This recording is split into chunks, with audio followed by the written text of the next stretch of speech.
Hi, everyone. Tony from Hack the Movies here. It's RoboCop time. We're going to talk about RoboCop. I don't have like a witty thing to say in the beginning. I just really love RoboCop. Let's talk about RoboCop. Yeah, let's do it, Tony. Let's talk about RoboCop. We're talking about tapes. Hello, Tom. Hello, Tony. How are you? How have you been, Tom? I've been doing pretty well. I've seen some shitty movies, and I'm glad we could turn it around this time, and I could watch something that's not as shitty. Speaking of revenge, a while back on Patreon, we did a movie with Michael Jai White. Yeah. I watched a different Michael Jai White piece of shit. I might force you to watch it, you son of a bitch. Oh, good. I'm glad. That's perfect. I'm excited. I look forward to it. I hope the pacing is just as slow and the acting is just as pitiful. RoboCop. Who is he? What is he? Where does he come from? RoboCop's getting a lot of attention lately. There was the 4-part RoboCop documentary about the original film. Mm-hmm. And those guys who made it were on my show. We did a live episode on how to make film documentaries because they've done that one. They've done one for It, the original It, and they did one just on like the life of Robert Englund.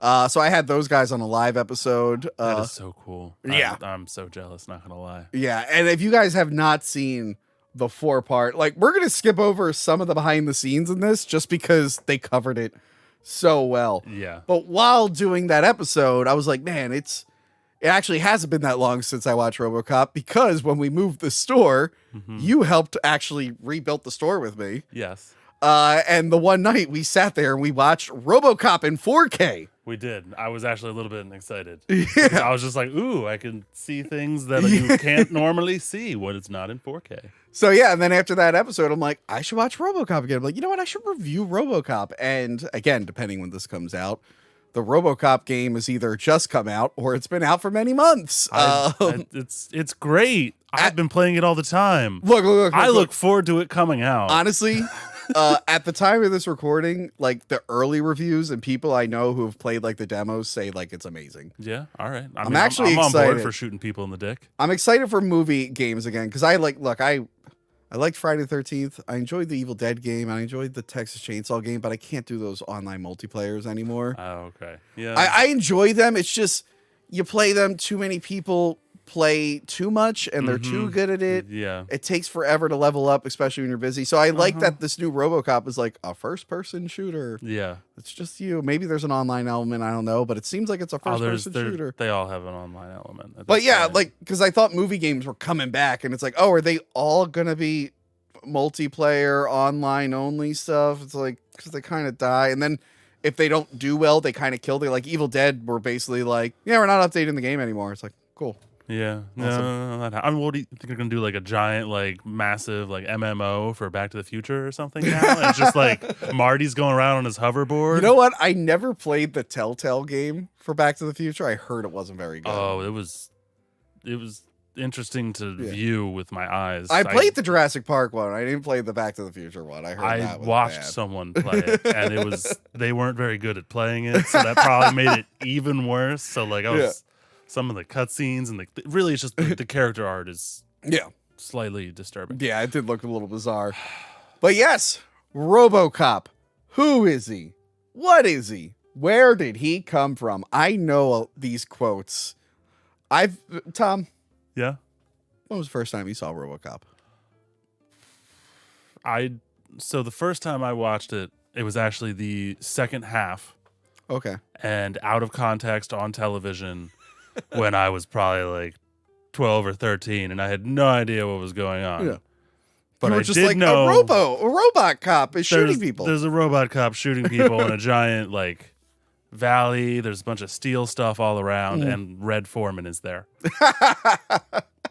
Because that 70s show was out. Yeah. And then, that's the only I'm like, what is Red doing in Detroit? Okay, that's weird. Fighting a robot? What is this? I guess he's the bad guy. And the other guy's yelling like Clarence. And it's just like, that was my first. It was very out of context. No idea. And then I guess you watched it years later. Yes. Okay. Made a lot more sense. It's one of those, because the other scene that I would always see is the scene where he goes to his home. Mm-hmm. I don't know why. That was just that scene and the ending were the scenes I would always see on TV. So You're like like, wow, to put them all together. You're like, this robot's really sad, and also he's shooting a bunch of people. I mean, that he is really the gist of the hates movie. that guy, and he's also misses his family. They're gone. That's all I knew about RoboCop. But yeah, no, it's definitely better when you watch it all the way through. Well, this is one of those movies, much like Predator. I don't remember the first time I've seen it because I've been watching it most of my life. Okay. Again, put this with Predator, The Omen, Conan the Barbarian, just movies I should not have watched at such a young age. Yeah. But my parents didn't give a shit, and they would just leave me alone, and I learned how to use a VCR, and this is one of the ones I would put on all the time. I love this movie. Wow. I was just like playing back that scene in Titanic over and over again. We all know the scene. Yeah. If you look at most VHS copies, that scene's worn out. So strange. Anyway, yeah, I didn't just admit that. We brought that up in the Titanic episode. In Florida, I met the guy who has more Titanic VHSs than anyone else. That sounds like quite a man. He has a whole social media just dedicated to him collecting every copy of Titanic on VHS that he can get. You gotta have somebody like that, you know. Yeah. You need one person like that. Like, He knows who I am. That was the funny thing. When I met him at the convention, he like knew who he like watches the show, and I'm like, oh shit. Oh, wow. So yeah, RoboCop, one of my favorite films. Mm-hmm. Had a really big impact on me.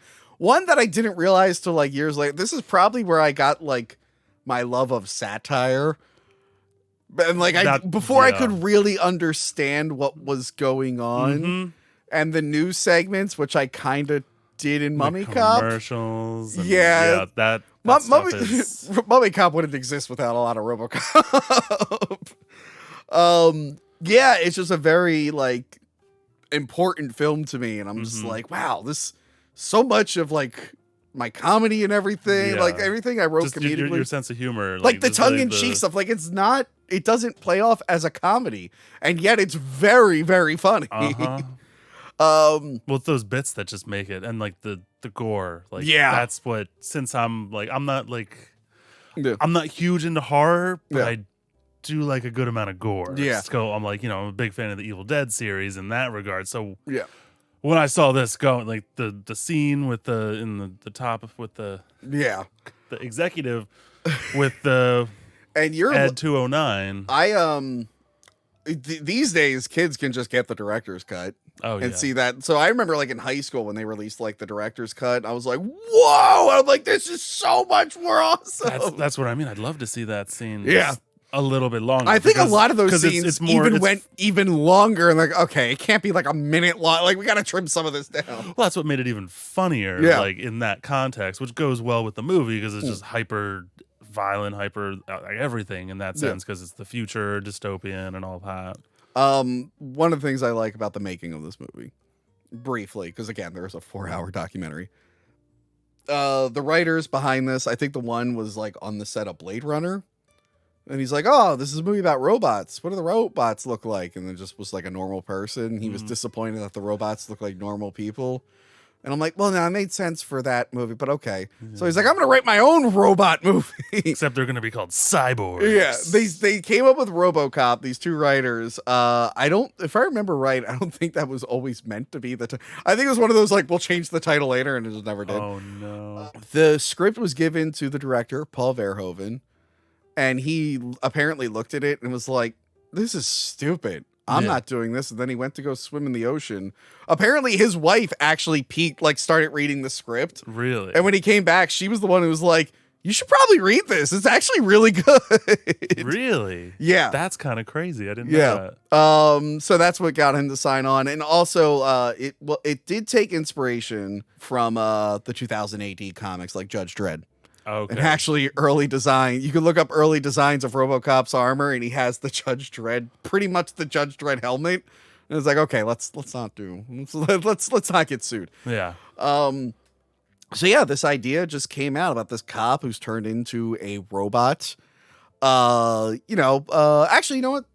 To briefly sum up the story, let me read the box here. Yeah. And then we'll go through the movie. Why not?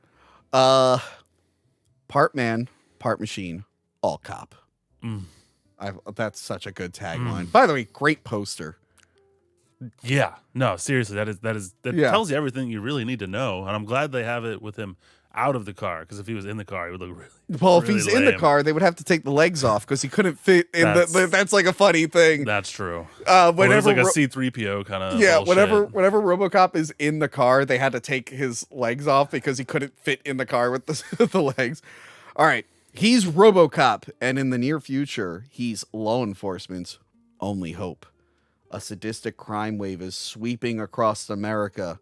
In old Detroit, the situation is so bad, a private corporation, Security Concepts Inc. Private corporation, Security Concepts Incorporated, has assumed control of the police force. The executives at the company think they have the answer until the enforcement droid they create kills one of their own. Then the ambitious young executive seizes the opportunity. He and his research team create a law enforcement cyborg from the body of a slain officer.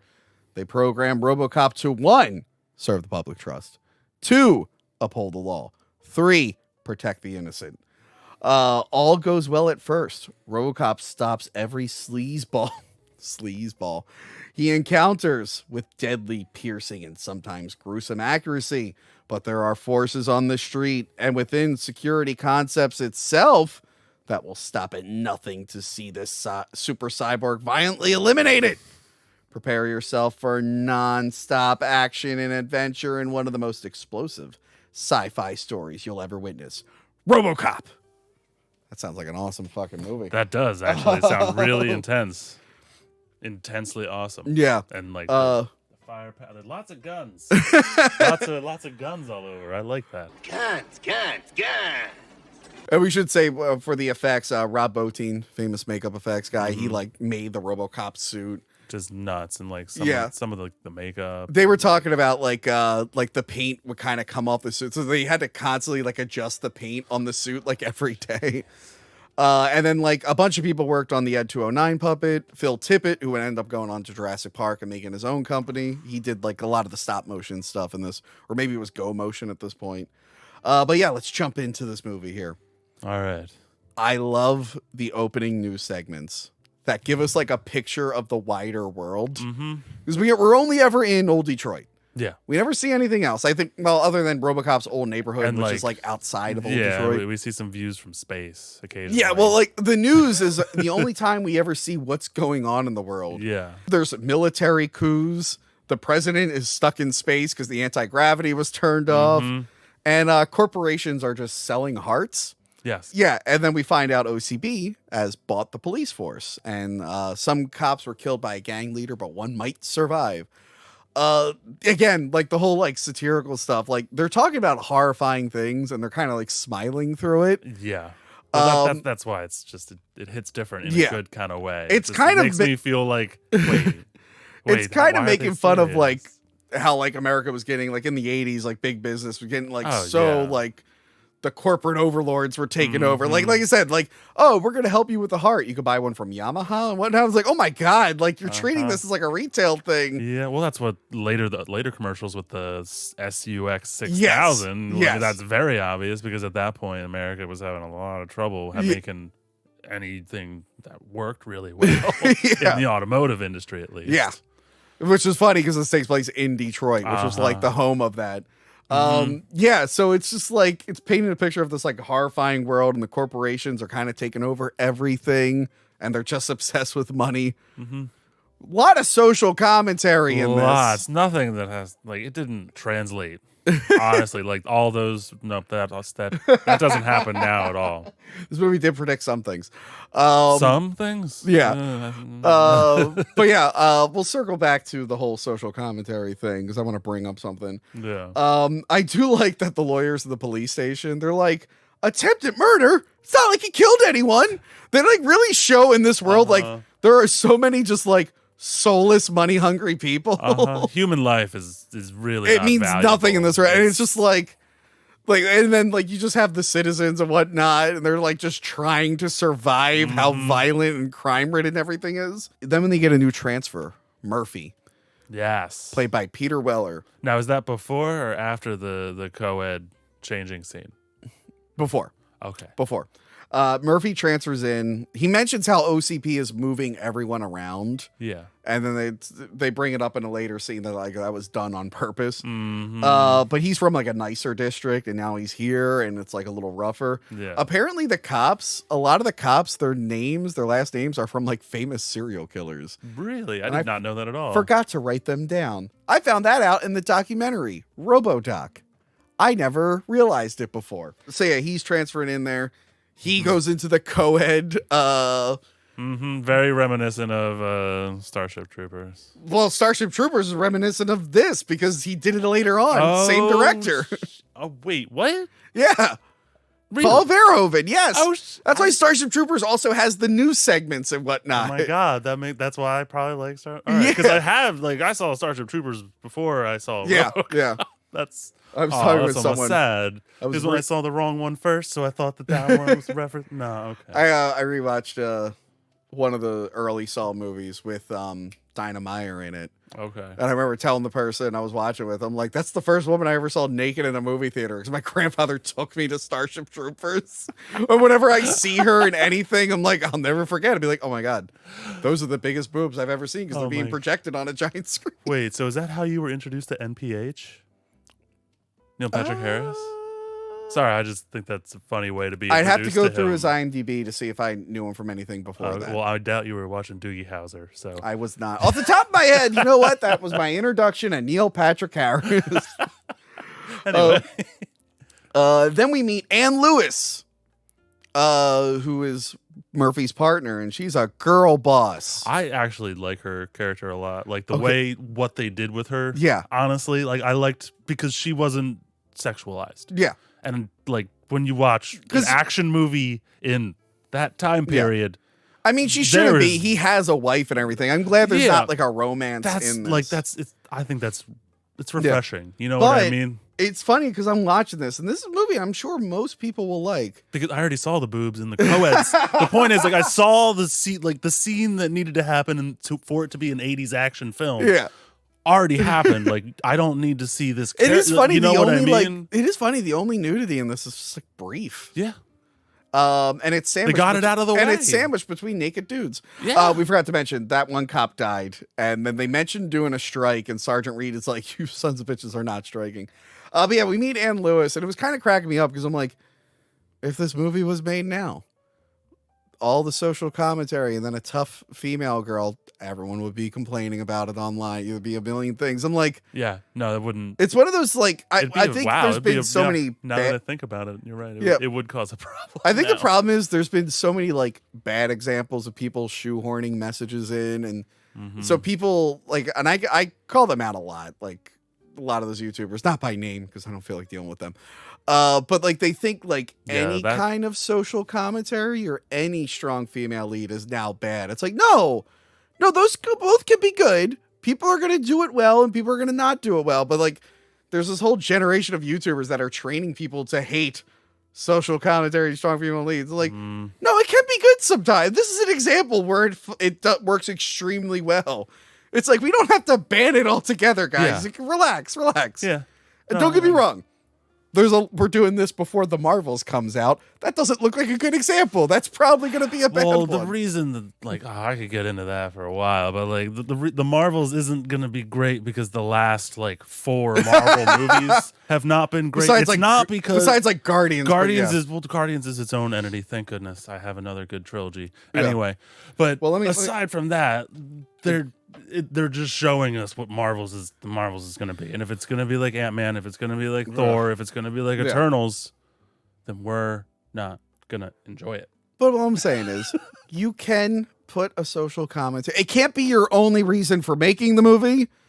Like, this is like a fun, like the social commentary is fun in this. Yes. But it also plays into the story. Like, hey, we want to make fun of greedy corporations and let's show that through this science fiction story. Very, very dark humor. Yes. I love it. Some of the best stories pull from real life and have you explain and whatnot. And like I said, Lewis is good in this. There's a lot of times where they're like, how does that girl know how to fight and everything? Well, you know what? She's a cop in a hard city. We can kind of gather that she's trained to do this. She's been working there and she's alive. Yeah. She must have been doing something right. And you know what? To this film's credit, and like a lot of newer movies, she doesn't do anything like ridiculous. No. she's pretty. There are a lot of movies standard now with like strong character. female leads, like they're all doing like the and backflip thing. I'm like, yeah, okay, they have their own specific fight scene. I mean, Yeah. this chick gets pretty Yeah. fucked up. she like kicks ass. She gets fucked up. A She badass, kicks ass. Yeah. just as a normal person. Yeah. It's very believable. It's Yes. very believable. in Yeah. this. And I also Jane just, every lady. and I right? also really liked her character, and it's one of the reasons I hate part 3. Anyway, OCP has a meeting. Bob Morton is eager to talk to the old man. The old man. I love Miguel Ferreira. I just love him. Is he the other guy in that good Godzilla movie? No, he's not. He's not with the fat guy and No. the skinny guy's not him. Okay, No, you're confusing it for someone else. I am. Are you confusing it for Hank Azaria?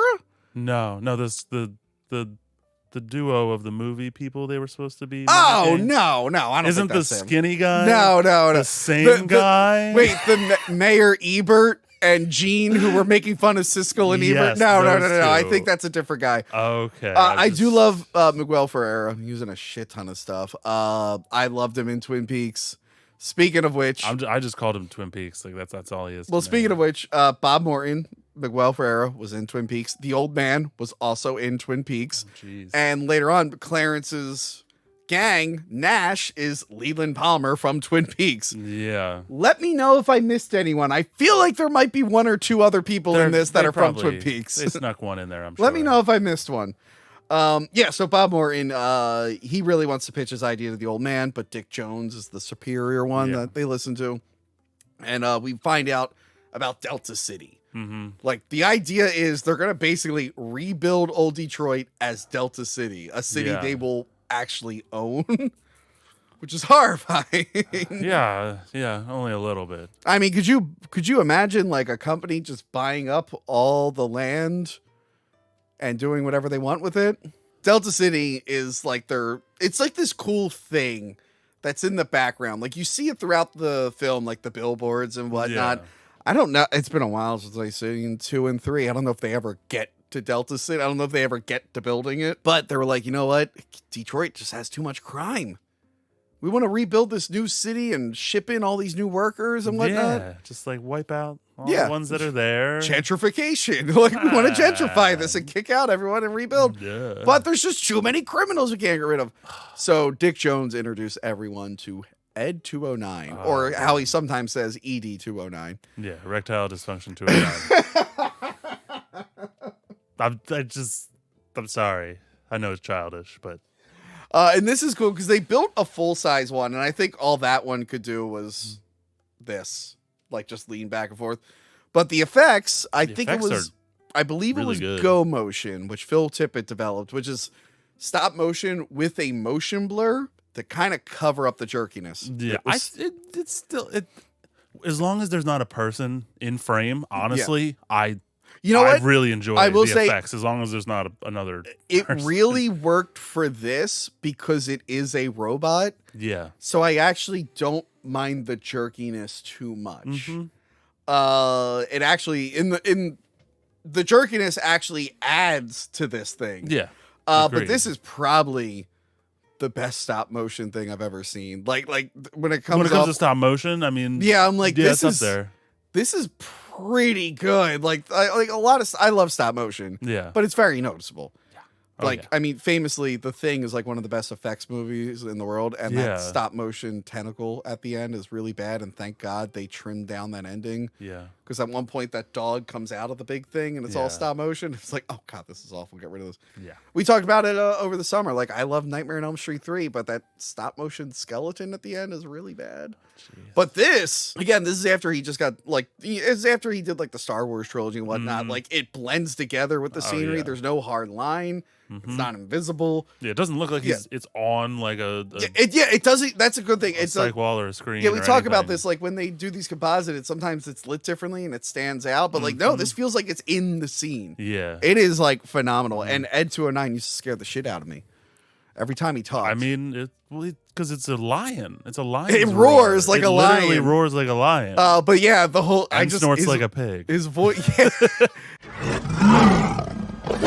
You now have 15 seconds to comply. His voice used to scare me. His head always looked like a microphone.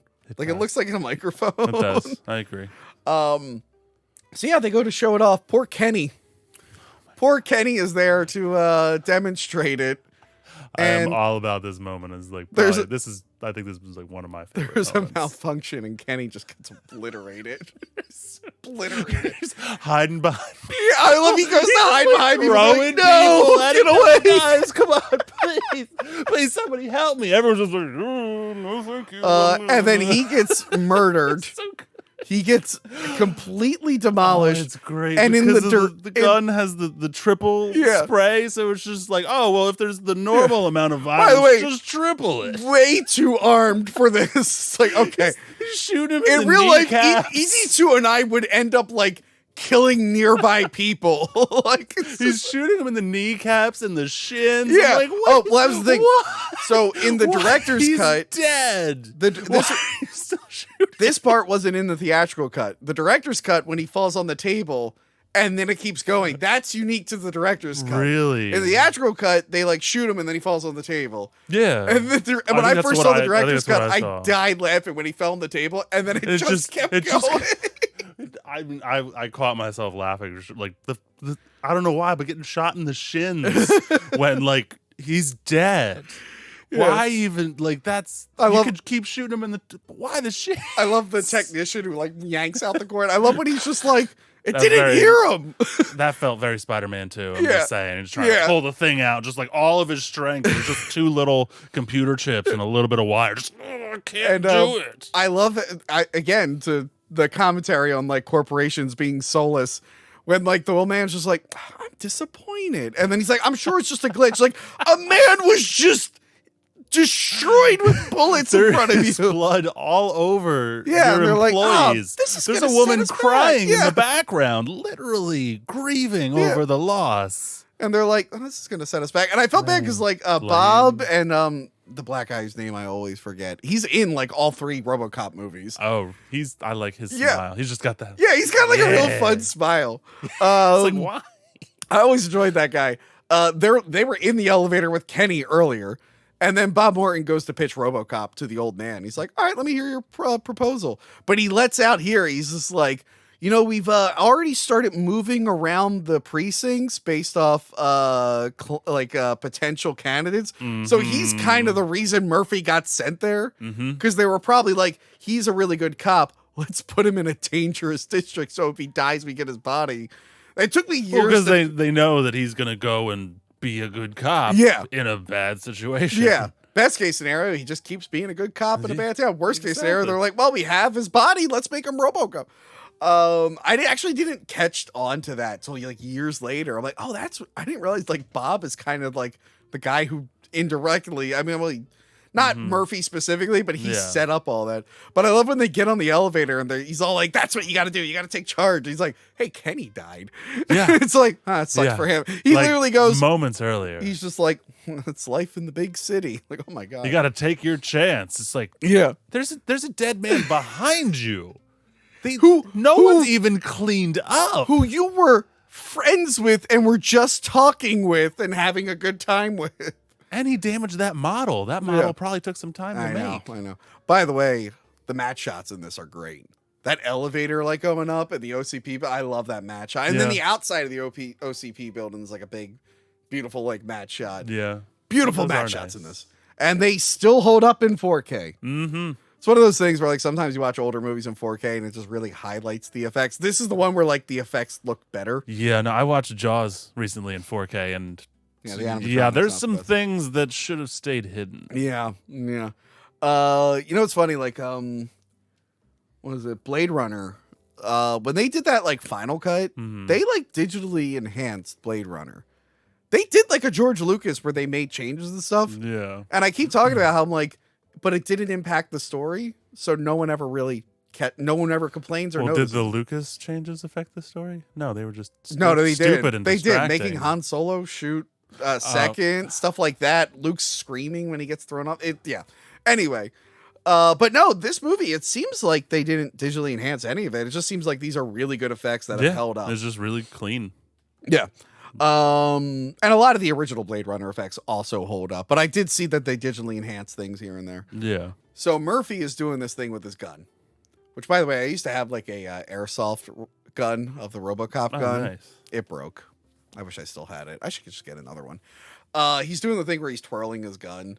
And he mentioned, this is important. This is an important character thing. Yes, it is. Because he's mentioning it to Lewis, like, hey, my son really likes this guy. Kids need role models. I'm doing this.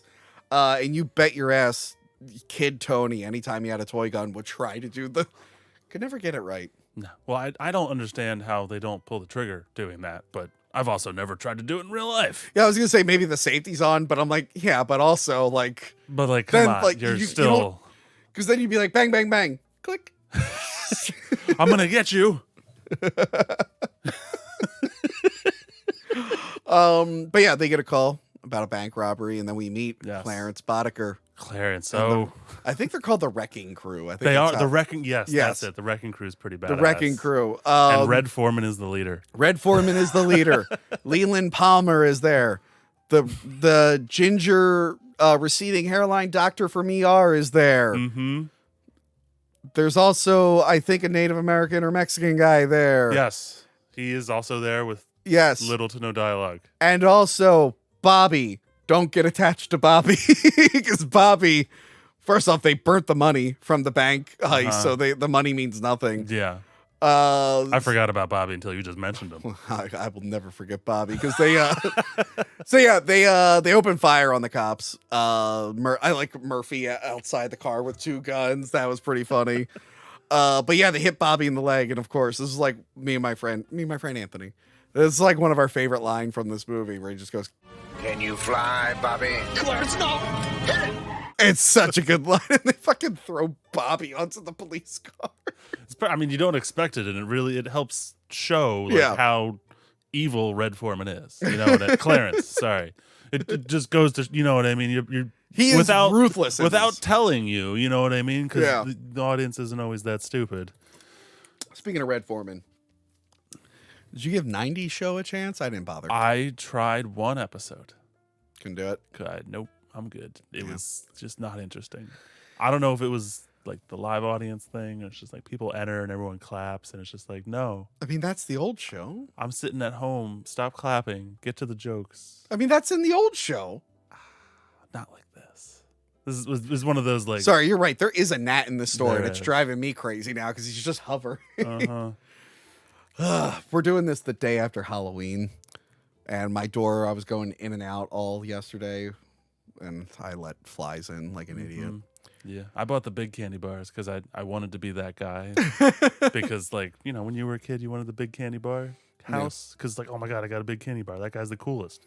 I wanted to be that guy just once. Nah, I was a weird kid. I didn't really care about candy as a kid. I just wanted to dress up and show off my costume. I mean, I wanted to dress up too, but with the intent of collecting. That was like the more important thing to me. Like, I remember after like a few years, like, I didn't even really care about the candy. I kind of just want to scare people. Anyway, I didn't get to the scary until I got a lot taller. So it's probably not showing up on camera, but there is a goddamn gnat in the store, and it's driving me nuts. We'll find it. It's also been raining a lot too. That's fun. They follow the Wrecking Crew to a like a steelworks that's out of commission, which I think is like a play on like the businesses leaving America, because it's like there's a bunch of like out of commission like steelworks and stuff around here. So yeah, I do like that Lewis is the one that makes the call to go in without backup. Yeah. Because that shows like why she feels responsible. Well, backup is 15 minutes away. Yes. I would. They mention it often, and it's also very much not 15 minutes away. Yeah, I would have waited if it was. Me too. But he says to her, it's your call if we go in. Because she's, I mean, I guess they're equal, but she's kind of a superior, I guess. Well, she worked there. He's new. Yeah, true. He's new in town. So she makes the call to go in. Because I was always wondering, I'm like, she's probably used to people getting killed all the time. I'm like, oh, right. Because it was her decision to go in. That got him killed. The people killing him is what got him killed. But yeah, if they had just waited, maybe it would have played out different. But then we wouldn't have had RoboCop. So like, but yeah, because pretty boring. I know. But because there isn't like a romance, it's like, oh, okay, that's a good reason for her to still be in the story and really want to help out. She's like, man, I fucked up and this guy got killed, and now I have a chance to kind of help him again. They go in. I love the laughing guy. I forget his name. Escapes me at the moment. so good. That made me laugh. Does it hurt? He laughs like that the whole movie. He laughs too. like It's that great. the whole time. He thinks he kills Lewis. He doesn't. We get our first appearance. He doesn't say the catchphrase, but we get our first appearance of the "I'll buy that for $1" guy. Yes. And I think the Blu-ray, because it was in the documentary, but I think it might be on some like Blu-ray releases. There's like extra commercials they shot with him and more scenes they shot with That's him. fun. So it's this weird sitcom. I forget the guy's name. They say his name at one point. I always call him the "I'll buy that for $1" guy. Yeah, that's what he's known as. You know? That they always watch, and like later on throughout the movie, he'll just be like, "I'll buy that for $1." It's like his catchphrase. Uh-huh. Murphy takes out one of the guys, but they get the jump on him. Mm-hmm. And this scene used to like make me really disturbed as a kid because it like is a long, drawn out murder of a cop, and I was a kid whose dad was a cop, so it was like. Yeah, it was one of those just like it was like, oh, what did your dad do for a living? My dad's in IT. Were you ever worried about one day? Not coming home. I guess anyone can get shot at any time, but I guess the chances of it happening to an IT guy are a little bit less. A little bit. Yeah. A little bit. So I remember watching this being like, it was like my first like. It was like the first time where like a science fiction sort of movie thing made me think about the real world and its consequences. Mm-hmm. And I was like, oh, wow, this is really making me think. I'm like, oh, shit. Not like this, but I think, I'm like, this could happen. I was like a young kid and like really. Yeah. And then for some reason, I kept watching the movie and I watched it over and over again. And I would always get disturbed around this part. But I always liked when movies would like, that's why I liked horror, because it would like challenge me. I'm like, I want to watch this even though I'm scared. I know. Plus, like, worst case scenario, your dad would just turn into a RoboCop. My dad would be a very Italian RoboCop. It would be great. That's awesome. He made some good meatballs that one time. I'm not going to lie. Mamma mia. Let me show you where to put this spike. Now, this scene is pretty brutal. I do like Clarence's no.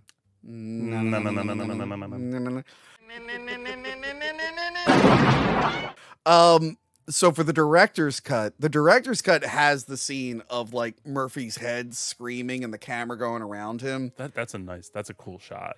And I feel like most wouldn't notice. I think the animatronic head is a little too noticeable for me. For like the first like 2 seconds of that, like the back of the head blowing up is great. I just think the shot of him in the beginning, like, and I'm like, ugh. So like if they cut it like 2 seconds sooner, do you think you would be like 100% on board? Yeah, we talked about this with the first Terminator when he's like fixing his eye in the first movie. I'm like, man, if they made these shots just a little bit like trim it. Some of them are really good shots. Yeah, but then other ones, I'm like, he is clearly not. Like I know he is a robot, but he's supposed to move like a person. Like, come on. That's what throws you off when you have the shots mixed in with the great shots. But also, I think everything more noticeable. The director's cut also has his hand like straight up blowing up. I don't think that was in the theatrical cut. His hand just like being shattered. Like Tropic Thunder, like that kind of hands exploded. Okay. And then Lewis shows up. Mm-hmm. A little bit late. I mean, she was thrown off a freaking balcony. So. Was she thrown over a railing? There's a scene later on where multiple people are being thrown off railings. And then like, as if that wasn't like bad enough that we just saw this guy like horribly shot. Like he's still not dead. Graphic. He's still not dead. We now have to watch him go to the ER and die slowly while he's thinking of his wife and kid. I'm like, this is horrifying, and I think it has to be. Well, yeah. They're trying to make you feel for him. You know what I mean? Like, dude's dying because he's like one of the more human characters, and like a lot of the cops are the more human characters because we're seeing the world around him. It's like criminals. And then like corporate assholes. Criminals. So it's just like, and then like white collar crime versus street crime. You know what I mean? And like everyone we're seeing is kind of awful except for like the cops. And then there's people we see like but they're all on strike. Like it's But then we see like other civilians later on, like the store owner or whatnot. So like he's like the most human character we've connected with so far. Yeah, he's the only one. So like we really want to see how human he is because he's about to have it taken away from him, like really literally taken away. Yeah, literally. Really? And, you know, really whatever. taken away. Symbolically. So yeah, I liked all the little flashes there. And then I like his rebirth. It's like that POV montage. Yes. That's pretty cool. That is it's very clever, honestly. Yeah. I mean, the only thing that threw me off was when they put the LED light down with like the grid, and then they screwed they screwed the grid in, and it like zoomed in with each screw. Like that threw me off a little. Like it was cool, but kind of really stupid. Like now, I will say, like, apparently that like all had to be like animated, like traditionally animated, kind of. Now that'd be like MS DOS or something. Yeah, now that'd be really easy to do. It'd be really easy. You could look up a tutorial. Oh, grid, yeah, you could do that without the. Back then, that would suck. I think we might have talked about it in our John Carpenter episode. You've seen Escape from New York? What one has the tidal wave? That's Escape from LA. Damn it. And Escape from New York. Escape from New York. No, I've seen Escape from New York. When he sees like the 3D grid of New York, it's like that wasn't done in the computer. That was done with glow in the dark paint and a black set. I'm like, oh my! It's funny. Like, oh wait, we have to make this look like a computer, and like RoboCop animates it. That one uses like paint and stuff. It's like now you would actually do it in the computer. Yeah. Yeah. So I love like they're showing like again how soulless they are. They're just like, hey, we managed to save his arm. It's like, no. We said full body replacement. Get rid of that arm. Throw that in the trash. It's useless. And I love that the girl, like occasionally, even like the corporate world, occasionally their conscience will like dip through. And even the girl's just like, Jesus, Bob, like come on. Can we, let's not, we're going a little too far here. Yeah. And then it just cuts to them partying around him. You But know, we're getting just like, wee. Yeah, the party is fun. But we also get a lot of information here. Like we know it's titanium with Kevlar on top. We know he's mostly going to be a robot. Yeah. We see how his eyes work and whatnot. I love the quick peek at him before his main reveal. Yeah. I used to love when I was a kid. I like because like I would always forget like when I would put this on. I'm like, oh, this is when they actually cut to him. Like, oh no, you only see him on the monitor a little bit. I'm like, that is so cool. The build up to like the actual RoboCop is really cool. If it wasn't for the trailer that was loaded with images of RoboCop or the poster, it would hit even harder. But yeah, even when I'm watching it, I agree. I'm still just like, come on, but show him. As a kid, I didn't see a trailer or a poster for this. Yeah. Whenever the first time I did turn this on, I didn't know what was going on. I'm no, like, oh, I didn't either. Don't worry. Like, okay, that guy's a robot cop. What the hell? So he shows up at the station, and we learn more about him. We know that he needs to recharge in a chair, and we find out that he does have organs. Some, which require a minimal amount of baby food. Yes, it's like paste. They say it's like baby food. And I think she even gets some baby food later on. And also his gun is awesome. Oh my god, his gun is so bad. It's like gigantic. They had to like make a gun, and I like how like the muzzle flash comes out the sides and the front, which is so cool. I think it's like a modified like Beretta or something like that. I think so, yeah. And I like that. I think they just attach shit to it. Yeah, I think it's built badass. into his leg, and I think I remember not these two toys we have on set, but I think my cousin at the time, like I guess maybe around the time of RoboCop 3, they did sell a toy where like his leg opened up and you could put the gun inside. Oh god, that's so cool. I like that idea because it's like, where's he gonna store the gun? Yeah, well, in his robot legs. In his robot leg, he doesn't have real legs under there anymore.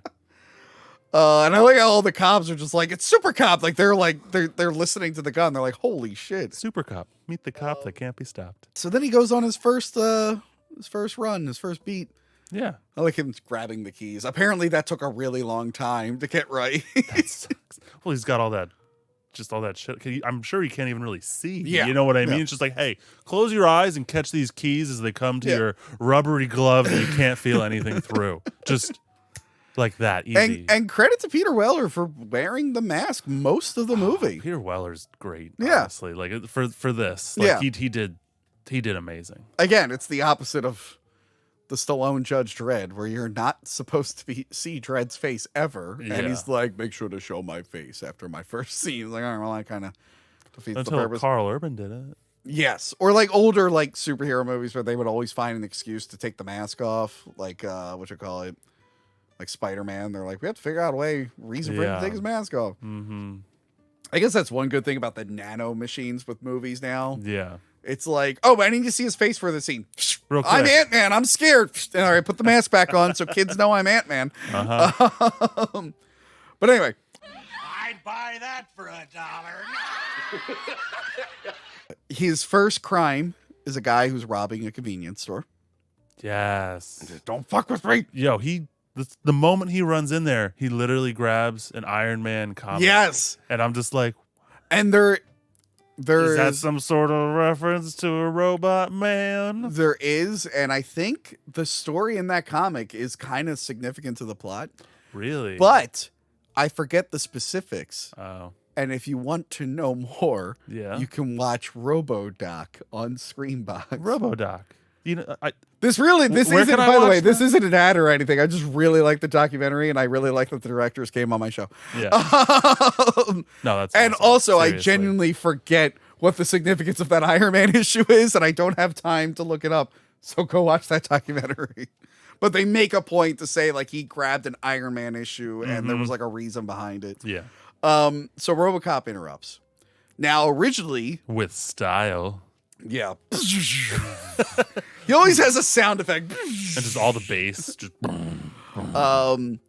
The score by Basil Poldaris, I think is how you pronounce his name, okay. uses traditional strings and synthetic stuff to represent his human and cyborg robotic side clashing. Okay. But anyway, the kid from It, one of the kids from the original It, Oh, wow. was supposed to be in the scene. Oh. But then they realized while shooting, like, they didn't need it, so he was written out of the movie. Darn. And I found this out on the documentary, but like he like was bummed, but then he ended up having like a small part in RoboCop 2. I'm like, well, you got to be in it one day. You're not in like one of the coolest scenes ever. That's a bummer, but you know, you got to be in some. I forget even who he was in RoboCop 2. Yeah. Okay. By the way, I love the guy that just keeps saying "fuck me" the whole time. I don't know if there was a That would be my genuine reaction the whole time. Just I don't know if there was God, no. if a RoboCop came in, I would not want to say "fuck me" because I don't know if he actually will take that literally. I would be like, does this guy understand? Yeah. What I don't think he understands how I'm phrasing it. I'm just not going to say anything. All right, the physics of how he stops him make That this. no, it does. I literally wanted to bring that up. I could almost have a 20-minute discussion on just like the physics. So the guy is running. The camera work works for it. Yeah, Like, yeah. It's not like because sometimes the camera work has like the leading. Yeah. like, it leads you into the next. Yeah. You wants your eyes to follow a certain way for the next frame and all that. They do that just fine. Yeah. The motivation behind it though Yeah. does not exist in the real world. No. But yeah, so what do you call it? RoboCop backhands him, right? Mhm. So then he technically He clotheslines, but he clotheslined, so he technically should like maybe he can do like a flip and land there, but I guess he was just running so fast. The momentum that of this he guy. he got hit. He did a backflip, did a whole 180, Full. and then landed face first And then- into like a machine or something. A freezer A of like ice freezer. freezer. Or Whenever I something. watched it, I'm like, wow, he must have been running really fast. the momentum, like Yes, it's it's there. momentum. It's there. I think he only had like 5 feet to run, He so had, he had a lot of momentum. roughly 3 steps to get enough momentum for a full sprint. Yeah. And then double that momentum because it's a movie and throw him through a glass door.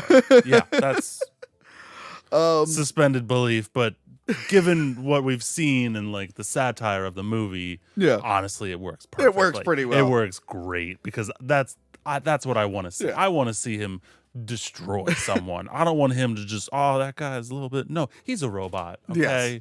Now this next one is probably the most next one. famous scene in the movie. It has to be. There's some unruly gentleman being handsy with a lady. RoboCop's not a fan of that No. or any crime, to be, I guess. Directive accurate. 2? Gets out of his car. They do the cool thing with the shadow, which the one guy, like the cinematographer or whatever, like mentioned it didn't make sense. Like your shadow would get smaller, I think, the closer, but it's a cool visual. Yeah. Uh-huh. But yeah, the guy takes the girl hostage, and RoboCop famously shoots him in the dick. Mm-hmm.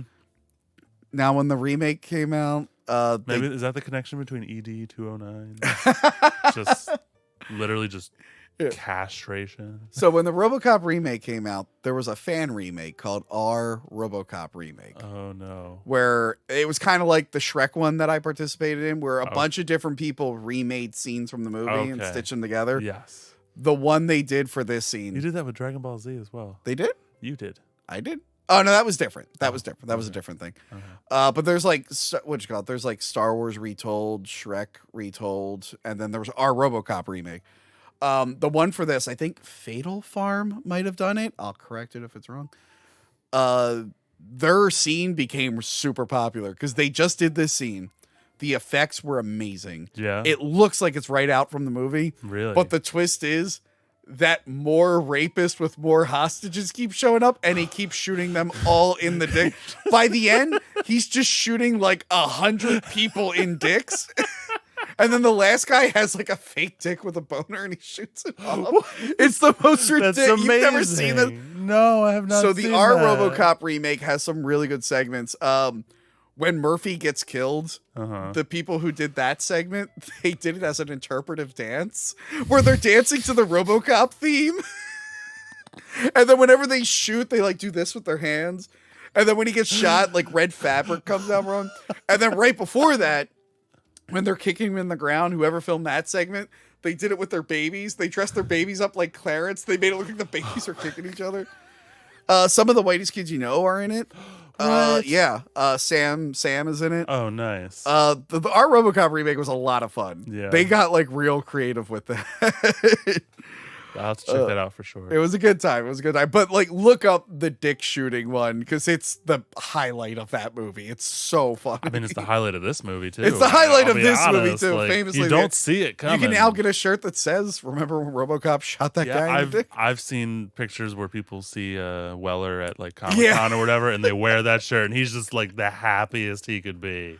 So then the next crime he stops is that the former mayor is upset that he lost the election. So he's got the new mayor like hostage. Yeah. And he's in like a terrorist thing. And he wants a candy bar nonetheless. Yeah. I love his demands. He's like, I want to recount. And no matter what happens, I want to win. And I want my old job back. I know, but he's just like, I want a car that gets really shitty gas mileage. And I think this is when they say it's SUX 6,000. Yeah, which SUX. literally just, it sucks. Yeah. Sucks 6,000. Like, come on. RoboCop shows up. Yes, he does. Now, you probably saw the scene where he used heat vision. Mm-hmm. Did you think they shot it like Predator? No, this looks like I can tell what's going on. That's because, Tom, Yeah. they actually didn't use a heat vision camera. They like dressed people up and did like the filters and so I think in that documentary they're like, you know, like we had not seen Predator. We probably would have done it that way, but instead we like manipulated it. Yeah, I did always but you could tell what's going on better. Yeah, I did because it's not like real heat vision. Mm-hmm. I mean, modern heat vision will probably look better than 80s heat vision. Actually, like 100% better. And there's a perfect example of that in Sicario. I've never seen Sicario. You have never. All right. I like that director. There's a perfect example of that in a really good movie, Sicario. You really amazing movie. I love Deakins. He's the cinematographer. Yeah. It is beautiful. Deakins. They invented like a new camera to do the night vision scenes for this movie, and it's just like I like. It's what's his name? Denis Villeneuve. Yes. There you go. I like most. So talented. I like most of his movies. Like I liked Prisoners. I liked Arrival. Arrival was so good. I really like the cinematographer for that. I really like the new Dune. Yep. Mm-hmm. Beautiful movie. Movie I didn't like. Blade Runner 2049. Beautiful film. I didn't really like it either, but it doesn't make it less beautiful. I love the original. I like the original. Yeah, but I hear people be like, yeah, 2049 is way better. I'm like, 2049, 1, it's not that good of a movie. 2, it is not better than the original. No, it's definitely not. But that's a discussion for another day. It's such a beautiful movie. But I like that director, and that's why I feel bad I haven't seen Sicario. Didn't they do like a sequel? Don't. Never mind. Don't. Anyway, let's get back to this. But the first one, Benicio del Toro, Josh Brolin. I hear it's really Emily good. Blunt. Such a good movie. He beats the shit out of the mayor. Anyway, if you want to see real heat vision, like updated heat vision film scene, it's a kind of a slower burn movie, but it's really good suspense film. I love that everyone now loves RoboCop. They find out who he is. They're like, oh my God, this guy's awesome. He's like hanging out with kids. He's like, stay out of trouble. The scene where they're in the bathroom, Bob Morton. Yes. Apparently, according to that documentary, this is the studio was getting upset that like they hadn't seen like a completed scene from the movie. Okay. Because they were filming it. So this is like the first scene that they like edited together to send to them. Of all the scenes? It's a good scene. Bathrooms? I know. It's a good suspenseful scene though. No, so it's like a good dialogue. I like that he goes in and they're talking shit on Dick Jones. Oh, yeah. And I love, like, you see, like, the two guys, Bob Morton and this other guy are talking shit, but you slowly see in the background other people. Uh-huh. It's framed so well. You see the guy's leg in the stall, and then you see everyone else in the bathroom slowly start to, like, whisper to each other and all rush out. And then that's there's when a cutaway of them all just, like, yeah, barely getting out of the bathroom. And then Dick Jones gets out of the stall. And I love that, like, the one guy doesn't finish peeing. He zips up his pants and there's this huge stain. He's like, I have a meeting. And he just runs out of the bathroom. No one asked you. Yeah. What? Why did you feel the need to say that? I appreciate him saying that, but, like, why? They confront each other. Apparently, Miguel really didn't want his hair being pulled, and the actor just did it. Yeah. When he grabs him by the hair. Oh, okay. I do love this. He's like, I used to say things about the boss.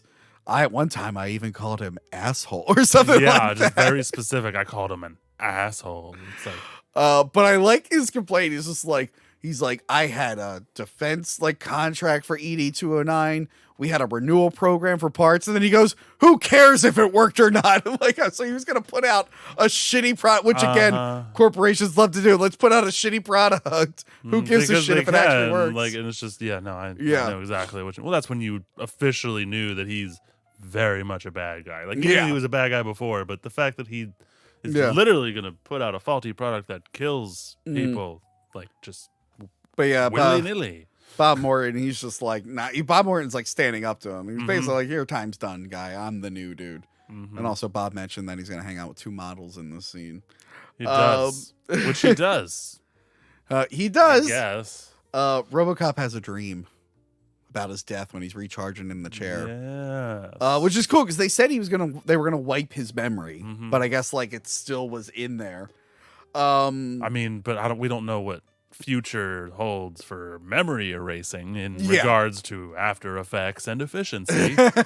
So there's wiggle room if something. Yeah, because they actually, happen. I think they do. He mentions later on that like he remembers having a wife, like he knows he had a wife and kid, but he doesn't really remember them too well. I think something along those lines. He doesn't have it all together. He feels them, but he doesn't remember them. I think he says. Yeah, but here he like gets visions of his death, and he's just like, okay, something's up here, and he gets out of the chair and just leaves on his own. Yeah, which he's not supposed to do. And I do like Lewis interacts with him, and she saw him twirl the gun earlier, and that's how she kind of connected the dots. And she basically is like, Murphy. She gives him his name back. Yeah, and he's just like, sorry, officer, I gotta leave. Awkward. And I do love them yelling at her. Like, what did you say to him? What did you don't talk to him. What? And then we get to see Emil again, who hates college boys. You a college boy or something? Huh? RoboCop confronts him, and this confrontation leads to an explosion. Oh, now I was a little confused here, Tom. What? Because I know RoboCop was there. Yes. But then the explosion goes off, and I maybe I missed something. There seems to be a second RoboCop who's like 50 pounds heavier with a way fatter face whenever there's fire around. Did I miss something? Were there 2 RoboCops? I think it's just supposed to be the one, Tony. I'll be honest. Huh. So the funny thing I learned about this from the documentary is that they really wanted the Shell station to say hell when it got blown up. But like during the scene, like the one shot where you actually see the words, there's like a light post in the way. So they never actually got the shot of it saying hell when it was on fire.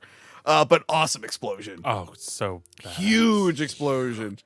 That's like some Michael Bay explosion, but like in and then a we'll not just call it insulting way. Emil remembers him because he's starting to like say. So it started with the twirl, then the dream, then the name, but now he says, "Dead or alive, you're coming with me." And he goes, "Wait a minute, I know we killed you." So yeah, that triggers him even further. Yeah. Who are you? I love the way he says that. Who are you? And he just like lets him go. It was a little bit weird, but it's because he's trying to process. You know what I mean? But for me, I'm just like, he's right there. So he brings him in. And he goes to the tech department, I guess, for the police.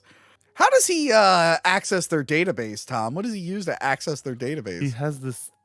It's kind of tough to describe. It's like a spike that comes out of like a 12-inch spike shoots out of his wrist. It's a good Wolverine claw length spike, roughly sticking out of his middle finger, essentially. Yeah, and then he shoves it into the computer, and he's able to access the database. But it's like, I'm like, what? So what? We never see anyone else with like a USB stick with a 12-inch spike plugging it in. Like, what is the? Who else uses that spike? Yeah, what's that port for? If anything else than a giant spike that is not attached to any humans or anyone, no one's carrying around that spike in their pocket so they can access that computer or any other TV or any like. Well, here's a question: they don't just have like all this information in his brain? Can his brain not hold that much? I mean, it was 1987. It's the 80s. Like, he probably has about 5 megabytes. He's like, I can hold 5 megabytes on this baby. It's like, oh, cool. Oh, wait, yeah, 5. That's a big deal. I realized I actually said a high number. But yeah, he uses a giant spike. Comes back later. A lot of setup and payoff. I do like how his knuckles just kind of like completely. It's really just like a middle finger, too, yeah. Because the one dude's like, "What are you doing? What are you doing?" It doubles as a middle finger to the nerdy tech guy. He's like, I just flipped off the camera. Hope that's okay. That's fine. Yeah. So he accesses the files. He gets all of the wrecking crew's information, and he's going to start looking for them. As would I. Yeah, but he finds out that they killed Murphy. And he knows now that's his name. He ends up going to his old house. And this scene's like really sad. That's one of the childhood memory scenes where it's like, I remember that scene. Yeah. I don't know why, but that's the scene. Because he's going into his house, which is now for sale because they moved out, I guess. Yeah, and it has that really annoying robot. Welcome to this new house. Yeah. But I like that they I guess I know the family comes back in the second one. Again, it's been a minute since I've seen it. Yeah. Because I think RoboCop's like stalking his ex-wife, and she's like, "Can you tell him not to do that?" Because she like doesn't. It doesn't feel like Murphy to her. But you can see like kind of what the family kind of went through because there's like a big fire pit and like the picture of them is burnt. Yeah. So they were probably like sad and like burn everything. Like, we're leaving. But yeah, we're seeing like his son being like, "Can you do that, Dad?" with the gun. And then like there's a Halloween flashback photo. And then like the wife being with a like selfie stick, and it's like, oh my god, they invented selfie sticks. They invented it. They have the wife coming in and be like, "I really need to tell you something. I love you." So he's like, and all these emotions are like too much for him. He ends up punching the monitor with the guy on it. I don't blame him. Yeah, he's like, now he's even angrier. He's angry. I mean, I feel like that goes against the directive, but I don't know. It goes against one of them at least. I'm just saying. I don't know. I don't think that's upholding the law. Yeah, that's what I thought. His directives. Well, yeah. Yeah, I guess if the directives are as important as they are later. He arrests himself. I'm just saying. That's destruction of property. Sir, I'm holding you accountable. So yeah, I like when he confronts Nash at the club. That is I like when he confronts him. My favorite bit is like when he knocks the gun out of his hand and some guy dancing grabs the gun and then just keeps dancing with the gun. Yeah. Did you see John Wick 4? I did not. I'm not spoiling too much. There is a club fight.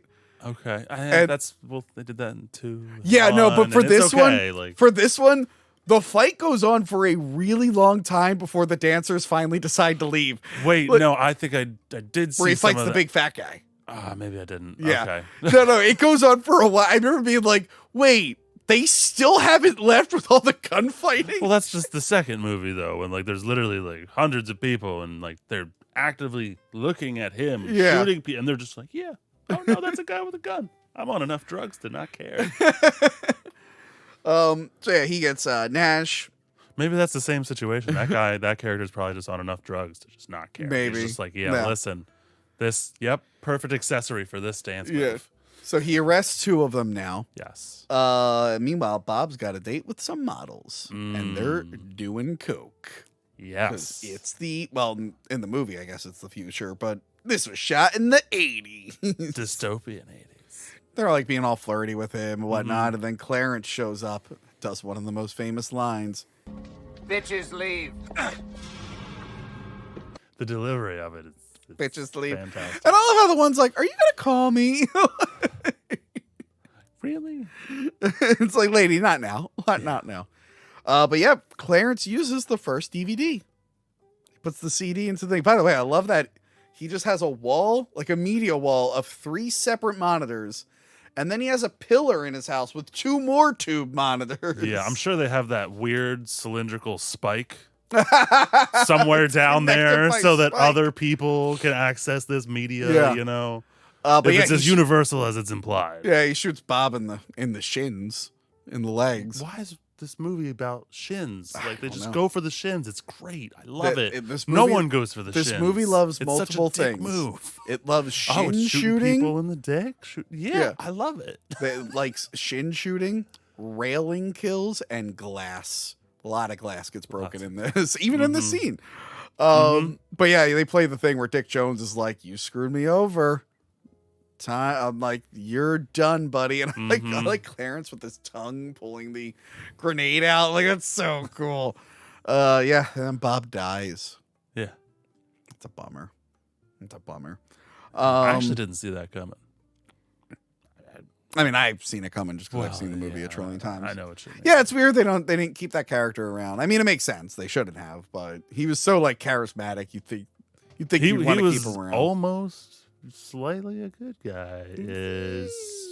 So wait, no, never mind. He wasn't as bad as the bad guy. That's okay. You're right. He is the Yeah. least bad guy in the movie. Exactly. He is the RoboCop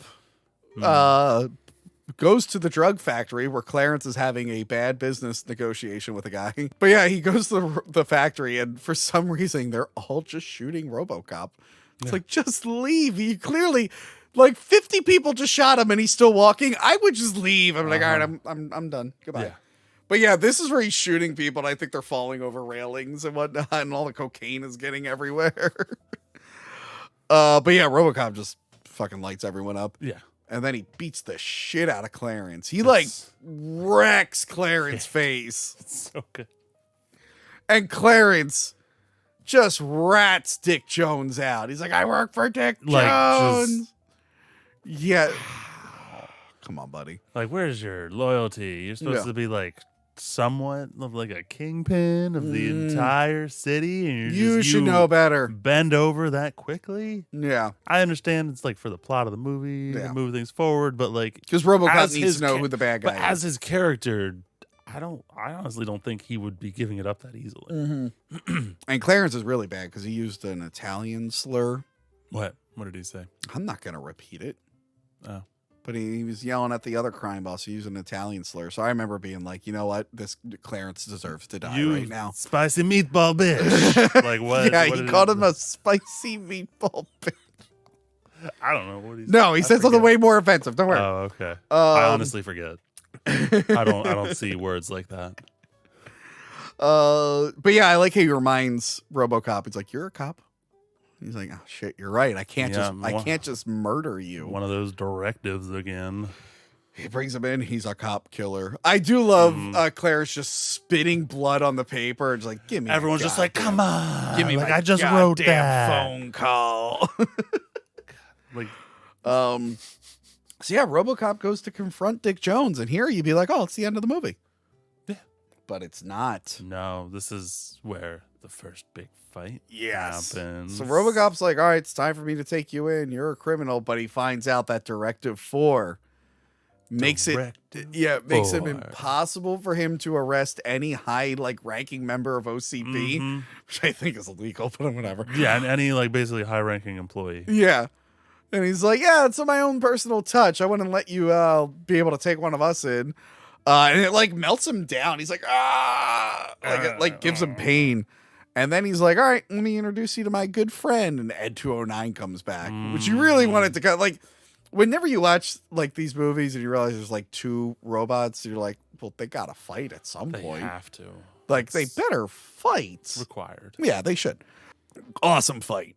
It is actually really bad. It's a really good fight. Because you'd think it's like, okay, this thing's huge. It's going to overpower him. But like the fact that RoboCop is part human, he has those advantages. He can actually strategize. He's quicker, smaller. He is beating the shit out of RoboCop. Like, RoboCop's like head cracked. He's able to like shoot off one of the arms. Yeah, it's about to shoot him like in the face. Like, it's about to finish him. And he like moves the arm over and it blows up the other arm. So now he's only got one arm. Yeah. It's just, they are going at it hard. And then we find out his weakness. His one weakness, Tony, what could possibly be this two-legged, weirdly balanced robot's one weakness? Stairs. I knew it. It squeals like a pig and cries like a baby when it falls down, which I always enjoy that. It's like, I'm like, who programmed it to cry when it got hurt? But why a pig? No, is there like did they put a speaker on it so that it could emote verbally aside from talking? But like, by the way, it doesn't need to like have emotional noises. Like when you give it a massage, does it groan? Like what the fuck? I like before it goes down the stairs, it's kind of like a dog, like who's like testing. Like when a puppy is like too afraid, it's like putting its foot down, like testing the water first. Okay, like, I'm gonna try. This feels like I think I can. I'm pretty sure I can, you know what? I've got enough confidence now to wee. Oh, my God. He fell down the stairs. Like, he's just done. RoboCop looks at him just like, bitch, please, I can use stairs all day. I don't know if I told the story on the show. Oh, no. This is probably going to give you a heart attack because you have a baby. Oh, jeez. Well, my sister was younger. She was in, like, her walker. Mm-hmm. And my dad, my grandfather, and me, I guess we weren't paying close attention. Yes. And she heard my mom open the door downstairs of our old house. And she's like, oh, I want to go talk to my mom. My sister in her walker, like, walked over the stairs and tumbled down the stairs. Like, my mom apparently turned the corner and just saw a baby go.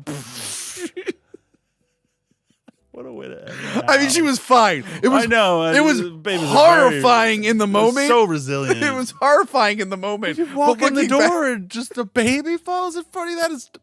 That's nightmare fuel for a parent. Like, it's just like, what? Like, if there's anything else you'd rather walk into, it's like someone at gunpoint because you can still solve that problem. Like, for me, whenever I watched this scene of Ed 209 falling down, I remember my little sister just like, That's so why wasn't there a gate on those stairs? I don't know. Looking back, there should have been a gate on those stairs. But anyway, really, how did they get Ed 209 even up there? Has he lived on that floor? Yeah, my sister's so worried about the twins falling down like the little 3 steps to their door. I keep wanting to be like, well, Nicole, you turned out all right. You collapsed. Anyway, so Ed 209 loses that fight. Loses the fight, but RoboCop goes out and like the whole police force is there. Yeah. And I like that some of them decide not to go through with it. They're like, no, this is one of us. They're like, oh, fuck this. They like leave. Yeah. But everyone else is like, time to shoot the him other now. 80% of them. Yeah, they just load him up with bullets. He is like Deadsville almost. It's very Predator reminiscent when they're just firing, just like they don't even care. It's literally at will, just firing. And then Lewis saves him. Yes, she's able to save him and get him out of there. Get him some baby food. Which yes, he doesn't like. And then a dinosaur.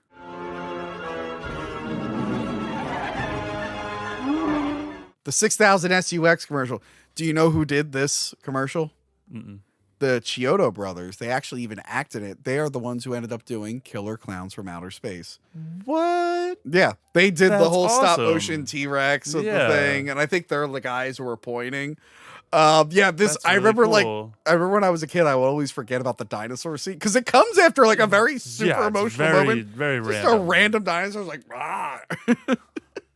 Like, what am I watching? Oh, it's another one of those commercials inside the movie. Yeah. 6000 SUX. like, this RoboCop story is very important to us. And then this news story talks about the most horrifying thing. They're like, oh, the peacekeeping satellite accidentally fired a laser that destroyed most of Santa Barbara.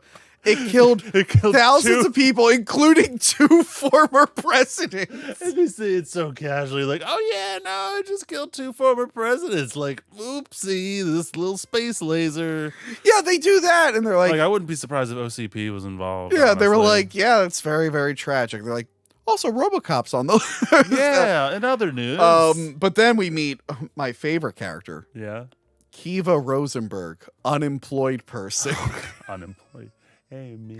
When they're asking him how he feels about the strike, he's like, no, man, it's like a free country, except it ain't free. It's not free. You know what I Nothing's mean? really free. I love that guy. I just love the picture of unemployed person. Uh-huh. If I'm ever on the news. Like, that's how he was described. Like, when they went up to him for that interview, they're like, what do you do? I'm unemployed. Oh, great. All right, let's roll with this. Okay, Yeah. question. Because the other guy actually had like a thing, like store owner or something. Yeah, and then it's it's just Kiva like, Rosenberg, they're- unemployed person. It's strict. They're only worth what their occupation is, which just furthers like this whole Again, plot. You know what I mean? If I ever get interviewed by the news, they'll be like, how should we label you? I'm like, oh, unemployed person. I'll just say video store owner. Same thing. Same thing. I was around a bunch of people recently that I could just tell don't give a shit about podcasts. Yeah. And they were like, what do you do? And I'm just like, business factory. My 2 go-tos. I shoot mayonnaise commercials. Yeah, if I'm around people I know who will not pod, or like at least for this podcast, I say business factory, which I thought was one joke, but I think it's a BoJack Horseman joke. I thought I got it from something else. Oh. Yeah. And then the other one is plumber. Just like, I'm a plumber. Work on pipes. And then I hope they don't like have specific follow-up questions because I don't know anything about plumbing. Just like, I just say I'm a photographer because there's so many photographers. No one gives a shit if you're a photographer.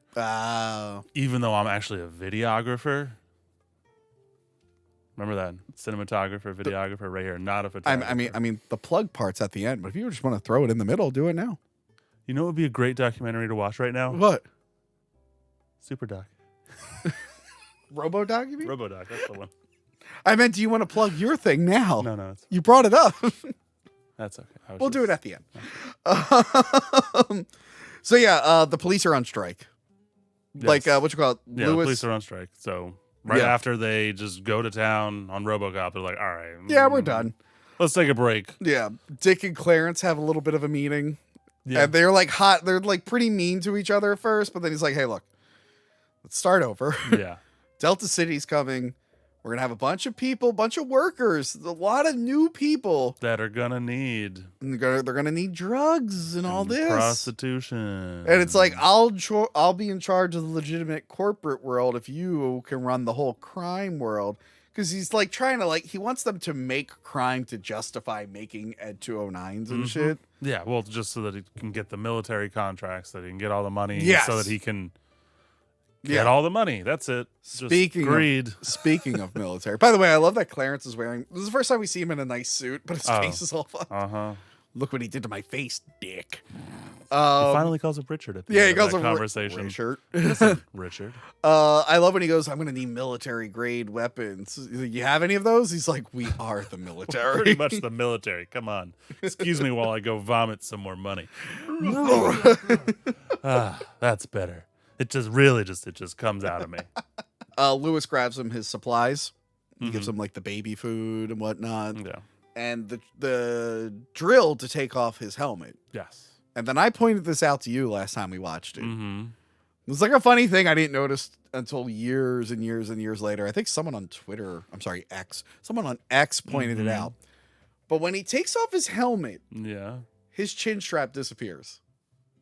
Oh no. Remember, I pointed it out to you. Yeah, the black chin strap, because they show him undrilling the helmet, taking the helmet off, but when it cuts back to his face, the chin strap's gone. They never show him physically they removing. didn't want to. Yeah, I guess it would just be weird. Well, they didn't have bolts to take off. Like it would just. It'd be one thing if it came off with the helmet, but it doesn't come off with the helmet. It just disappears. No. And then you see all the servos and stuff in a second. You realize his face is just stretched over this. Did I mention it I mentioned it off camera, But the idea, did I mention this in the review, that his brain is supposed to be in his torso? Apparently the idea is his brain is actually like in like his chest, and that's why his chest moves first before his head. Why wouldn't they just put his brain where his brain already was? They wanted it more armored. This feels pretty... Nah, this could be detached a little too easily. His head. So your brain is in your head because you have all these organs. Yeah, but he this, doesn't have the they can organs. build around where those organs... Yeah, it's like a whole thing. I don't know if that's... So is RoboCop really just like a spine and a head? I think he is just like a spine and some organs, and then the flesh. Like what organs, though? They're not clear. Because they're not needed. Some of them are, I guess. Yeah, why do they even have... Well, he needs a little bit of food paste or whatever. I think they did power want his the organic brain. parts. I do think they wanted his brain because they didn't want it to be 100%. Yeah, but they didn't want his brain where it belonged. So like, I don't know what they expect from. I don't know, but I do cyborg. like that his flesh is just like being hung up. Yeah, over the this. effects are really good on. Like, yeah, it is very believable. Well, again, Rob Bottin, the Thing and whatnot. Oh, fucking nailed it. So good. But yeah, it doesn't look like too. It doesn't look like too big. You know what I mean? Because they're trying to stuff like it. Yeah. It genuinely looks really good. And then he's sad because he mentions how he doesn't really know his family, and then he's like, "Leave me now." He just sits alone. And then the next day, he's just practicing shooting. Yeah. But yeah, then we cut back to the wrecking crew. They're all out of jail now because there's just no police, and everyone's just trashing that town. Yeah, everyone's literally doing whatever they want and just like, oh, I'm bored. What do you want to do? What's his face gets a nice 6,000 SUX? Yeah, laughing guy. He gets the SUX. He doesn't get to have it for long because Clarence tests out their new guns on the SUX. Which is just like a Barrett 50 cal with some more styrofoam attached. Which... if you played Mortal Kombat 11 as RoboCop, that's one of the weapons he pulls out. That's cool. Yeah. I'm not going to lie. That's pretty badass. Mortal Kombat 1 is good, too. The new one? Yeah, I've been having fun with it. I haven't. Mortal Kombat 11 was fun, also. If you never played it, go back and play it, I guess. It's okay. fun. I'm more of an FPS sometimes, or like the action-adventure role play. I just want to try a fighting game. They're pretty good. All right. The point is I'm bad at fighting games. All right? Peter Weller came back to do the voice. For the game, that's cool. Yes, but for some reason Arnold didn't voice the Terminator in Mortal Kombat 11. I could do Arnold. Anyone can do his voice. It was just weird because I think Stallone did Rambo's voice in Mortal Kombat 11. That must have been expensive. And then they got the actors from the Mortal Kombat movie to do their characters. Really? Yeah, if you pick the Johnny Cage, was it Johnny Cage? Yeah, I know Christopher Lambert comes back as Raiden. If you select the Raiden skin from the movie, it's Christopher Lambert. If you do Sonya, it's Bridget Wilson. Oh, only play as her because Ronda Rousey sucked as Sonya Blade. And I like Emil's reaction. I like it. Ooh, can I have it? Can I have it? And they just go around and start shooting, blowing stuff up, just cackling about it. And then they find out he's in the old steel factory. Like, because they got the tracker. They got the tracker, and it's like, let's go. Dick Jones. Dick. So they go to the steel factory, and it's a big shootout. Laughing guy gets it first. Yeah. Rest in peace, Laughing guy. Really should have figured out his name before this review was done, but Laughing guy. Everyone's gonna know him best as that. Like, to be honest, no one's gonna be like, "Oh, you mean?" No, they're gonna say the Laughing guy. But yeah, RoboCop is like, I like how RoboCop throws the thing to throw them off, and he's like, "Looking for me." I threw that shit before I walked in the room. Wait, I get like, why didn't he put his helmet back on? He fixed his vision. Why didn't he put his helmet back on? Well, he probably didn't have the materials or whatever to fix the crack. I guess so. Maybe. But yeah, so there's like a big shootout. They're stalking each other. Poor Emil. Emil accidentally drives into the toxic waste container, which gives us, in my opinion, one of the best effects, like best makeup effect in like the whole movie. This used to really terrify me. His screams used to make me really uncomfortable.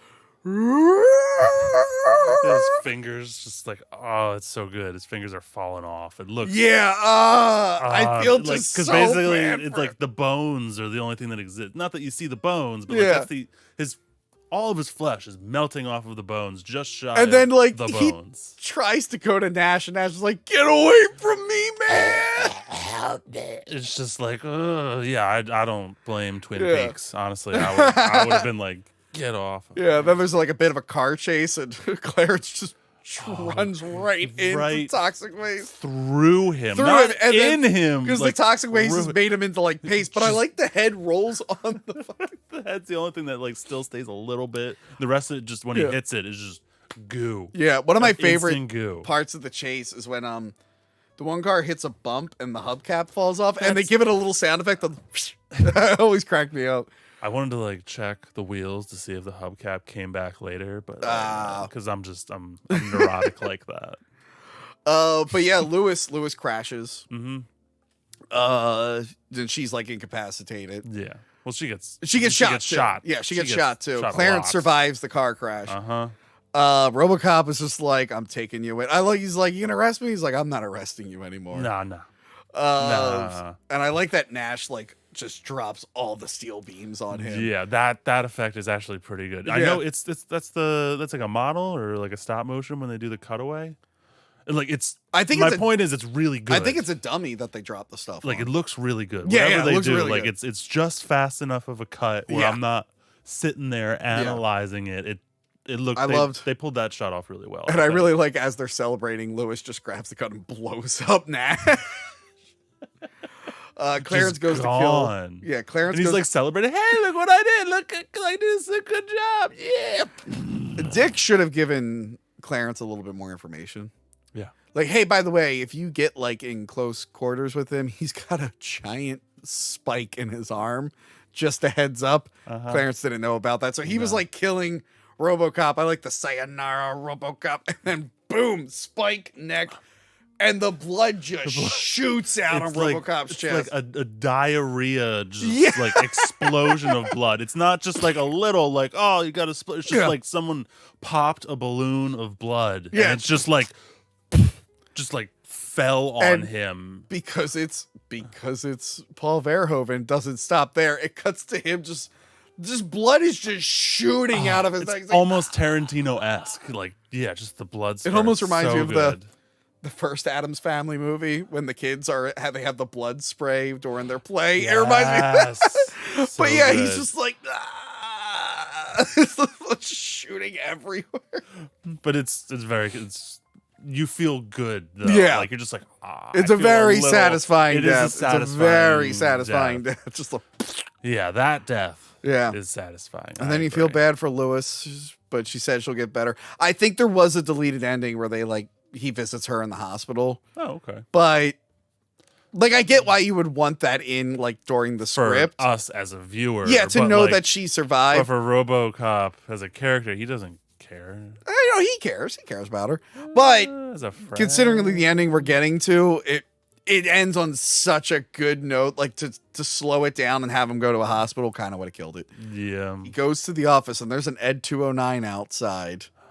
But don't worry, RoboCop brought that giant gun to blow it up. Did. And I love the legs walking in, and you think it's just off frame. You're like, oh, he's gonna. Oh, is there a segment? And it's just the legs, and it just falls over. Falls over, and a little twitch at the end. Like that just ties it together. So yeah, he goes into the office. He's like, "Hey, Dick Jones is murderer. He killed Bob Morton." He uses what does he use to show them? He uses his spike, which is still covered in Clarence's blood. That wouldn't even mess up the system. And of course, it's right under the TVs. There's that perfect port just for that. He should be like, before I do this, does anyone have a Lysol wipe? Can someone wipe my appendage? Can someone clean my spike? I didn't have any wipes.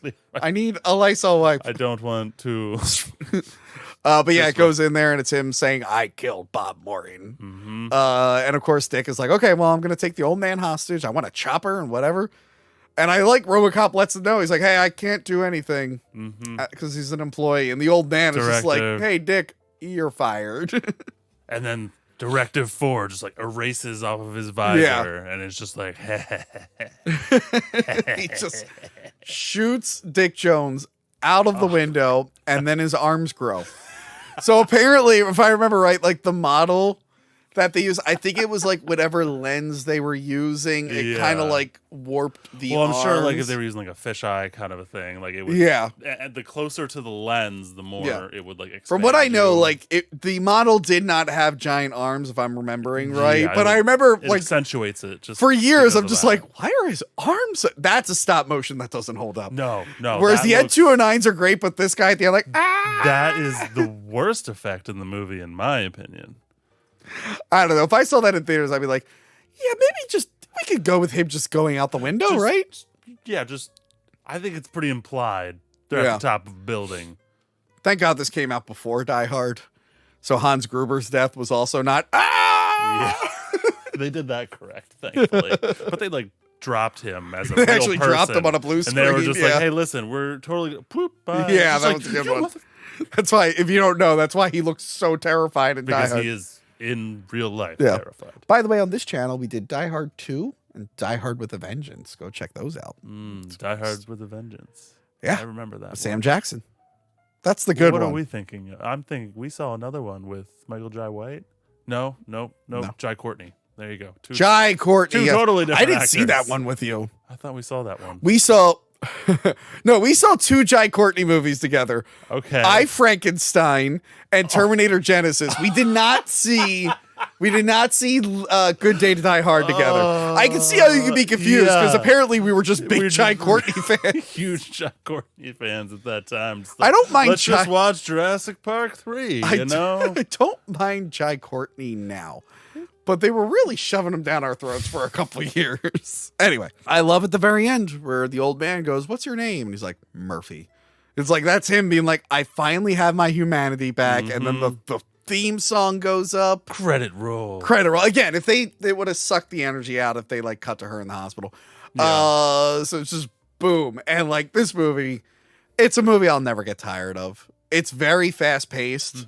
There's really no boring scenes. Everything is entertaining. Yeah, it's they, Even they as a- jump right into everything. Even as a kid, when I didn't really understand satire, I could tell Yeah. by like the way that they were talking and not taking things serious. Like it made me realize like this is not how you would act, but I'm Yeah. liking this. Well, when you stop the movie to show a dinosaur for a Yeah, and car then- commercial, it's not Just a a fun fact: normal if you think your movie is if you need to break up an act in your movie, just cut to a dinosaur, claymation dinosaur. You don't need to do cuts or transitions. No, just I know a add movie. scenes. I know a movie that's almost fully claymation dinosaur. Oh man, that's a movie, right? Yep. Okay. That was. I just held up a copy of Thugs versus Dinosaurs, by the way. But yes, RoboCop, great movie. RoboCop 2, pretty good sequel. Not the best. It's not RoboCop 1 though. It's not RoboCop 1, but it has its own good moments Yeah. and own good gags. RoboCop 3, I can't really speak for it. you know, maybe I'll rewatch it. Maybe, Tom, maybe we'll come back and do worst RoboCop movie. Ooh, that's not a terrible idea. Yeah. You know, then they did Because then you're gonna make me watch RoboCop 3, aren't you? yes. And now you might be aware that there was a live action TV show. Don't worry. I'm not going to make you watch the live action TV Please show. don't. I might make you watch the live action mini series that they did. Prime Directives, I think it was called. I think there might be two of those. What? Yeah, they did like two like mini series that Is are like that mini movies. Like kind of like the Shining mini movies. No, it's just two movies back. It's unrelated to the other live action RoboCop show, which I would actually like to go back. It's not good, but I would like to go back and like watch like how did they water this down for television? Because obviously there was a RoboCop cartoon. All the violent movies were getting watered down cartoons. Yeah. But you figure with like a live action movie, a live action show, you could be a little cooler. But yeah, so I want to see that. And then finally, RoboCop 2014, a movie. That's on my list. A movie I swore I would never watch again, Oh. that I don't want to watch again. But if we do worst RoboCop movie, I Mm-hmm. will watch again. I will not be happy about it. Okay. That's fine. I'll be fucking miserable. I really hate that movie. I that's on my list, so I can't. It's just so bad. Yeah. Anyway, that's it from us. depending when this comes out, maybe I've been live streaming the game. You should just go to twitch.tv/actthemovies and just see if I've been live streaming it. You really should. I advise it. Yes. And of course, when I do live stream stuff, I upload those streams to the Hack the Movies Clips channel. Okay. In case you miss it live. Yeah, we love RoboCop. I love RoboCop. Does this thing still talk? RoboCop. Serve the public trust, protect the innocent, uphold the law. I haven't changed these batteries since 2006. They just still work. That's Dead or amazing. alive, you are coming with me. I think That's good. It just plays the music. Come quietly or there will be trouble. and then Clarence Bodiger, you are under arrest. Oh, damn. Thank you for your cooperation. Good night. Wait, was there just someone like screaming in the background? The public trust, protect the innocent. because they got it from the movie, they didn't Okay, yeah, isolate there was the like sound. an extra in the back. Like that's I love this figure, but it's been falling apart for years. The legs keep falling apart, the arms fall because it's fallen a couple times. I should have just kept it in the box, but I was an idiot. It still looks great though. it is pretty cool. When the legs aren't falling off and it's just sat up on a thing, it looks awesome. Looks a lot like him. No, it looks really good. I agree. Dead or alive, you are coming with me. All right, let me turn this off. Ugh. Tom, where can we find you? You can find me at crithitpro.com.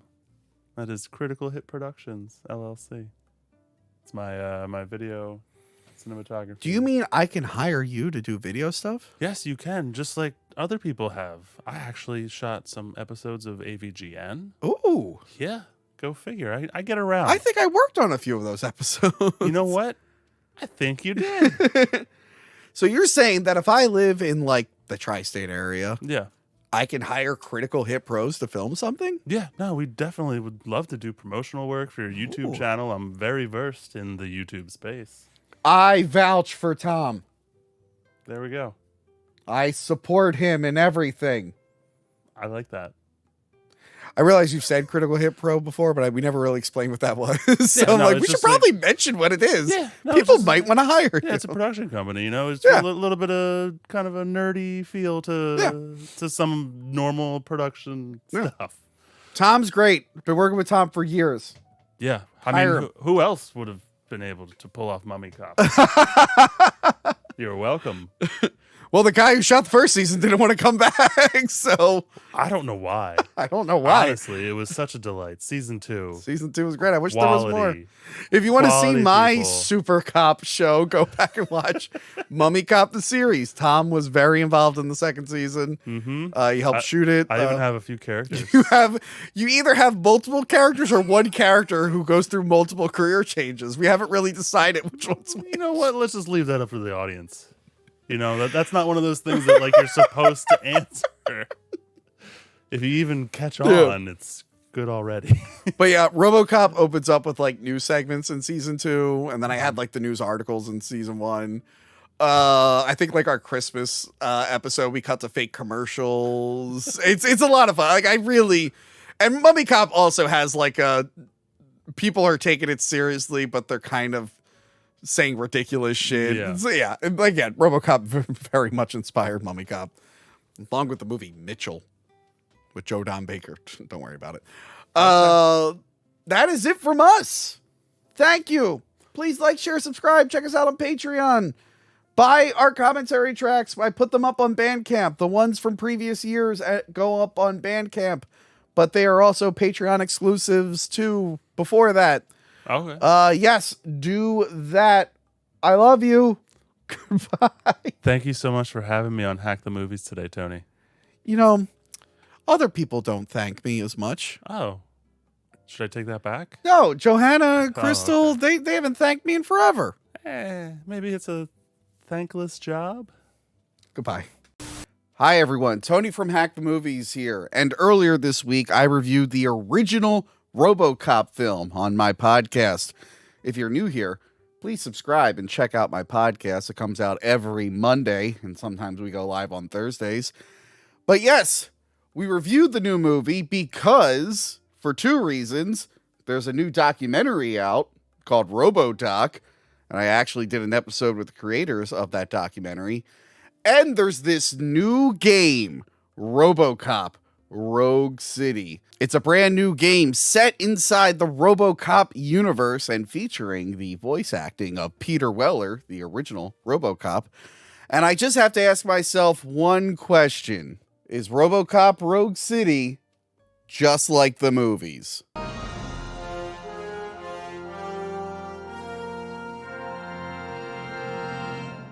Let's talk about the story of the game. It's set after RoboCop 2.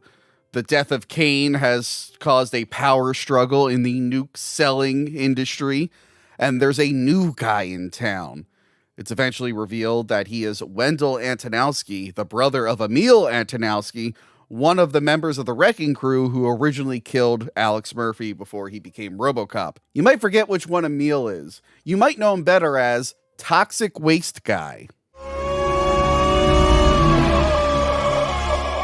During a mission early on where RoboCop and Lewis infiltrate a TV station to stop some terrorist, RoboCop begins to glitch and the events are filmed by a reporter. This leads to the public and OCP not really trusting him. RoboCop gets a chip put in his head and he has to have regular meetings with a therapist throughout the rest of the game. Eventually, it's revealed that Wendell Antonowski is actually working for someone at OCP. People conspire to replace RoboCop with new cyborgs, and the two mayoral candidates try to use RoboCop to further their agendas. This feels like a very RoboCop-ish plot. I really enjoyed the story in the game. I thought it was pretty clever how they did it, and it changes, which is why I'm not going into like a full summary. It changes based off the decisions you make. Scenarios play out differently. I'm currently on my second playthrough of it, and I'm already noticing different changes.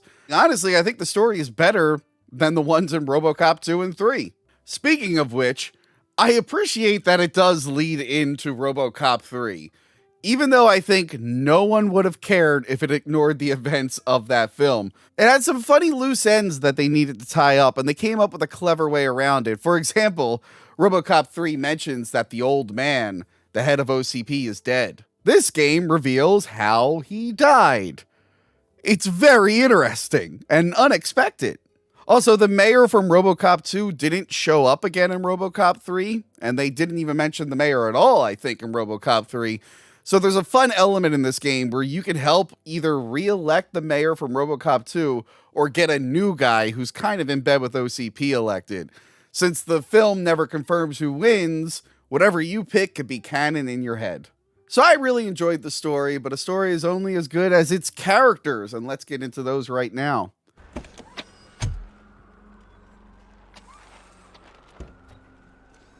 Alex Murphy, Ann Lewis, Sergeant Reed, Casey Wong, the old man, and the mayor from RoboCop 2 all show up in this game, but only Peter Weller came back to voice the character. The image and likeness for the characters are great, even though the voices don't really match up. The characterization for them is also pretty good. I like that Ann Lewis kind of gets shot and is put in a hospital bed, because it's very similar to the deleted ending of RoboCop, which would have ended with her in a hospital bed and like one final news segment. So I thought that was a funny nod to that deleted scene. Bitches, come! It's time to celebrate. There are plenty of new characters in this game to interact with RoboCop.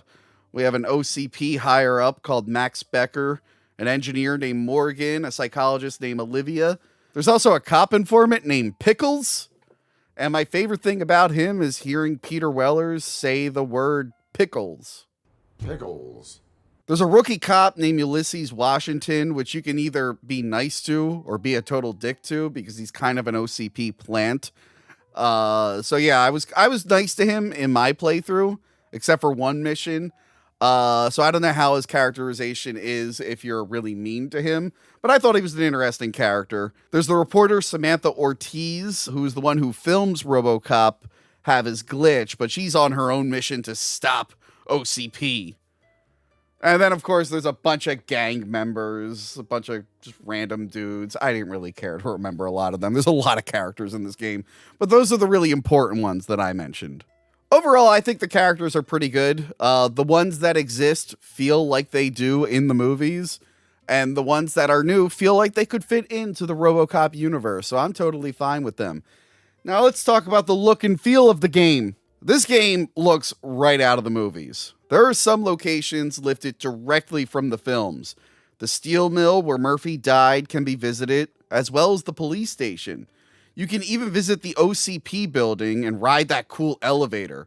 The big conference room still has that box that Dick Jones towels his gun in. Some of the vehicles from the movie show up. You have police cruisers. There's several vans in the game that resemble the one that the Wrecking Crew was driving in the first film. And of course, you get the 6000 SUX. Big is back, because bigger is better. RoboCop looks, talks, and moves exactly how you would expect. His RoboVision is spot on too, and looks like it's lifted right out of the movie. Scan lines and all. They even made him move kind of slow to match how he moves in the films, which I really enjoyed. Eventually you do get a power-up where he can like scoot a little bit faster, but I kind of enjoyed the clunkiness of this. If he was moving too fast, it would have taken me right out of the game. I will say, though, if this is a follow-up to RoboCop 2, it is strange that RoboCop doesn't have his blue tint, and how his area in the police station doesn't really match the one that we saw in that film. Even RoboCop having dreams and flashbacks feel like they're out of the film. As for weapons, he has the classic Auto 9, along with other guns too. But towards the end of the game, you get to use that badass Cobra assault cannon. The violence is spot on.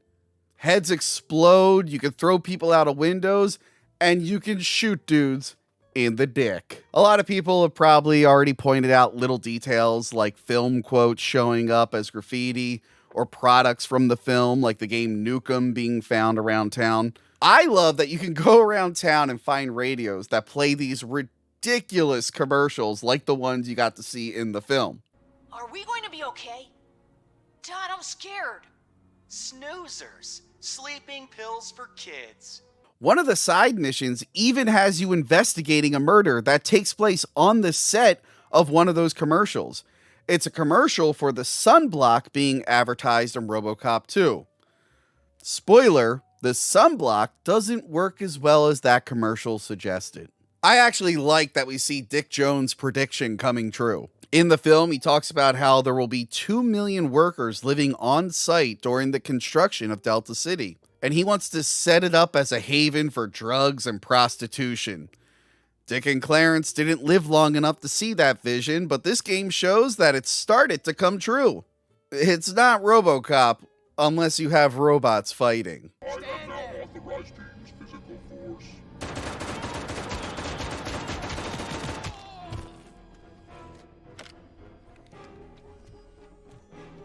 And you get plenty of that here. RoboCop gets to take on a few Ed 209s who still malfunction and still haven't mastered stairs, some urban enforcement droids who were based off a failed RoboCop 2 prototype, and RoboCop 2 himself, only this time, the spoiler, he's using the brain of the deceased old man instead of Kane. Apparently the old man took inspiration from RoboCop, and he also wanted to be combined with a robot and live forever. Instead, he goes crazy and he ends up destroying his entire building and himself.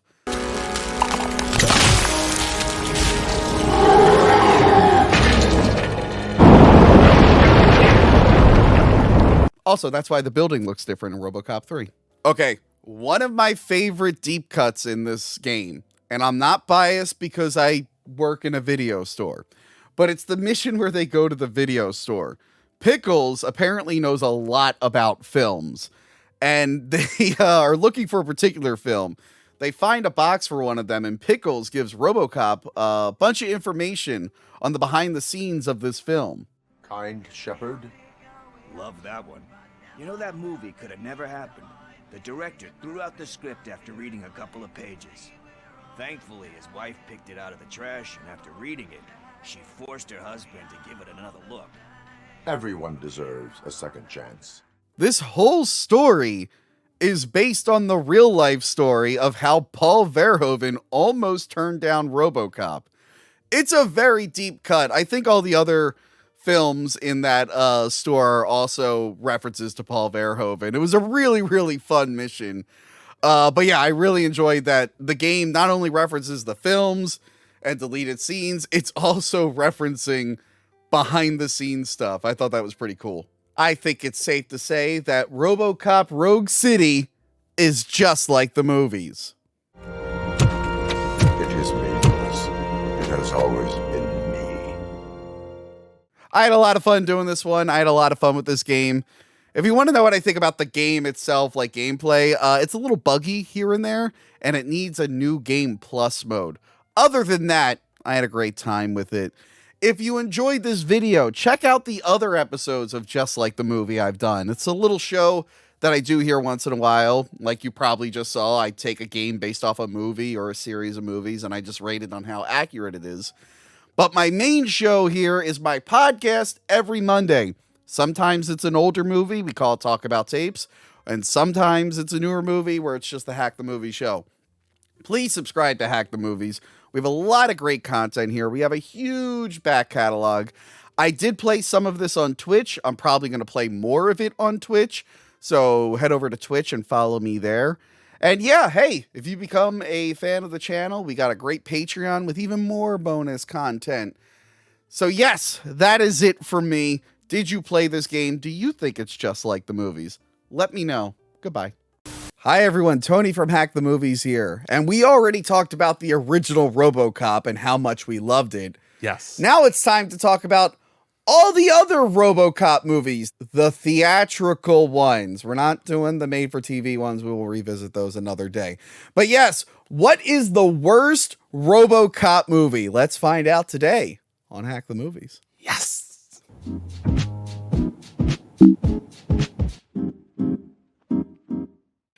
Tom, we're back.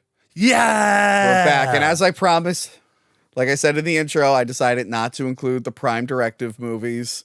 Mm-hmm. Even though I hear they're not too bad, I just didn't want to put that much on your plate. And I appreciate that. The Alien Predator, just that was that was a lot. Watching to get through. all of them was this was much easier and a more pleasant experience as well. Yes, RoboCop. So if you're new here, if you stumbled on this video, we did review the original RoboCop. Go back and check out that episode. That was a fun episode. It was. And after that episode, I quickly put out a video called RoboCop Rogue City. Is it just like the movie? Where I went through the story of the game and talked about like the visuals and stuff, see if it matched the films. And you're going to have to go watch that video to find out. I'll have to. Honestly, I want to know your opinion on Weller coming back. I was happy in Mortal Kombat 11. I was even happier here. I bet. Yeah, so it's time to do the sequels. Now, you would think, like, why am I bunching all these together? Well, one, it worked out really well for Terminator. But two, I just, as much as I love the first RoboCop, I can't talk all day long about the sequels as much as some other people do. I'm going to rant a little bit about one of them. Which one? I wonder. The one that we don't have a physical copy of. Weird. That's so strange. It's foreshadowing or something. Yeah. I guess we'll get into it. Okay. I guess we'll start with the first sequel, RoboCop 2. Now, before we get into the story, I have some fun background information here. Okay. So they wanted the original writers to come back. Yes. And they made them write a script. They had to do it within a deadline. Mm-hmm. And they wrote a script about it was going to be 25 years after the first one. Okay. There were going to be big corporation wars, and someone was going to activate RoboCop, and he was going to be thrust in the middle of this chaotic war. Wow. Then like Demolition Man or something. Kind of like Demolition Man. Then the 1988 writer's strike happened, so they weren't able to write for a bit. When they came back, the studio deemed their script just not filmable. Also, I think there was like a breach of contract. They were working on another movie that ended up not getting made. I think there was some conflict there. So anyway, they fired the original guys. Oh, okay. That makes sense. Got rid of them. Yeah, perfect. But in the one guy's contract, he was able to like suggest another writer. Mm-hmm. And he suggested Frank Miller, the comic writer, who did a lot of like cool stuff in the 80s with Batman. Batman Year One, The Dark Knight Returns, probably is like most famous. Went on to do some really good comics. and some really bad comics, hit or miss. But yeah, so he wanted to break into film. So he wrote a draft, and they deemed it unfilmable. Years later, it was adapted into a comic book. I haven't read it. I've been meaning to read Frank Miller's RoboCop 2. Really? Yeah. I had no idea. That's kind of crazy. It shares some similarities to the previous script. Okay. So then they got Walton Green to come in, who wrote like the Wild Bunch or whatnot. He rewrote Frank Miller's script. Okay. They couldn't get a director for a while, and they ended up getting Irvin Kershner. Do you know what he directed? I think he did something really like I can't put my finger on it. Yeah, are there any other sequels he's known for? $multi-billion franchise. The Empire Strikes Back. Empire Strikes Back. He got the director of The Empire Strikes Back. I guess he had experience helming the sequel, and yeah. Yeah, he had some experience, I'd say. So the producer... greatest films of all time. Yeah, he just happened to make one of the best things ever. Yeah, no big deal. So the one producer told him he wasn't allowed, because they kind of rushed this into production. He wasn't allowed to like touch the script, but then he ended up working with Frank Miller while the movie was there to like fix up the dialogue and whatnot. So Frank Miller still kind of was involved. Yeah. And then Orion Pictures, they were kind of hands off. Oh, sorry. I bumped into my Milton, played by Stephen Root, bobblehead. We'll talk about Stephen Root in the next film. Yes. He's a main character. Yes, we'll talk about Stephen Root. Yeah, so Orion Pictures, they were kind of hands off with that last one. Yeah. And remember, if you want to know more about the making of the first one, you should watch the RoboDoc documentary, which I believe is now on Tubi for free. RoboDoc, the documentary? Yes, made by some wonderful filmmakers who I interviewed on this show. What? You should watch that episode too. You should. You really should. They were more hands-on with this. They rushed it in production. They wanted to get this baby out. That's the behind the scenes. Can you read me the plot to RoboCop 2 on the back of that Orion VHS? RoboCop 2. Yeah. The sizzling sequel to the 1987 sci-fi blockbuster brings back the future of law enforcement. Oh, yeah. RoboCop. Yeah. To face his greatest challenge ever, Peter Weller returns as the half-man, half-machine police officer, this time to rid the lawless streets of Detroit of the deadly new designer drug, Nuke. Ugh. Damn, Nuke. Gotta get off the streets. Makes me so mad. Anyway, unknown to RoboCop, the evil corporate empire which created him wants to take down the city private and develop RoboCop 2. A newer, bigger, and more powerful version to replace the original. Yes, RoboCop 2. I like it. It's fine and fun, as I say on this show. Fine and fun. What it gets right, it gets really right. And for me, that's the humor. Okay. They nailed the humor. Because there's like wacky things happening in this super ultra violent, gritty world. Yes. The commercials are great. They are. It took 2 days to download specs from Cleveland. Lost the account.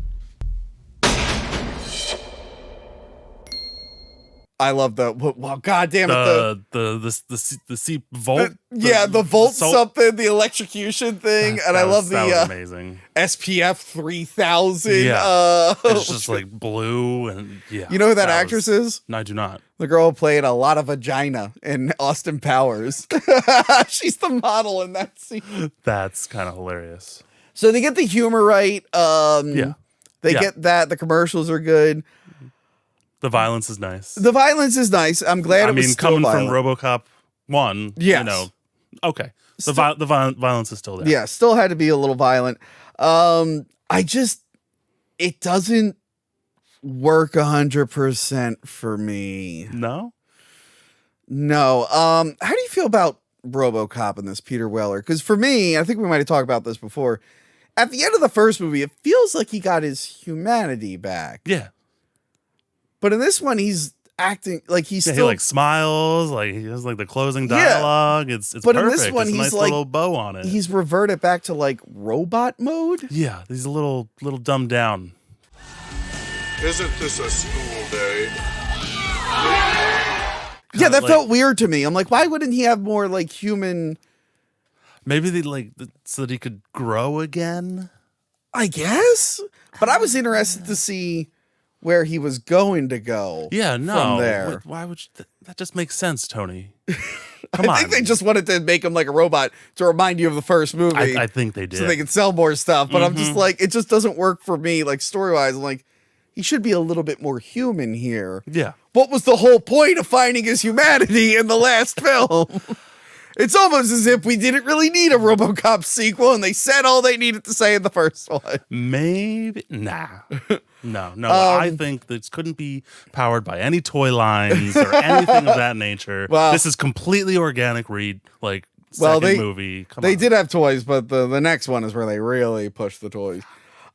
Speaking of toy stuff, what do you think of his blue makeover? Because he was gray in the first one. They made him very blue in this one. So they actually did that for camera reasons. Oh, really? Yeah. Okay. Like I don't know the full extent of it, but essentially like they were getting like some grain or certain types of reflection and discoloration on the film because of just the color that was bouncing back. I could be slightly incorrect, but along those lines, that sounds like a technical camera jargon that was essentially why they chose to change that as well, because the suit in the second one looks so good compared to the first one. Yeah, it does look shinier.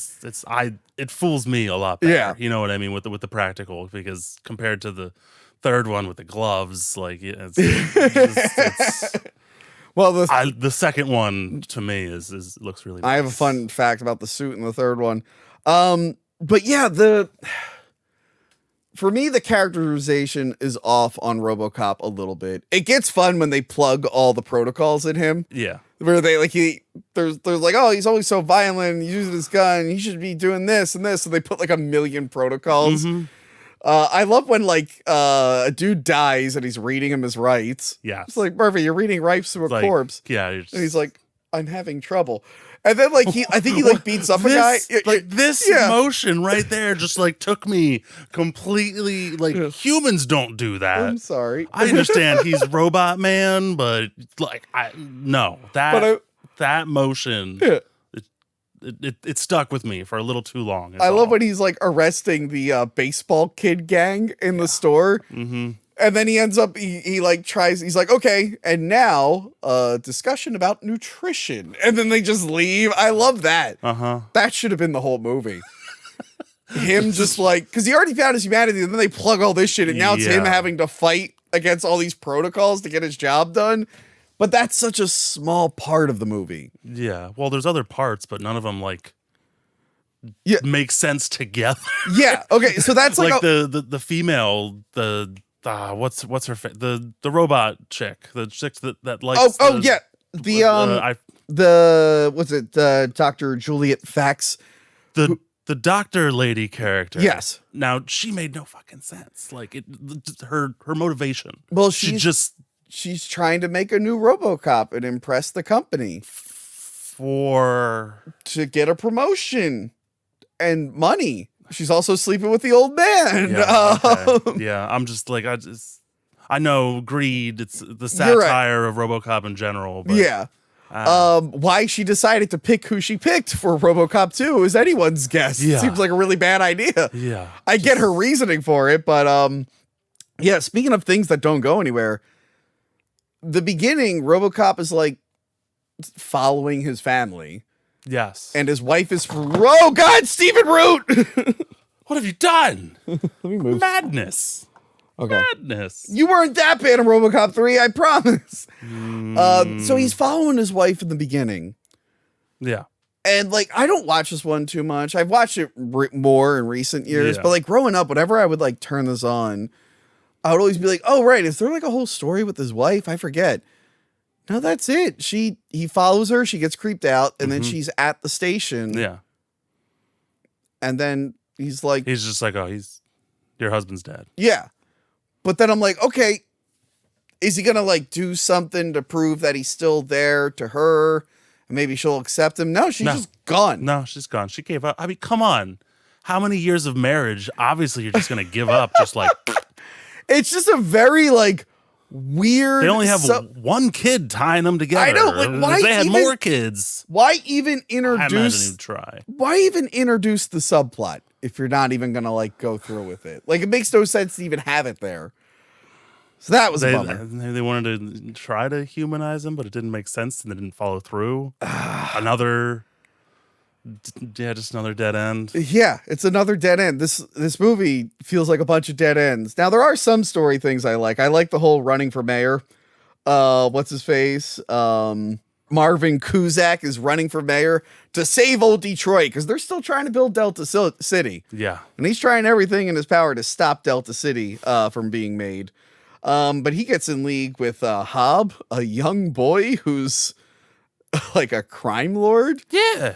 That makes perfect sense. He's like second or third in command to the main crime lord who's selling all the nuke. Yeah. Kane, played by Tom Noonan, who I've talked about in many films, like Monster Squad. Okay. I reviewed Monster Squad. He's the Frankenstein monster in that. And me and Johanna reviewed all the adaptations of Red Dragon. And in the original one, Manhunter, the one made before Silence of the Lambs, Tom Noonan was the Tooth Fairy, the Red Dragon killer in that one. Oh, really? Okay. I met him at a convention a few years back. We took a picture together. Oh, nice. Was he a cool guy? He was very quiet. Yeah, Seemed a little shy. Very quiet. That's fine. Great actor. Great actor. I love him. And apparently it was his idea to have Kane be like a former hippie. Because he was a hippie. He thought it'd be like a fun thing. I mean, some of the inspirations on set could happen that way, which is weird. So here's another letdown. Like, he's a really good bad guy. Yeah. He's like very violent. Like he makes them like cut open that cop and he makes the kid watch. All of that is awesome. And then they kill him off and bring him back as RoboCop 2. And we've completely lost the performance because he's either really obvious stop motion or a CGI face going blah, blah, blah, or a practical effect brain with eyes. Like we lose Tom Noonan. It's like, all right, I know I'm supposed to pretend like that's Tom Noonan, but I have a major disconnect. Like I'm not buying him as that. It sucks because he was that face haunted me. Yeah, as a kid. Yeah, I had not seen any RoboCop movies. But what I had always seen, and for some reason on repeat on television, is the specific scene with him. Yeah. And he breaks the lady's neck. Yeah.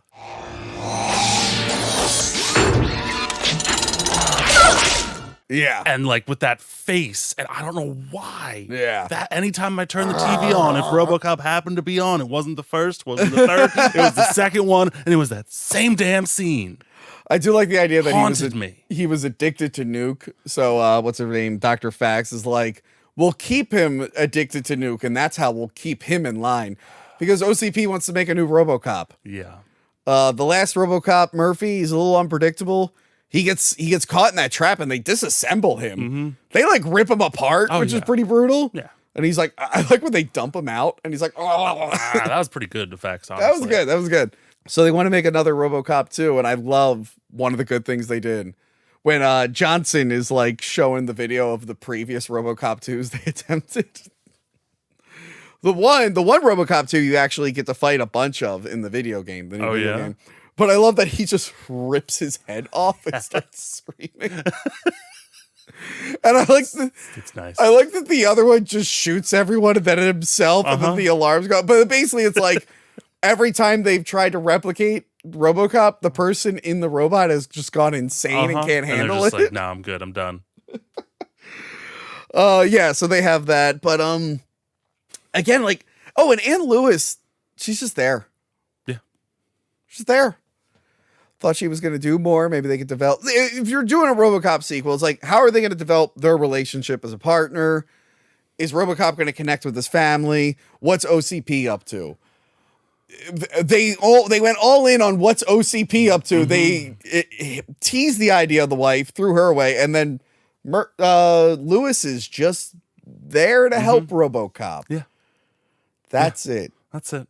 I mean, she actually had like character, like motivation, yeah, lines, and you were like rooting for her in the first movie, and then you this just kind of forget that she's there. Background scene. She's just scenery. She has a nice new haircut. Yeah. RoboCop makes sure to point out the hair. You gotta recognize those haircuts on them women's. Yeah, but I will say the old man, Dan O'Hurley, was really great. The head of OCP. I I love that he's sleeping with the like Johnson really wants like a promotion or something. He realized he's competing with the doctor, and she's like sleeping with him in like the hot tub and everything. And I love at the end when they realize Johnson's like, we could pin everything on her and make it look like it was her idea. And he's like, and then she comes over, she's like, you okay? He's like, oh yeah, I'm honey. That's what her. And she looks at Johnson, he's like, get to work right on that. He's just ready to fire. What?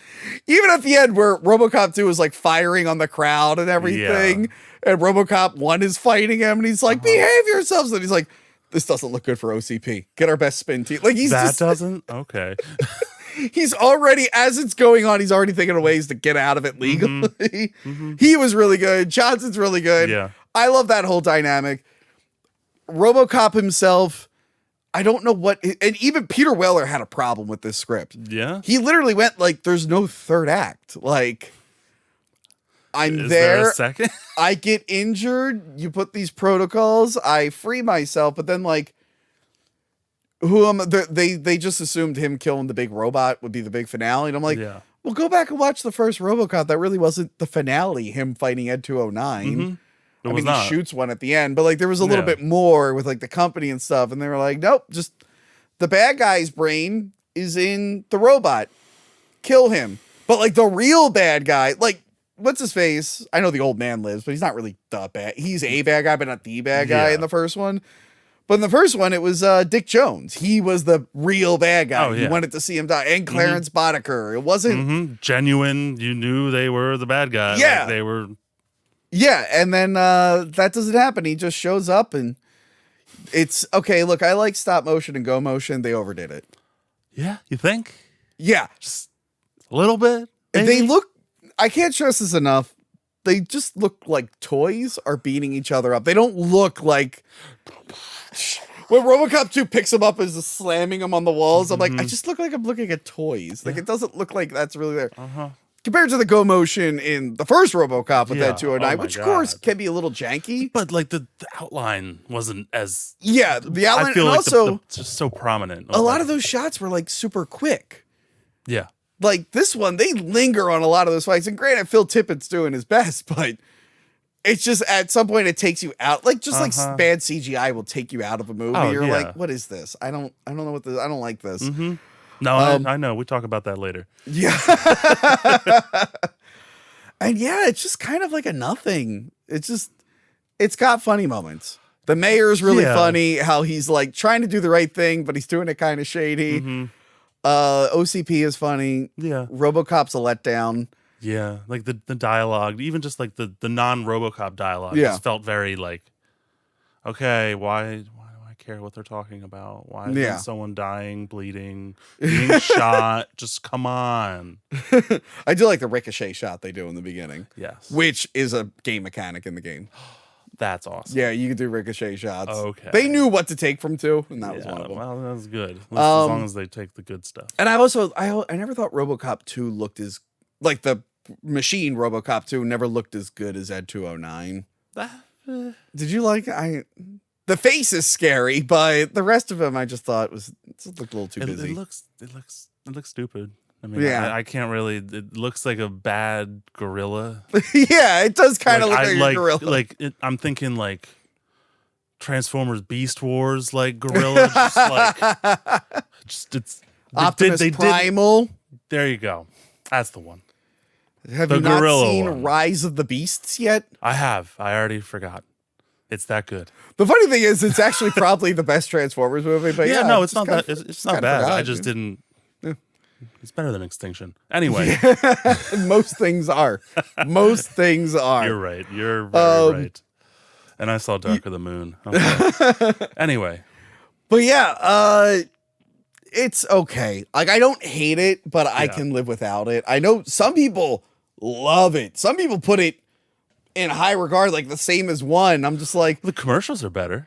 The commercials. Well, I don't want to say better. The commercials are really good. The commercials are really good. They're more fun. They're more fun. They're more fun. They're more fun. It just kind of feels like nothing happens. Like this didn't feel like a big moment in RoboCop's life. It's like, they put some stuff in my brain and fought another robot. It's like, get back together with the wife. Is she not there? Like, You can't I can't stop seeing that face, Tony. It haunts me. RoboCop needed a goal to work toward other than I have to stop the big robot, which he didn't, which wasn't even really a thing until like the later act. Mm-hmm. And again, it sucks to have like this amazing villain played by such a good actor just gets swapped out for stop motion and the CGI face. Mm-hmm.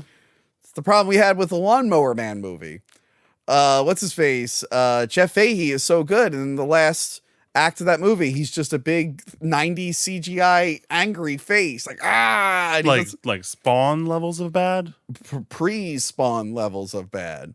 It's worse than Spawn. Yeah, well, it's supposed to be inside like a video game world, so I guess it's allowed to look super. Puppet thing from Spawn, It looks pretty. It's on par with that. But again, both movies we lose this charismatic character because it turns into weird special effect. Mm-hmm. That's all I could say about RoboCop 2. Do you have anything to say about RoboCop 2? I would not buy that for $1. He's not even in this one. I know. He's in the next one. That's why I said this time on purpose. Yeah, I wouldn't buy it for. I'd like to read the comic and see if it would have been better. Yeah. Good idea. There's good ideas in here. I'm going to say that about definitely. Say that about the next movie. There are good ideas. I wish the studio trusted them to see some of those ideas all the way through. Well, Orion had a different agenda in general than most motion picture companies or houses. Orion should have had an agenda called not filing for bankruptcy. That should have been on the list of their. They made a lot of Can I tell you difficult decisions? Let's say. Can I tell you one decision they made to help promote this movie? Yeah, go for it. WCW, 1990. Oh, I'm listening. I believe it was called Capital Punishment. Ooh. Happened a few months before this movie came out. For RoboCop 2? Okay. Yeah, and they really wanted to promote RoboCop 2. So there was a match, I think, it was definitely Sting versus, I think, Ric Flair. Okay. Because it was against him and the Four Horsemen. They were afraid the Four Horsemen would interfere, and of course they did. They put Sting in a cage. He wasn't able to, do the match, but who do you think came out and saved Sting? Please tell me it was Arnold Schwarzenegger. No, it was RoboCop. They had a guy in a RoboCop suit come out and rip the door off the cage so Sting could go fight. And I think part of his leg was falling off, the costume was falling off. It's taped on or something. It is. People say it's one of the dumb. This is WCW. This is one of the dumbest things WCW ever did. Yeah. And you know what?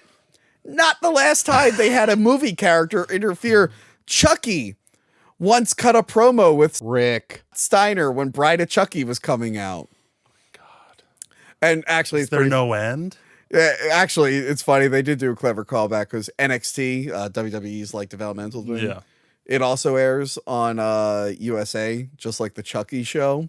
Okay. So to promote the Chucky show a few years ago, they had the Chucky doll interact with Rick Steiner's son. I forget what name he wrestles under.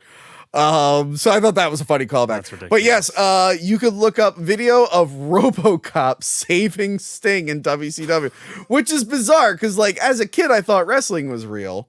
I didn't watch this one live. I found out about this one years later. Oh, okay. But it would have. That's a shame. You would have been so happy, I'm sure. It would have thrown me off though, because I'm well, I know movies are fake, but wrestling's obviously real. So what's RoboCop doing here? You're right. Maybe it's better you didn't see that, honestly. It would have really thrown off my whole reality. Yeah. I love that, you have to consider, wrestling continuity, different movies I've been in. Shaft, the Samuel L. Jackson Shaft is in continuity with WWE. I think I'm a little upset that I know that now.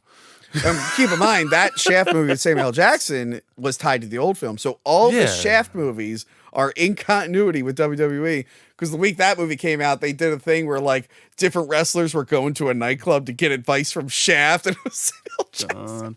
See, what they needed was Shaquille O'Neal as Steel. Oh, that would have saved them. That would have been way better. Because then there's the trifecta of Shaft being involved. You know what I mean? Because Shaft was in Steel. Great movie. Choice film. Perfect film. Flawless I do remember. Great costume. You got to check it. What you call it? WCW did have a wrestler that was Mortal Kombat inspired. Glacier. Was that like Frozone or something? Like what? He looked like Sub-Zero, but his name was God. Glacier. It just sounds like a bad Mountain Dew. That guy taste. still wrestles under Glacier once in a while. Like, Glacier's back. Anyway. Yeah, Glacier. Now we see RoboCop right. 2 is fun to watch in the moment, but once it's done, you just kind of forget about it. You do. It's, there's a good amount of, and you end up forgettable. talking about wrestling shit. Yeah.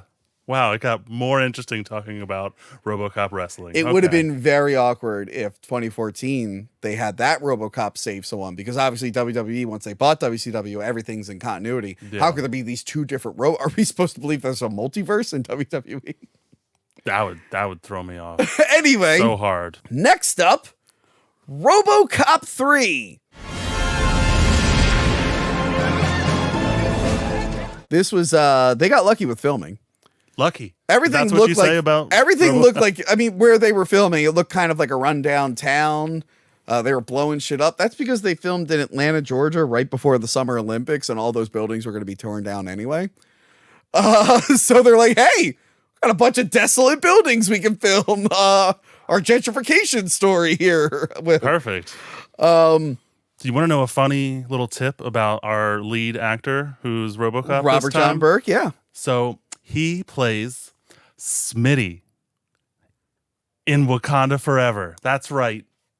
RoboCop is in the Marvel universe. He did it. He did it. He played. Do you remember that character, Smitty? No. Neither do I. Neither do I, Tony. He's been in a lot of stuff. But they credited him, and he has a fucking name, and it's Smitty. I watched Wakanda Forever once. Okay. And I liked the first Black Panther. Yeah, I really liked the first Black I really Panther, liked actually. it.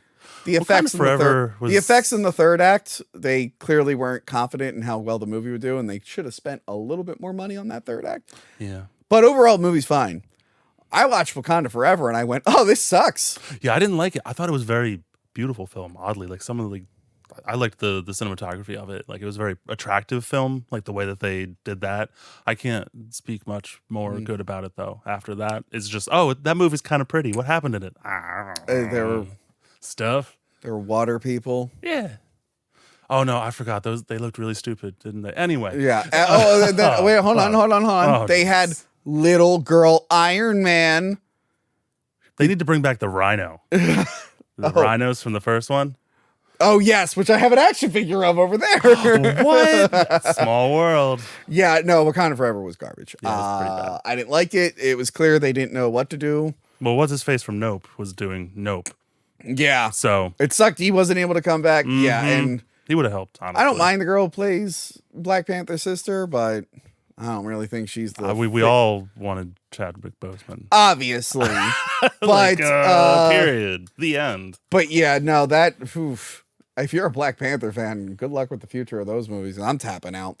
Anyway, what were we saying? Oh yeah, Robert John Burke. Yes. He replaced Peter Weller. Yeah. Who was doing so weird. I have it they here. Did that. Peter Weller, he probably didn't want to come back because he was really not happy After with RoboCop 2 because, as we sense. mentioned, it didn't have a third act.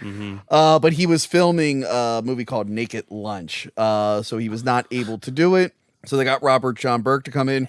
Now, here's the problem. Isn't Naked Lunch the one with the lizards? I don't remember.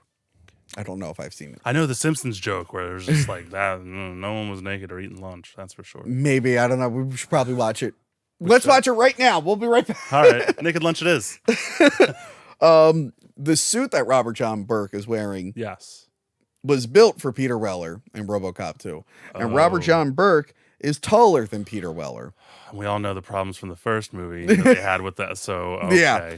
So I know where this is headed. He was uncomfortable in this suit.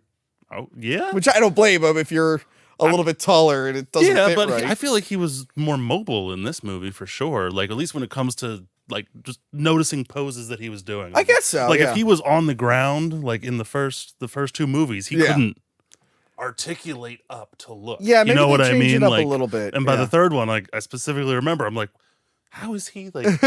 Maybe, like, the way that they framed it, he wasn't wearing the pants or something. Yeah, that's usually what and they it was did. just, like, because the costume was only half worn, kind of like a C-3PO kind of a thing. Yeah, that's is what they did with why the... he was able to the driving scenes. They have him take the legs off so he can actually drive. Okay. I feel bad for Robert John Burke because this is a hard role to step in, but like he's even more robotic than the first movie.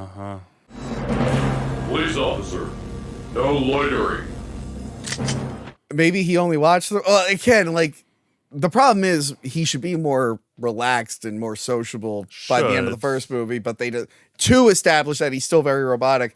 And Robert John Burke is going a little too far in the robot. Well, thing. maybe it's just because it's the first time he's doing it. He's like, well, I feel like I should be more. It's like, no, this is the third movie. Come on, dude. Also, they had to address that his face changed. So the very first thing that happens to him is he gets hit with like fire and his face gets all messed up. So you're supposed to assume they like fixed up his face and it looks a little different. I mean, at least it has like almost like high evolutionary vibes from Guardians 3, where it just looks like it's almost like peeled on there. You could just like pick it off. Yeah, the makeup never looked as good as it did in the first one. Even RoboCop 2 didn't look as good as the first one. Well, no, not the suit looked good though. The suit looked good. I'm still gonna the makeup with the head. For the second, something about it never really jived with me. No, it was just that little bit off. So major plot points were taken from Frank Miller's original draft of RoboCop 2.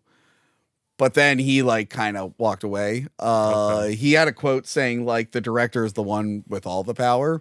So I guess Fred Decker came in and just changed a bunch of stuff. But even he didn't have full control because Orion was even more hands-on with this, and they made the decision because they realized kids loved RoboCop.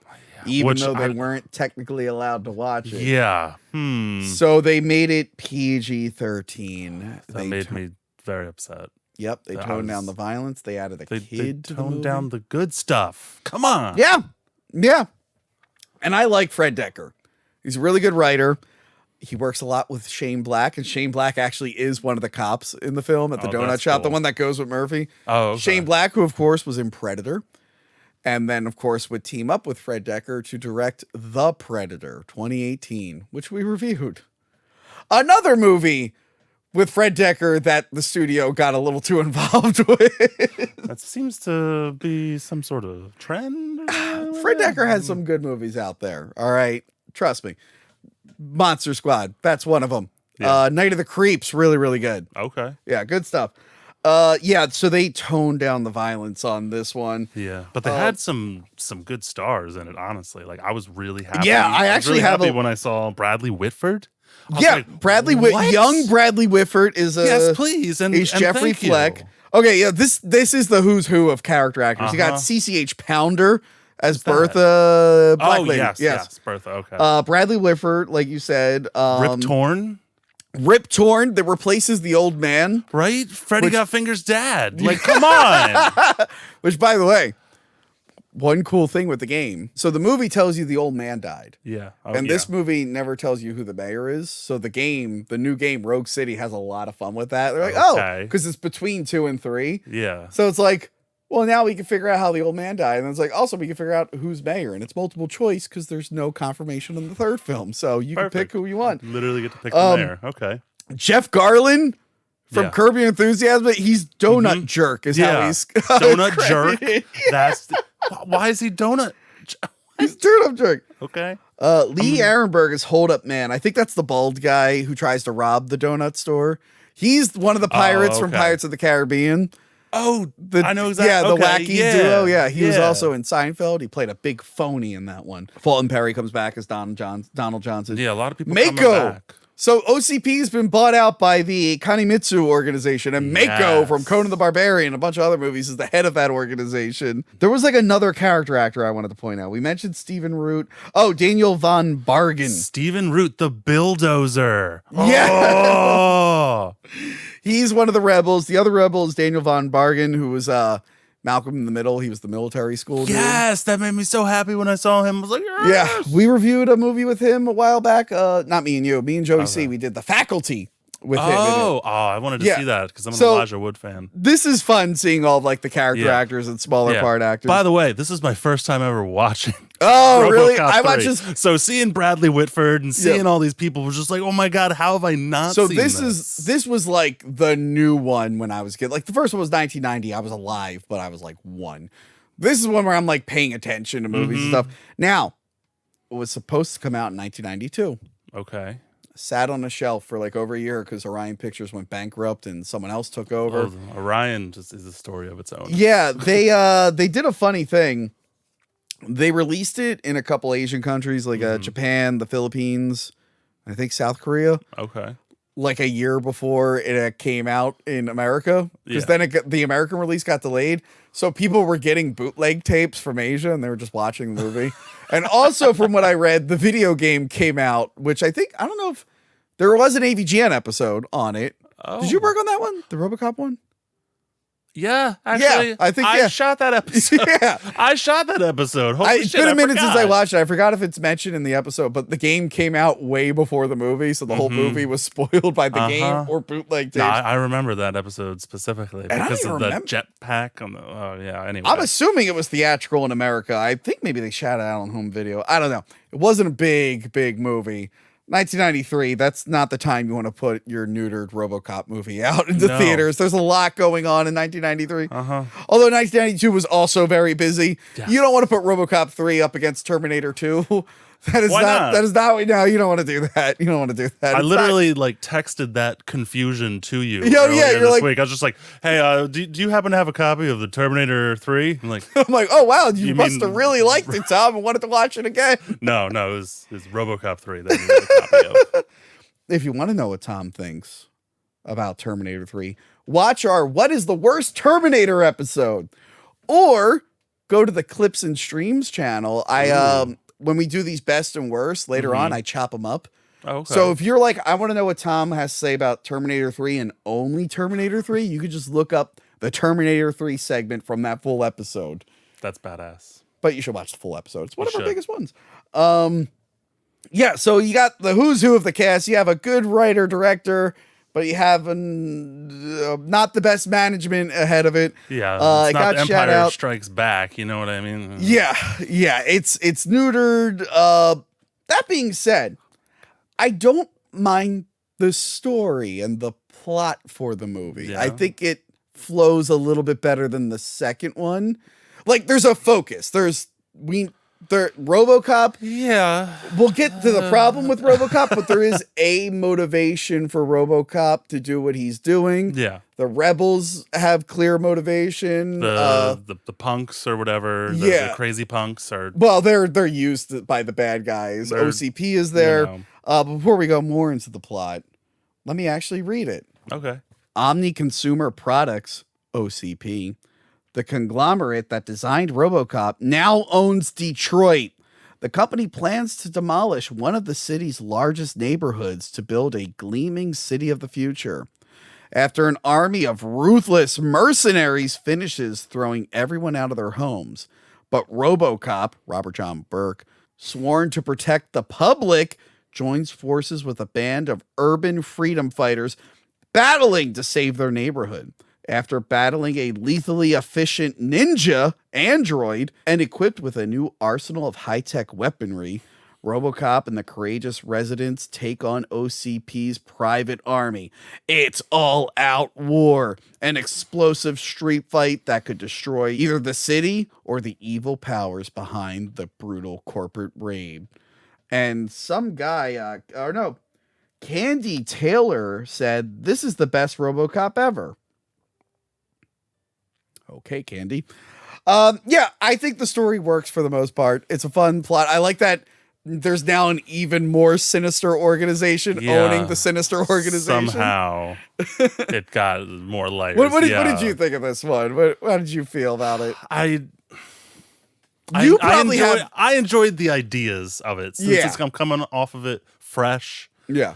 I enjoyed the concepts. I thought that the ninja robot was just like, all right, this is that. I didn't realize he was a robot at first. Like, that totally threw me. I'm like, wait, what? And then there was multiples of him. Yeah, well, the one that was all messed up, they just put his face, which was just like this the whole time.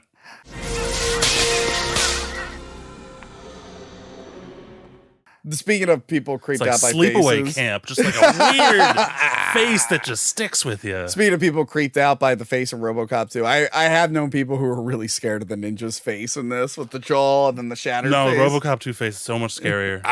So much worse. Man, if that scares you, do not watch Lawnmower Man. That's all CGI faces at the end. You'll be terrified. It lives with me. Yeah, so it didn't work for you overall? It was fun. Yeah. I couldn't help but laugh at the entire final showdown. Yeah. Just beginning to end. It was not supposed to be funny. Yeah. But I was laughing the entire time RoboCop was in frame with a jetpack until he left frame with a jetpack and then got it on again and off later. And each time was hilarious. I don't think they wanted that, though. No. But there is some good humor in this. Not enough fake commercials. No. There's one in the beginning for Delta City. Mm-hmm. They have one. So OCP has a rehab unit, which is like a bunch of mercenaries that are just trying to flush out the neighborhood so they can build. They still haven't built Delta City. They haven't. They're really struggling to get Delta City built. They start to in the game. Well, you're selling this game for me, man. Nice. It's a pretty good game. Oh, yeah. And one of my other favorite parts, comedy-wise. So, again, they're neutered by PG-13. They can't be really fun. But there's one dark joke. So, like, OCP is going into the shitter. Yeah. Because of the events of the film. They think RoboCop's gone rogue, but he was really set up. Mm-hmm. The Kanemitsu Corporation is going to, like, shut them down. So everyone's panicking in there. And Bradley Whitford's like, oh, what a bunch of cowards. Oh, he jumped out. Psh, that's why I bring a gun. But I do love, so I love that. I just walked by a guy's office. He's opening the window and his wife's like, it's not that bad. Can you still hear me? And they show him jump. And I'm like, okay, for PG-13, that's fine. But then they cut to the ninja showing up, but you see him in the back. You don't see him splatter, but you see him fall. Like, I didn't think they were going to go the extra step. No, I did not think so either. I thought it was going to be another place, another location. But then that was kind of nice. And Bradley Whitford's character is like a total dick. He then gets fired and he pulls out the gun that he just mentioned. I love that, like, they timed it perfectly where like a few minutes or seconds go by. Mm-hmm. And Johnson's like, okay, and boom, you just hear him get shot. Like, that's dark for a PG-13 movie that's aimed toward kids. Like, I'm surprised they got that in there. No, but it worked out. Yeah. To try to squeak it by, you know what I mean? And here's the problem with these sequels, 2 and 3. I'm really more invested in like all the OCP stuff than I am RoboCop. RoboCop's the weakest part of this movie. Yeah, entire all from when he becomes disabled until he's fully charged. Can they just fix all of that? He's sidelined for a lot of the movie. It takes him, I think I clocked it like 20 something minutes maybe to actually show up in the movie. Which, I mean, it can be done, but I mean, when you're at the third one, it's like, okay, unless there's like a story reason for why he's not showing up, you know, like when it was done perfectly in The Dark Knight Rises, you know, they waited like an hour for him to show up in the suit, but they had a good story reason for it. Yeah. I'm in that movie, by the way. I don't know if I ever brought it up before. What? Never. Oh, but yeah, I was in it. That's crazy. I can sign your DVD if you have it or something. I would love that. Okay, bring it over and I'll sign. Okay. Anyway, you can sign my Creed movie then. I will. Right. That's right, an extra in Creed. Oh no, so you'll sign it for me. No, you're gonna I just want you to sign stuff so I can sell it. You want me to sign your Creed DVD, even though I'm not an extra in Creed? Yes. Okay. I'm pretty sure your autograph brings the value up of stuff. I have signed movies that I wasn't in, so that has happened. I'm just saying. You should get if you have Creed 2, hunt down the mayor from Mummy Cop. He had a small part in Creed 2. He's at the bar in Creed 2. Oh my God. Did you see Creed 2? No. Oh. Well, see Creed 2. It's good. And Creed 3 is good too. Okay. Even though the bad guy is being canceled at the moment. It's still a good movie. Yeah, I never made it past Rocky 3, so. Oh, okay. Well, if you get to Creed 2, there's a moment in the bar and like, he's like, hey, blah, blah, blah. And I'm looking at the theater. I'm like, that's the mayor from Mummy Cop. I know him. That's how I know this was shot in Philadelphia. I know him. Oh my God, that's so crazy. I wonder who was the cinematographer for the second season of Mummy Cop.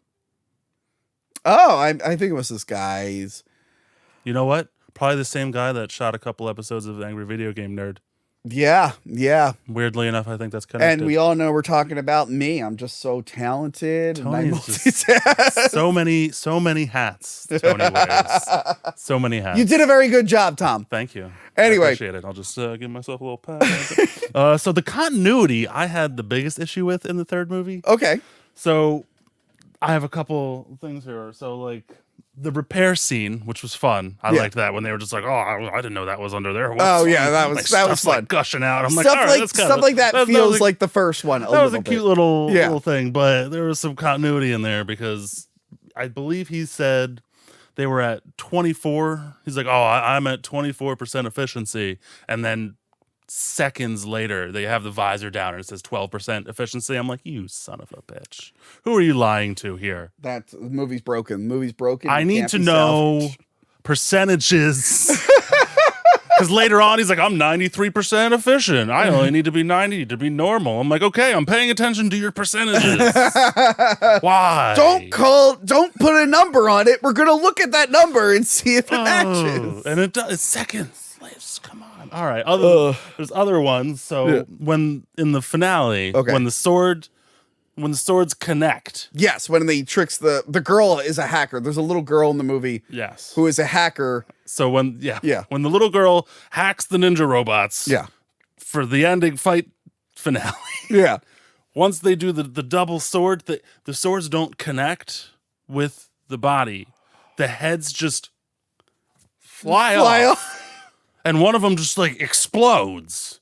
And like, but the swords, if you look closely, the swords come right up and it like hits them like just a little off on the shoulder. And then the heads, I'm like, what the? 0 star continuity, guys.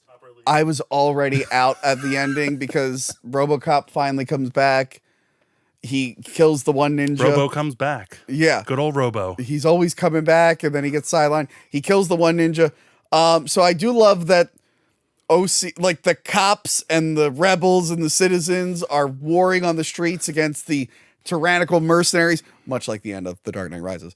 And much like the end of Dark Knight Rises, the hero comes flying in, but Batman had that cool plane. RoboCop has his jetpack, and it looks so bad.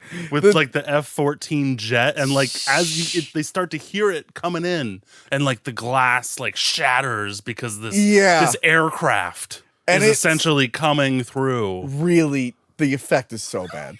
Especially at the end when he's carrying the girl, and Dr. Lazarus, played by Crossing Jordan.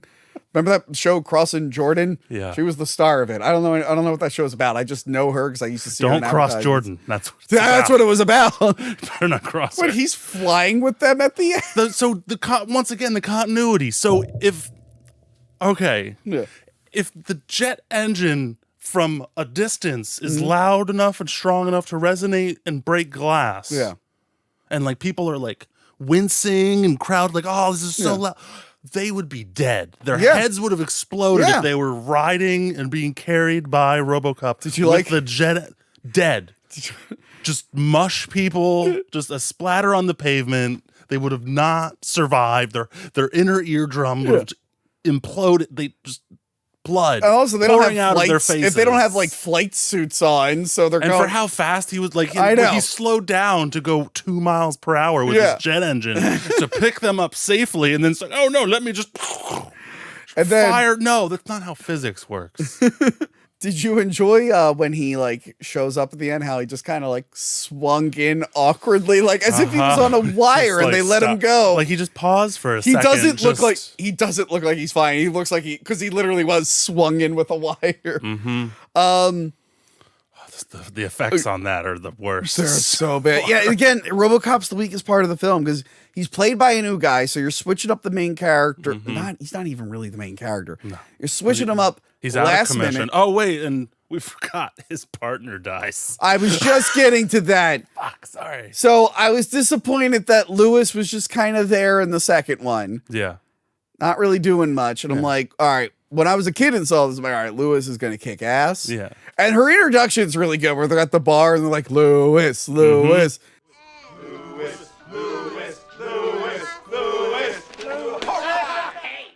She dies. She gets shot. Just dead. And then, like, it's not even like, is she going to come back at the end? Is he going to? No, she's dead. Mm-hmm. So that's RoboCop's. She's the motivation. Yeah, it's RoboCop's motivation for the to entire come back. Yeah. Movie. It's just to. Which is something, I guess. But I'd rather you more motivation than the second one, I guess. Yeah, but I'd rather you just didn't kill Lewis, because Lewis is great, and we never really, besides the first movie, we never really got to see her shine.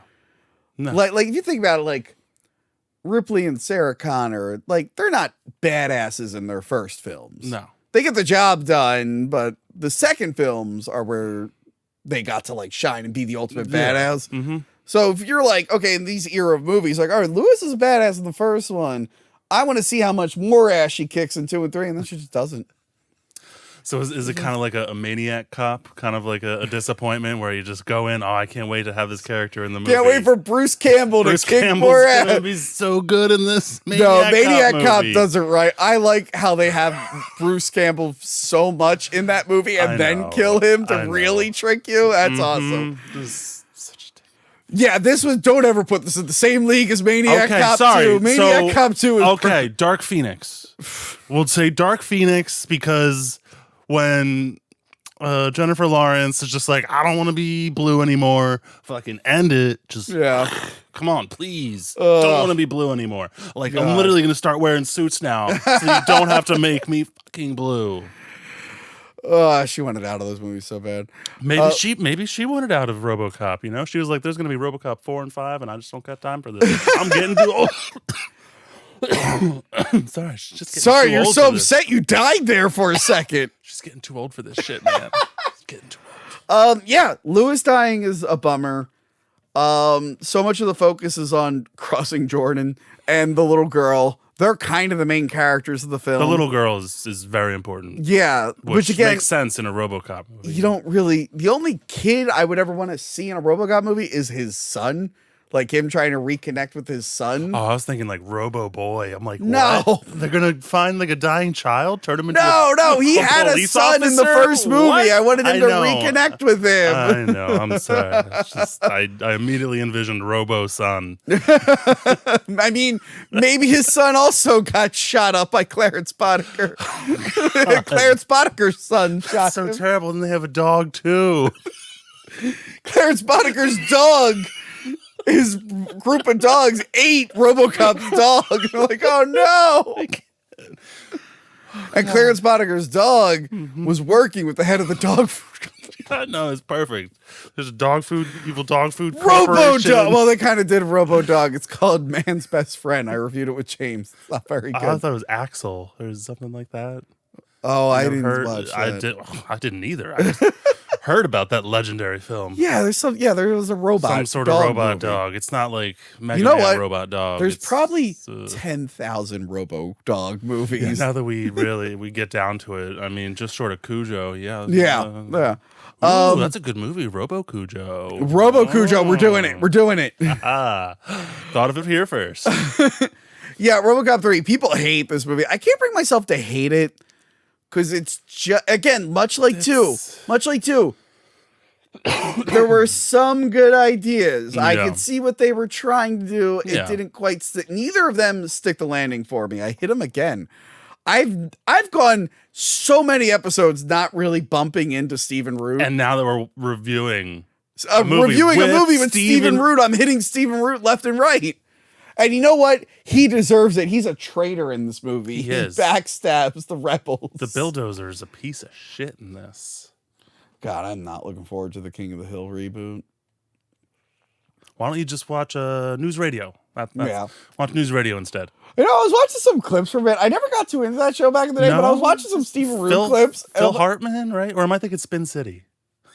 David Spade? No, I think Stephen Root was in News Radio. Okay. I watched whatever one it was. I watched a lot of clips of Stephen Root on that show. I'm like, I feel like I would like the show. I should try to watch it someday. Yeah, it's Is good. It streaming? It's definitely better. It's better than Wings, you know. Yeah. But is it streaming? Because a lot of those old shows don't stream. Like the Drew Carey show doesn't stream.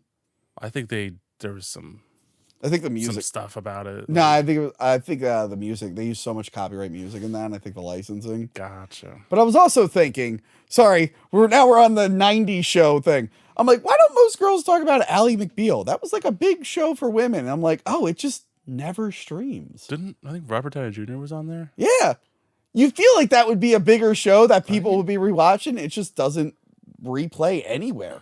I always remember that Family Guy joke about like that when they get rid of the bear with the chain shaking a jar of coins at it. I don't remember that. Oh no, it's. I remember Futurama making fun of Ally McBeal. Okay. Well, yeah, Ally McBeal. It was relevant for a minute. So I learned this Ally McBeal thing. Did you expect when you turned on the worst RoboCop movie that you would start talking about Ally McBeal? I was in Boston. Okay. And I looked up film locations. Yes. And the exterior for her law firm was in Boston. I took a picture and I'm like, guess what show this was in?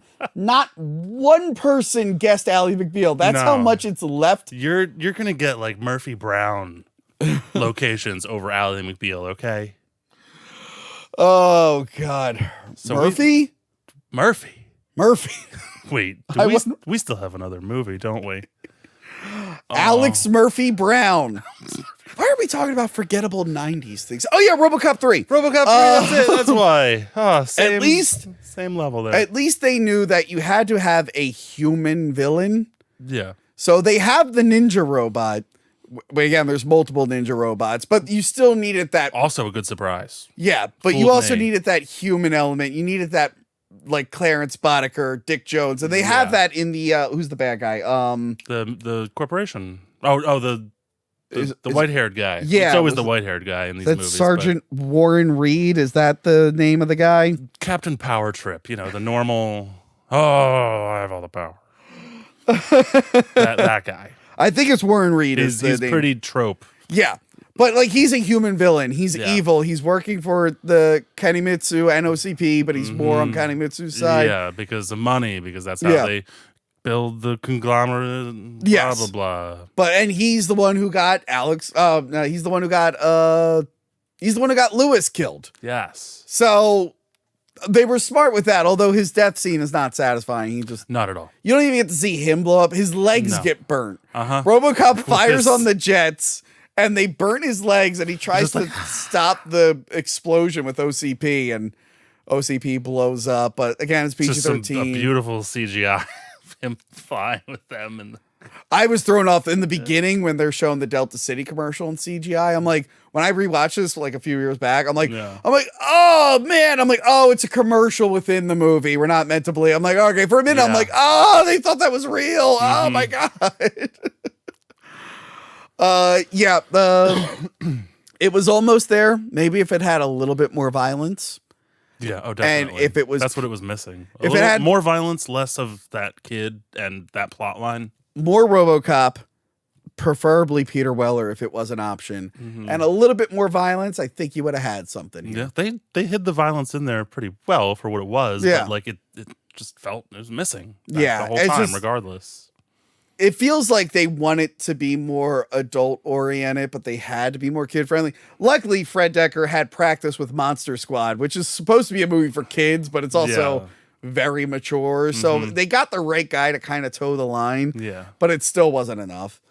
Again, not having Peter Weller really hurts it. Oh, yeah. You think this would be an easy character to swap out, but it's really not. Yeah, it's not like Dredd where it's just a frown. You know what I mean? Well, Dredd now would be hard to Sylvester Stallone Dredd. Yeah, no. Well, that would be hard to recast for different reasons because it's like if you were in the same continuity, it's like you have to do a Stallone imitate. Like, yeah, I mean, I'm a Carl Urban fan, so like that's just me personally. But I'm thinking like it's not like Jason or Michael Myers. Yeah, where you don't see them, so it's literally Freddy it's like, Krueger. What's the difference? Oh, that guy's chest is bigger and wider than that guy who's shorter. Yeah. Oh, okay. It would be hard to replace Arnold as Terminator now. Well, they do that already with but like CGI bullshit. Yeah. But I'm saying like if Terminator 2 ended up having a different Terminator, like a different actor playing it. If it was, no. I feel like back then people would have been like, oh well, obviously Arnold's not coming because he didn't come back for Predator 2. Yeah, true. I feel like that I don't know. RoboCop's hard. Peter Weller really nailed it. It's hard to replace him. Mm-hmm. My friends call me Murphy. You call me RoboCop. It's almost as like that first RoboCop movie was lightning in a bottle, and you can't really recapture that magic or recreate that magic. It's tough. They definitely didn't do it with RoboCop 3. No. And you know what else they didn't do it with? What? RoboCop 2014. A movie I was so against happening. Yeah. This is still when I was like, not everything had been ruined for me yet. Okay. Like, the Batman movies got bad in the 90s, then they got good again. Those had just finished. Oh yeah. They inspired this film, obviously. Mm-hmm. But then Halloween was remade. That kind of sucked. Wait, which one? Oh, the original one was remade at this point. I'm like, well, there's something I loved as a young and ruined. Tyler Mane. Your best friend. But yeah, then the Alien movies were pretty bad. Prometheus I thought was going to be good, and then it wasn't. Yeah. Now everything has been ruined, and I don't care anymore. Now I'm like, good. So you're excited for the newer Alien movie? Alien, who gives a shit? I'm not excited for it. I'll see it. I'm not going to be devastated if it's bad because I went through 4 terrible films. Is Danny McBride in it? No. Oh, well, no, I'm good. I'm good then. But I was thinking about this. I'm like, man, because I was watching it today, and I'm like, man, I was angry in the theater watching this. I saw it with Anthony from RoboCop. Yeah. Oh, geez. This was actually his box set that he lent to me. He gave me a bunch of his DVD collection. I'm like, yeah, I'll throw it on the set. That'll be fun. Specifically for this episode. But yeah, we were pissed at the time. We're like, fuck this. Again, it's PG-13. Yeah, we were very, that was very another mad. mistake. But I was rewatching it today, and I'm like, I still don't like it, but I'm not as mad as I was back then. And I'm thinking of they remade Roadhouse recently. Yes. And I thought I was going to hate Roadhouse. Did you end up watching it? Pain don't hurt. Did they use that line? I forget if they did. Oh. Did you ever end up watching it? I have not seen the new iteration. They fucked up on the fight scenes. Everything else was actually... That's half the movie. Everything else was actually okay. Yeah. They tried to do and I actually reviewed it. We did it on a monthly wrap up, but I clipped it on that Clips channel. So if you look up Roadhouse Remake Hack the Movies, you'll find my review of it. But yeah, they did the thing where they had an actor punching a green bag and then filmed the other actor reacting to it so you could actually have a connect, but they overdid the effect and it was super. So all the fight scenes, you could just tell for a lot of it, the people aren't really there and the camera movements feel very digital. I'm like, are they even on a set? The fight scenes ruined the movie and the movie would have been okay otherwise. That sucks. So it just won't be your regular Saturday night thing. No, it will not be my Saturday night thing. However, it was still better than this remake. So this is directed by Jose Padilla, a Brazilian guy. Okay. He's done a couple things since then. Anything I've heard of? I don't think so. That sounds like a very prolific career. Written by Joshua Zeddemore. This was as far as I can tell, his first writing credit. That sounds familiar. Zeddemore. But he had uncredited rewrites on Quantum of Solace, the second Daniel Craig movie, which was done during the writer's strike. So a lot of people did rewrites on that movie. Yeah. And he also did uncredited rewrites on The Darkest Hour, a movie where the people are stuck in Russia and aliens are attacking. I'm not familiar with that. Just another winner there. Okay. So this movie. Yeah, Rick Flag is RoboCop. For a while, I would not watch anything with Joel Kinnaman in it. Really? Why? Because I was so mad he was playing RoboCop. Oh, I've gotten not over that bad. Much like I've gotten over Jason Momoa for ruining Conan the Barbarian. I'm now like, I'm less critical these days. As I enter my twilight years, I'm less critical of actors' decisions. But for a while, I'm like, I'm not watching anything with Joel Kinnaman. Fuck that. And then when House of the Cards was really hot, he was in season 3. I'm like, well, I'm not going to not watch House of Cards. I guess I'll watch Joel Kinnaman in it. Yes, I didn't make it to that season, oddly enough. Huh? I didn't make it to that season because when I started watching House of Cards was the wrong time to start watching. Yeah. I watched it late. I was in season 2 and then some things went down and I'm like, you know what? I don't think I'm going to keep watching House of Cards. Smart. I didn't watch the last season. Which is a shame because it was a very beautiful show. It was a good show. Again, I didn't watch the last season. Filming wise, beautiful. I Googled what happened and I'm like, oh, that sucks. Probably should have just canceled the show. Yeah. Anyway, so he plays Alex Murphy, RoboCop in this. No, you seem disappointed. Like disappointed with the actor, disappointed with the choice of how they represented the character. I'm disappointed in whatever that accent was he was doing. Was that supposed to be a Detroit accent? Oh, His I have no cop idea. accent? I don't know. Yeah, 2 years without no arrest, no nothing. You got to be dumb or dirty.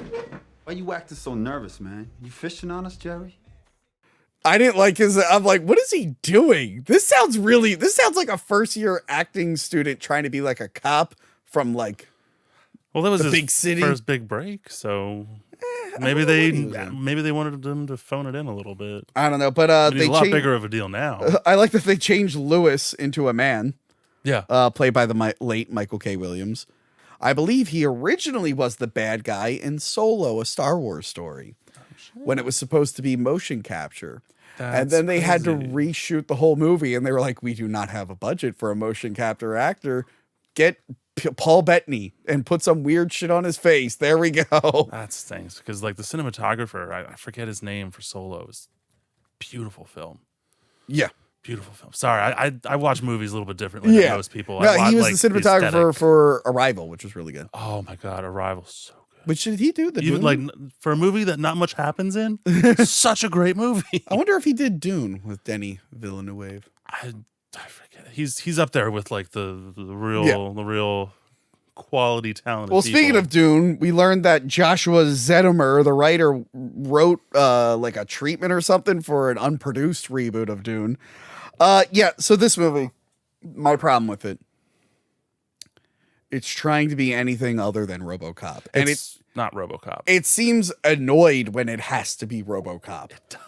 This feels like some of the throwbacks felt like they do we have to say these lines? Yeah. It's like, well, yeah, it's part of the it knew they were going to live in the original one's shadow, but so the delivery of the buy that for $1. They throw that line in, they butcher it a little bit. Well, there you have it. 5.6 seconds behind scenario failure. I wouldn't buy that for $1. So they're taking the story of RoboCop and they're turning it into a superhero origin story. So would this be considered a reimagining? I guess so. Like just because it's RoboCop with the same kind of plot behind it, but with just a different everything. I guess, yeah. Only you know what I mean? Like there's some little. Some of the characters' names are the same. Not all of them. But like the cast, oh God, that's another thing we could talk about in a good way. Here's the thing. So again, 2014, this is when the superhero genre is exploding. Yes. The Dark Knight trilogy just finished. It's kicking ass. Man of Steel just came out, and DC's like, this will be our Avengers. The Avengers movies are still kicking ass. All the Marvel movies are firing on all cylinders. So this movie has Gary Oldman. Gary fucking Oldman. From the Dark Knight trilogy. Because they want to remind you, hey, if you like those movies, we got one of the guys from that movie. One of them. And Gary Oldman's an amazing actor, though. Like, oh my God. He is a great actor. I just want to like watch The Professional now. Then you got Michael Keaton, the original Batman from the 80s. So good. Very talented actor once again. Plays a great villain. Yeah. Sorry, I mean, he's a good actor. I enjoyed the acting. Michael Keaton's a very good actor. Choices, except for Rick Flag, were really good in this. And then you have Samuel L. Jackson. Yeah, that was from the Marvel movies. Right? It really is like, remember this guy from this thing? Remember that guy from this thing? Speaking of comic book movies, they got Jackie Earle Haley as a character named Rick Maddox, the guy who controls the drones. He was Rorschach in Watchmen. Yes, that's why he looked familiar. He was in another really bad remake that I covered, Nightmare on Elm Street. He was the Freddy Krueger in the Nightmare on Elm Street remake. Oh no, yeah, with the face, with the face, yeah. Also, Jay Baruchel's in this. Yeah, for just wasn't expecting for fun. Him. Just like, yeah, the guy from This Is the End. Yeah, throw him in there. I don't think the timeline worked out, but you know what I mean. I still really don't like this movie. It just feels like they took something that was creative for the time, RoboCop. Because RoboCop wasn't like Terminator. It wasn't like a superhero. It's like a guy dies. He's now a robot. He's got to rediscover his humanity. If anything, he's trying to learn how to not be this superpowered being and try to find his original self. And they're turning it into guy dies. Now he has all these new powers. Now let's do the part of the movie where they're discovering all their powers and testing their limits. And then they're stopping their limits because they're like, no, those limits are too limited. Yeah, and now he's got to fight through that to fight the bad guys at the end. He's got to beat all the bad robots. Which, that was never really a thing in any of the other movies. They were just like, hey, robot command is a robot command. Yeah. The end. Yeah. There's no what if or how about. He has to come up with a clever way in the first movie to work around his program. Exactly. And this one, they're just like, what if his willpower's just really good, Again, guys? which is good for like a superhero movie, trying to overcome your weakness and willpower. Might as well make it family. Like, come on. His family was there at the end, so the family did help with the willpower. Yeah, I know. It's just because that's how he deviates off of his prime directive or whatever. Yeah. And he starts looking at his kid because his kid's super sad. So basically, in this world, the government is able to use military robots, drones, robots. Yeah, the Ed 209 and all that has been militarized. Yes, and they're using it very efficient now. They're using it overseas in wars because we didn't want to send our boys there anymore. So it's all drones. I think they're in Tehran in the beginning. Yes. They made it. America made it to Iran, finally. They're there. But they're not allowed to use it on American soil. And there's one senator that's stopping this. This actually sounds like a good premise for a RoboCop movie, to be honest. Well, because they use the satire from the previous movies for the whole political aspect. You know what I mean? This movie is humorless. It has none of the fun stuff. The closest it gets is Samuel L. Jackson as the Fox News type guy. Yeah. Now, I have no doubt he was manipulated by a biased media. That's as close as it gets. That's all. And I would have liked to see him in the movie more. I think that he should have been more over the top because it was. Yeah. I know they wanted to make the movie more relatable. It's like, okay, I can see that happening, blah, blah, blah. Yeah. No, the point of RoboCop is to be over the top with that stuff. Yeah. You know what I mean? And they are not. They're just, no. They should have had Samuel Jackson go. He does curse a little bit at the end. He does. That's a nice little. That's where I wanted him to be. Yeah. At that extreme. Yeah. So OmniCorp. It's just. It gets changed OCP at the end, I think. That the logo. Yeah. Is literally Capsule Corp from Dragon Ball Z. I wish I was exaggerating. It's basically there's like a OmniCorp. tiny little sliver that isn't cut out. And that it's the exact same logo. And I'm like, you guys tried so hard. So yeah, in stateside, Michael Keaton, Raymond Sellers, he wants to put these militarized robots on the street. Yeah. But he's not allowed to because this one senator's blocking it. So they're like, okay, you know what? We'll put a man and have him cybernetically enhanced. Yeah. And that'll help smooth things over. And they're going through all the candidates for who could be in this RoboCop program. Gary Oldman's like, no, they're all mentally unstable. You need someone who's stable.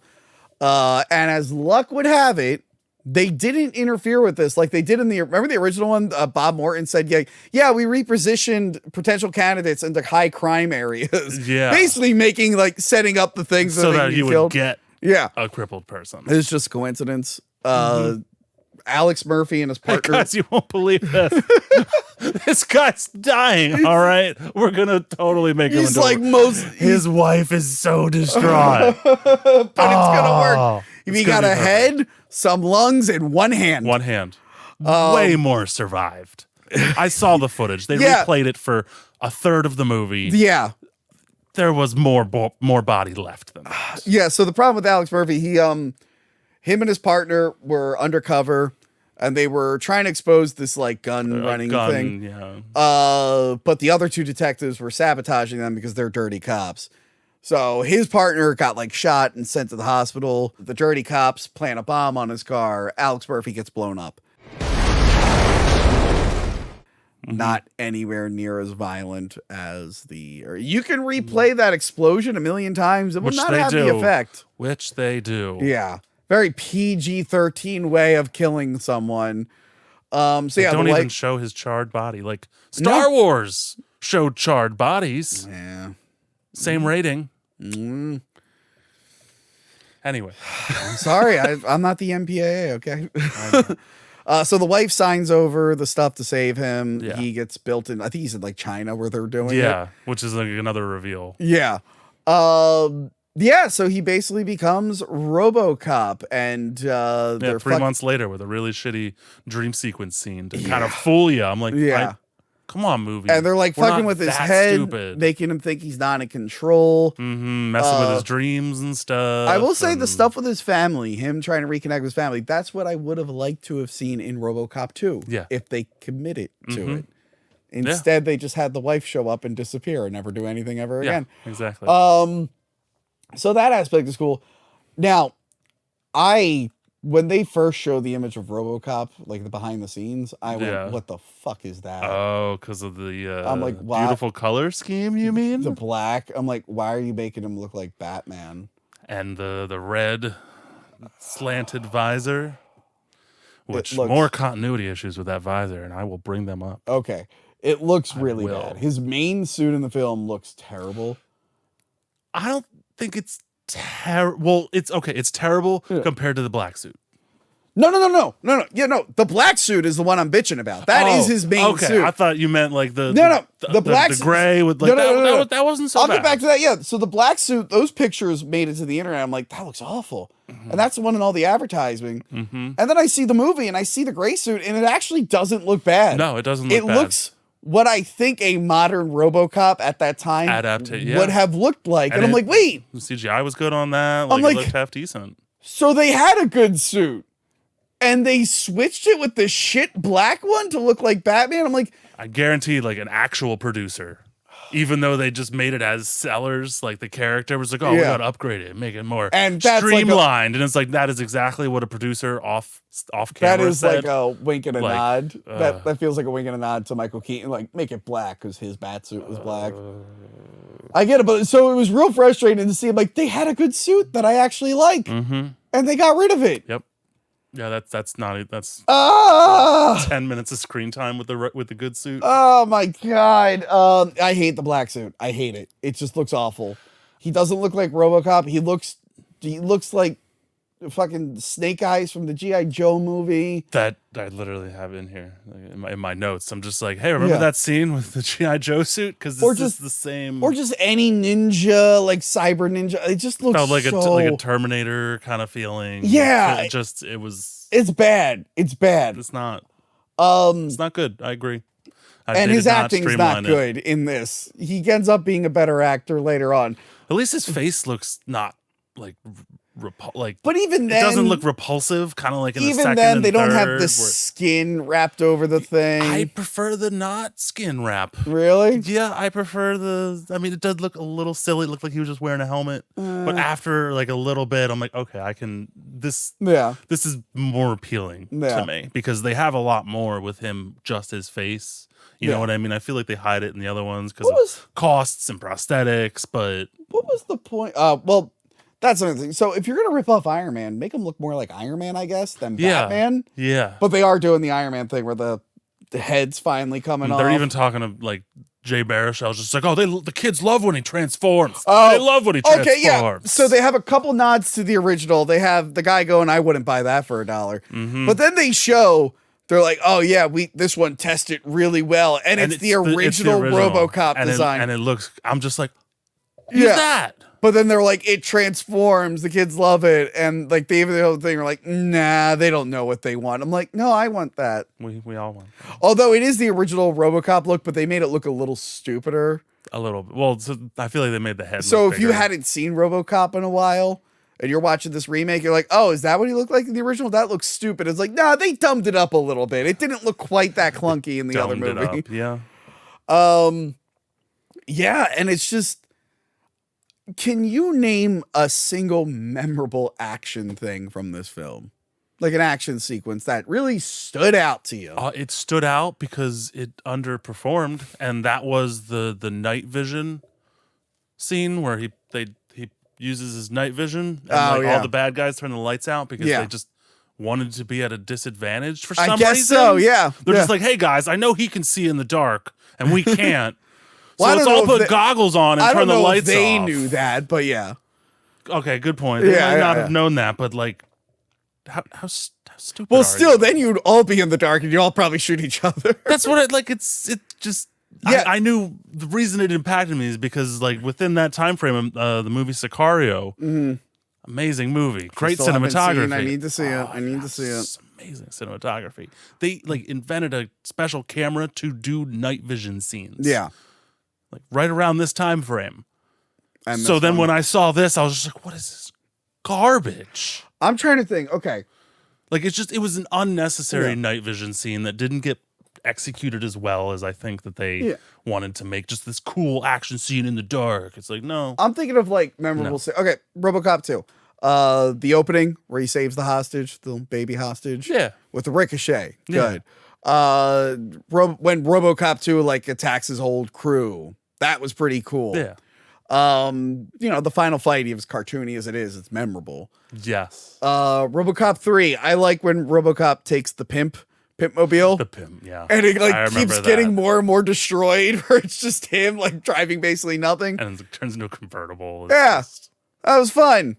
The ninja fight, kind of fun. There's nothing fun about RoboCop 2014. Like, that's memorable. Like, I can't remember shit. And I just you watched me watch this. Yeah, this is my first time watching this as well. I just watched it yesterday. And then they saved like this really big action scene with the motorcycle and stuff at the end. Yeah. And it's CGI garbage. Like it's on par with how bad the stop motion was in 2. And how the Ed 209 fight, like the logistics of how fast RoboCop moved was just like physically impossible movements. You know what I mean? Like the momentum behind it. Because think like in Pacific Rim. Now, Guillermo did an amazing job. Yeah. He knew like, all right, robots are big. It takes a minute to like punch. Yeah. So there's going to be weight behind it. It's not going to be like instant. Yeah. And in this, he's just zip, zip, zip, zip, zip, zip, zip. He's just like, he's moving around. And the problem I'm is taking like, these good movies that happen around the same time, and RoboCop just ignores all the good examples. Because he's still walking really clunky. So when he switches to the CGI that can jump real far, it doesn't feel like the same thing. It doesn't. And it has like the premium rush vision where you can see his trajectory. Yeah. I don't know if you ever saw that movie with Joseph Gordon, the bike movie. Yeah. Why is this movie taking from the bike movie? Come on. That I didn't mind so much the readout, like predicting where he's going to jump. Yeah, but even like the Ed 209. So again, remake. We got to go bigger and better. It'll be more Ed 209s. It'll be even bigger. I thought the Ed 209s were done proper this time. They looked intimidating. They looked like they would mess you up. Well, they looked like, more intimidating than the previous ones. No, I like the previous ones. They look cool. They're not intimidating. Their head looks like a microphone. But they're not intimidating. But like in the first one, that was kind of fun because RoboCop was at a disadvantage. He didn't have his weapons. Stairs. He was hurt. Yeah, he had to figure out a clever way. This one, he's just like, I'm just going to shoot it a lot until it falls down. Action scene. And then I'm going to run away. And I'm like, CGI action fight. Yeah, and I'm going to be a CGI cartoon in between. I'm like, this sucks. Yeah. And that just brought on more of the visor inconsistencies. I don't know if you noticed, but during this I know it movie, breaks at one point. So he doesn't, it's not his eyes. His eyes are like, one of them I think got messed up from the explosion or whatever, and one of them's normal, but only when his visor is down does he like see these target matches and such, and like it actually targets people. Huh. But he was definitely scanning. But he's scanning people visor up or down. Yeah, later they don't make on that... in the movie, there's not like is the visor because they plug him in and they give him all the database stuff. Yeah, on the visor.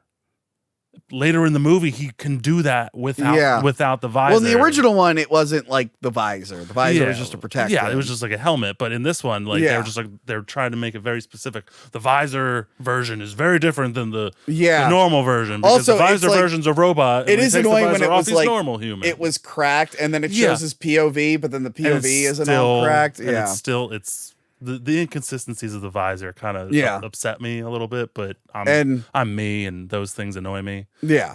And like I said with the other two films, the OCP, the corporation stuff is more... I'm much more invested in it. So like, I actually got this time watching, I'm like, wow, Gary Oldman's doing a good job here. And I hope he like shows his boss what's up. And I'm like, oh, Michael Keaton's trying to do this and whatnot. I'm like, I got invested in just the inner workings of the corporation. Yeah. And every time RoboCop came on, I'm like, get out of here. You're not RoboCop. Where's Peter Weller? And also, okay, like I know he's a bad guy, Michael Keaton, but he never feels like the bad guy. And then at the end, he just is the bad guy. He just feels like corporate greed.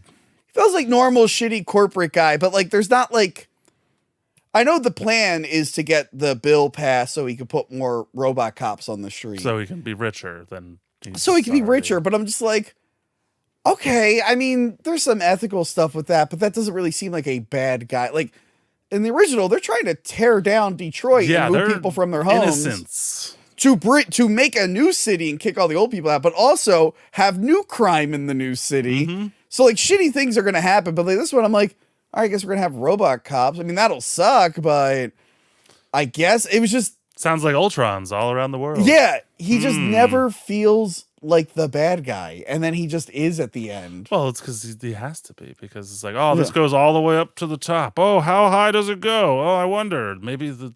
Yeah, and that's just a coincidence, because like RoboCop solves his murder. Yeah. Which freaks them out, because like the chief of police was involved with it. And they're like, wait a minute. And that's when they shut him down for the plot's They're like, sake. wait a It's minute. just Politicians aren't going to like that. We have to put some limits on them. But then they're like, what if he starts investigating you? Just what you're doing, Michael Keaton. He's like, uh-oh. Not like he's involved with this killing. He instantly goes to kill him. Yeah. Though. Well, later on, because he thinks he has his wife and kid hostage. It's a mess. It's doesn't feel like RoboCop, and when it's its own superhero origin thing, it's very bland and it doesn't stand out enough. It held my attention better than RoboCop 3. I can tell you that. Like RoboCop 3, I found myself having to, all right, Tom, pay attention. Yes, RoboCop is still injured. Okay, what are they talking about? Yeah, that I haven't supposed to give a shit about. They all have their issues. At least like the pacing in the 2014 one was at least a little more like, okay, all right, this happens, that's the reaction. Yeah. This happens, that's the reaction. Action film. Okay. Explosions, bullet. Okay, yeah, what comes it's formula. All the sympathetic characters are like nothing. Like I like Michael K. Williams, but him as Lewis, kept forgetting he was in the movie. He didn't do anything. The wife was hot. But like the wife and kid, that's the interesting moments. That's like one of the new elements. The humanizing him. Yeah, trying to go but for then the humanized they're just versus kind of robot. sprinkled in. She just looks angry for most of the movie. Well, she only can play a one-dimensional character, which is I'm nothing with them. It's bad script writing. Yeah, and then it just kind of ends. I have a problem with the ending a little bit. Oh, my problem with the ending, the whole helipad. That is the most blue screen thing I've ever seen. And then they jammed the "Dead or Alive, You're Coming with Me" line. Oh God! Dead or alive, you're coming with me. Also, do you want to do the gritty inner city stuff from Dark Knight, or do you want to do the hologram sci-fi stuff from the MCU? They couldn't decide which one to go in on. They couldn't. Well, everyone's phones were the touch because it's in the future. It's 2020 something. So everything is see-through. Yeah. Digital screen, because that's every future movie now. Yes. Ever since Iron Man. Yeah, all the holograms and shit. Everything has to be a hologram since Iron Man. I'm so tired of I'm hologram. not upset because I love Iron Man, the movie, but... Well, I hated in Prometheus, which is like set before the first Alien movie, and there were holograms everywhere. I'm like, what the fuck is a hologram? Yeah, technology was like, just like in Star Wars, you know, the technology back when Oh, Jedi God. was good, and then suddenly technology shit. So I don't hate it as much as I did the first time. I'm just indifferent to it now. I forgot it existed. Yeah. Much like before this episode, I forgot Roadhouse existed. Now I'm just at a point where I just forget them. It's going to be a long time before a remake really like horrifies me. And like Murphy Brown. I will say, you know what? One remake that was recent that really like made me angry. The Mean Girls musical remake. Oh, I did not. Really bad. Is it still Tina Fey though? Yeah, she's there. Oh, that's unfortunate. Some of the if actors, it's not good, I mean, that's unfortunate. Some of the actors come back as the Does same Amy characters, but it's not a sequel. It is a remake just with songs. But the songs are bad. And they ruin the story. It's a mess. It's a mess. Like that remake, the remake of Mean Girls upset me more than the remake of Roadhouse, and now this. Now that I'm thinking about it, I'm getting angry at the remake of Mean Girls. Wow, all right. I've spent 10 years hating the RoboCop remake. Okay. I got it out of my system. Mean Girls, it's going to be another 10 years before I get that out of my system. That was a really bad remake. God. Yeah, I didn't... I enjoyed the ride, but I wanted the ride to be much more violent and much more satire. Yeah. Because I enjoyed that so much You in the get rid first of and the- second movie. And You get rid of the violence and the satire, and you get rid of a lot of what makes RoboCop RoboCop. Oh, the satire's half of RoboCop. As in my much opinion. as Just making fun of the extremes of the Yeah. conglomerates. As much as these production companies and stuff want to make RoboCop a family-friendly superhero for the kids, like he's not that. They watch the first movie. He's not that. No, he's not meant to be that. No. Never was. Anyway, we've come to the end. We have. It's a shame we had to end it that way. Yeah, Tom? there's better ways we could have ended it, you know. I think I already know, but what is the worst RoboCop movie? For me, it's RoboCop 3. 5. And a lot of people would agree with you. But I think that's because they forgot the remake exists. You might be right. It might be one of those. Just Most people forget that movie happened after seeing. Let's test out another Paul Verhoeven remake that came out around the same time. Okay? Let's see if you remember it. All right. What was your favorite thing Colin Farrell did in the Total Recall remake? Oh yeah. What did you think of Bryan Cranston as the bad guy in the Total Recall remake? So the information you just gave me is actually all the information I know about that movie is because I knew that those actors were in it. That's how much I knew about that movie. Were you upset that the remake didn't have him go to Mars like in the original? It's a little. I mean, that's kind of like. Again, there were a lot of forgettable remakes around that time. It's a good. I don't really remember. I think that's why, like, it. afterwards they went all in on the what was it? The soft reboots that are like in continuity with the reimaginings. reimaginings. Yeah. Or I'm thinking more like Jurassic World Force Awakens. We're like, this is a sequel, but it's kind of like we're starting over, but we're not ignoring everything. I know what you mean. Yeah, requel or soft reboot is what they're called. Oh, okay. Because people got annoyed with just straight up remakes. Yeah, well, remake, reimagining. Yeah. Especially if we're going to remake a Paul Verhoeven. I think Total Recall was also PG-13. Like guys, do you know like that's who goes like are the 13-year-olds that go to the movie theater, is that really that's their moneymaker? I don't know. Like, it has to be if they continue. But I'm even thinking like the Terminator movies, they went PG-13. Yeah, and those are the bad ones. Yeah. Anyway, mine is still the remake. Yeah, really. You worse again than RoboCop 3. I can see how there was a good idea in 2 and 3. There are parts of it that when they work really well for me. Okay. And when they don't, it's not the end of the world. The remake doesn't work for me on any level. Even some of the good ideas that I liked in it, like him with his family and stuff, I'm like, I would have liked that in a proper sequel.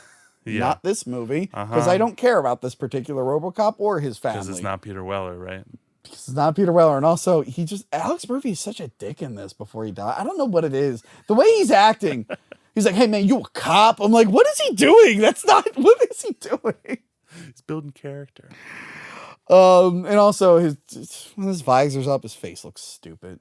I agree. It does. I don't like it. It's just less unsettling. And his suit's bad. Than the skin flaps. And the CGI is bad at the end. Again, that helipad, I'm wondering. The helipad was so anticlimactic. And that feels like they wouldn't have had to do that much green screen at the time. Like, could they have not gotten a real rooftop? This seems like a big enough movie where they could have got a real big rooftop.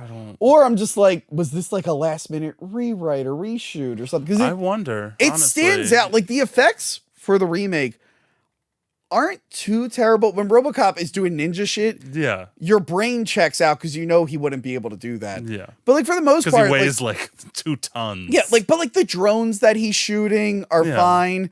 Even the beginning where his suit is obviously they paint over it digitally, but when he's acting like a normal dude, not doing backflips, it works. Yeah. But the ending, the effects just take a sharp drop. Oh, yeah. The whole Ed 209 fight. Yeah. Like, even though I think Ed 209 looks decent. Yeah.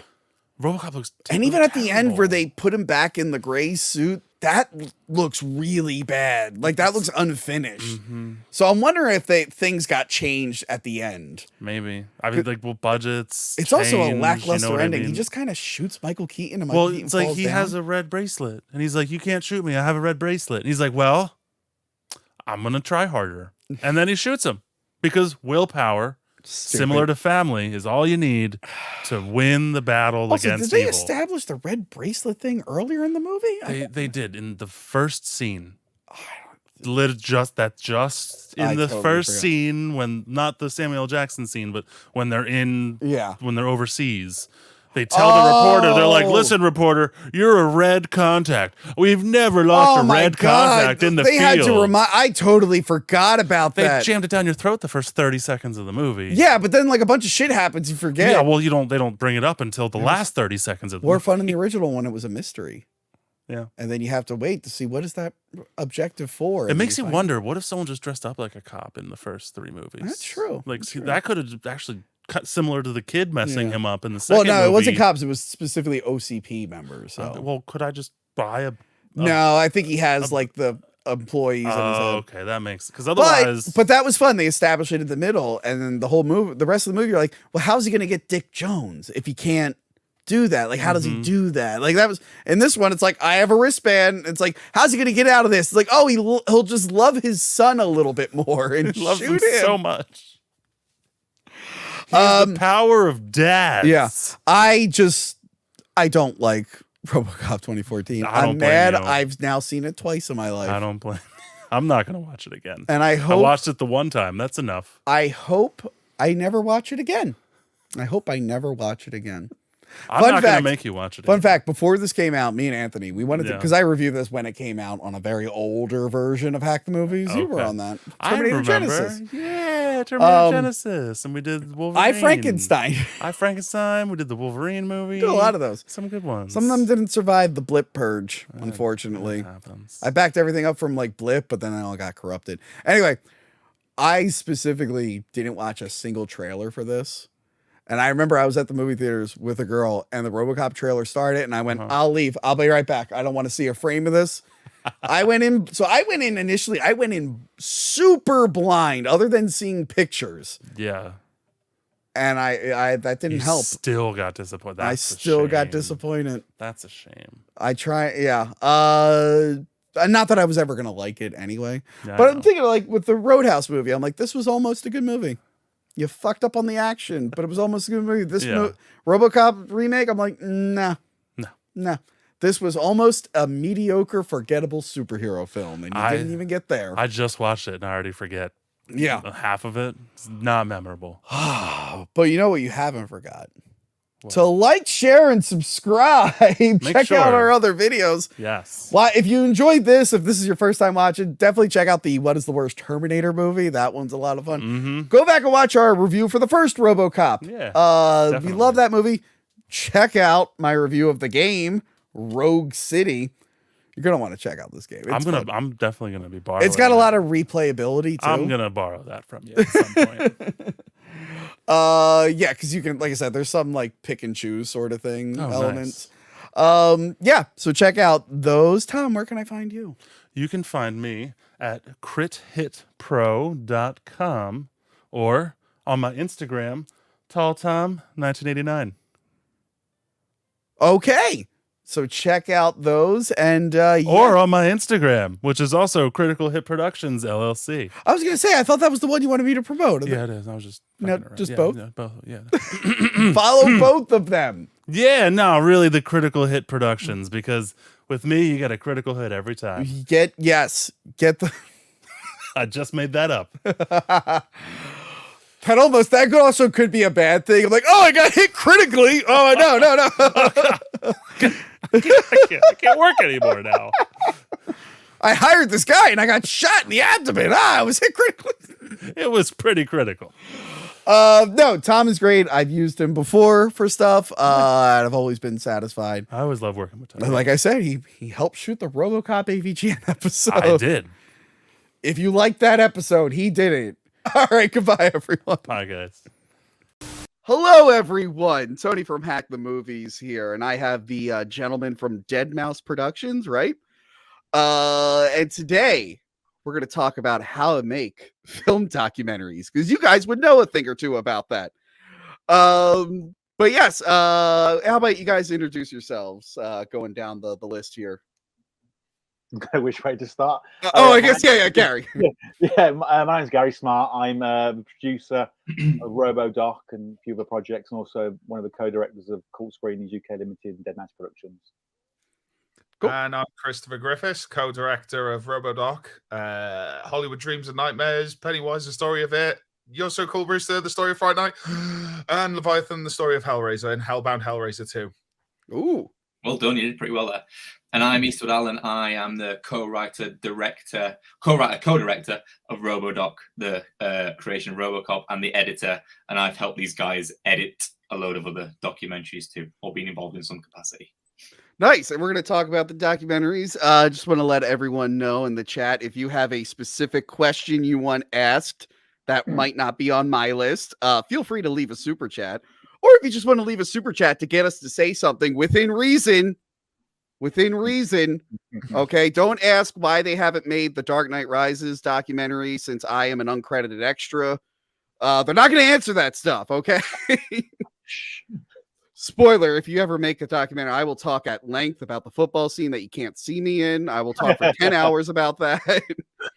You could be like, we couldn't get Christian Bale, but we got the guy that you can't see in the shot. Did you have to bring your own wardrobe for that? We used to do that. that. You like a jersey? Did you get one of the Under Armour jerseys, the Gotham jersey? Oh, no. I was one of the unpaid, uncredited guys in the stands. I had to bring my own. I got to keep the yellow handkerchief. It's on set. That's the most I got to keep from that. Speaking of, real quick, just to get a few plugs out of here, on Patreon right now, Monday's episode is What is the Worst Halloween 3? Which is technically Halloween 4, Halloween H2O, Halloween Kills, and Halloween 3. That is up early on Patreon. You can watch it right now and let me know what I got wrong. People have already told me mistakes I made in the episode. I've already made changes. And if you want to see me coming up, I will be at Spookala in Tampa, Florida, October 6th to 8th. And I will be at Monster Mania Con in November. Now, let's get on with it. You guys made a couple movies here. I watched 3 of them. And I have some questions about them. But real quick, like you said, you guys did Pennywise, The Story of It, which is about the made-for-TV It movie from the 90s, which I love. I love that. That movie has led to a shouting match between me and my mother. Years ago, the movie was on, right? And I told my mom, like, hey, Mom, it's on. And then she looked at me and she said, what's on? And then I realized she didn't get it. And I was like, yeah, mom, it's on. And she's like, what's on? And I'm like, if I do this enough, she'll finally figure it out, right? This went on for 3 minutes until it finally ended with her screaming at me. She's like, will you just tell me what is on? I'm like, yeah, the movie It with the clown. And she was like, oh, you're an asshole. You guys also did the documentary, like you said, Hollywood Dreams and Nightmares about Robert Englund. And of course, the newest one, RoboDoc. So I have some questions on how you make these wonderful films. First off, how did you guys get started with documentaries? How did you get involved in making those? I'll leave that one to Mum. Come on, Gary. Yeah, I did a short version because it's 10 years old. I'd done a couple of books. One book in particular on Return of the Living Dead, the complete history of Return of the Living Dead, published in the UK and US. That was with a guy called Christian Sellers. I was then asked to write the documentary More Brains, a story of Return of the Living Dead. And that was obviously with Mikey Perez and Tommy Hudson, who'd worked on Never Sleep Again, Crystal Lake Memories. Long story short, I then did a screening in the UK of Return of the Living Dead and Reanimator, and we invited the actor Don Kaufer, who was a close friend, to come over to the UK to do a Q&A. Chris came along as a paying kind of punter to that, and then we got kind of friendly, got chatting. He invited me into the dressing room, actually. yeah. He literally invited me backstage to meet Don Kaufer. It was very that was before #MeToo. So and then so Chris obviously had a little session with Don Kaufer behind the scenes, and then basically, we did our next one was on screening was on Hellraiser and Hellraiser 2, and Matt had some of the cast there. I'd done a documentary before, as I said, I was work for hire regards to a writer, and I thought, no one's ever done a documentary on Hellraiser before. The big doc on Nightmare on Elm Street on Friday the 13th. Why is no one done anything on Hellraiser? The first two films are basically British films filmed over here with a lot of UK cast and crew, obviously American funded. And we kind of said, well, let's do that. So I kind of roped Chris in to do that. I mean, Chris was only on board really as an assistant, an interviewer at first. Again, without going into too much politics, the director that we had wasn't exactly good. So Chris kind of muscled his way in and took over that gig. And then that was released. It became quite successful, to be honest, actually. It was, it was our first one, lots of issues, ourselves professionally in terms of obviously learning curves. Then we got onto Brewster, and then Eastwood came on board. And when we did Brewster, I think it came more professional, really, because we'd learned a lot of issues on the first film, a lot of things about pacing and about repetitive questions and that kind of stuff, and the look of it, really. And I think because Brewster was a lot more fun in terms of being Fright Night, whereas Hellraiser is very dark. When Eastwood came on board, obviously Eastwood he edited it and obviously put a lot of pace into it, and obviously Chris was working on him as well. Did the motion graphics for us, so did an amazing job, and that started getting really good kind of traction, really, and got really good reviews. And then it just snowballed. I mean, going on about obviously the other projects, but we started off as fans. We were all fans of the franchises and cult classic films. We all came together that way. Obviously, me and Chris and Adam met that way.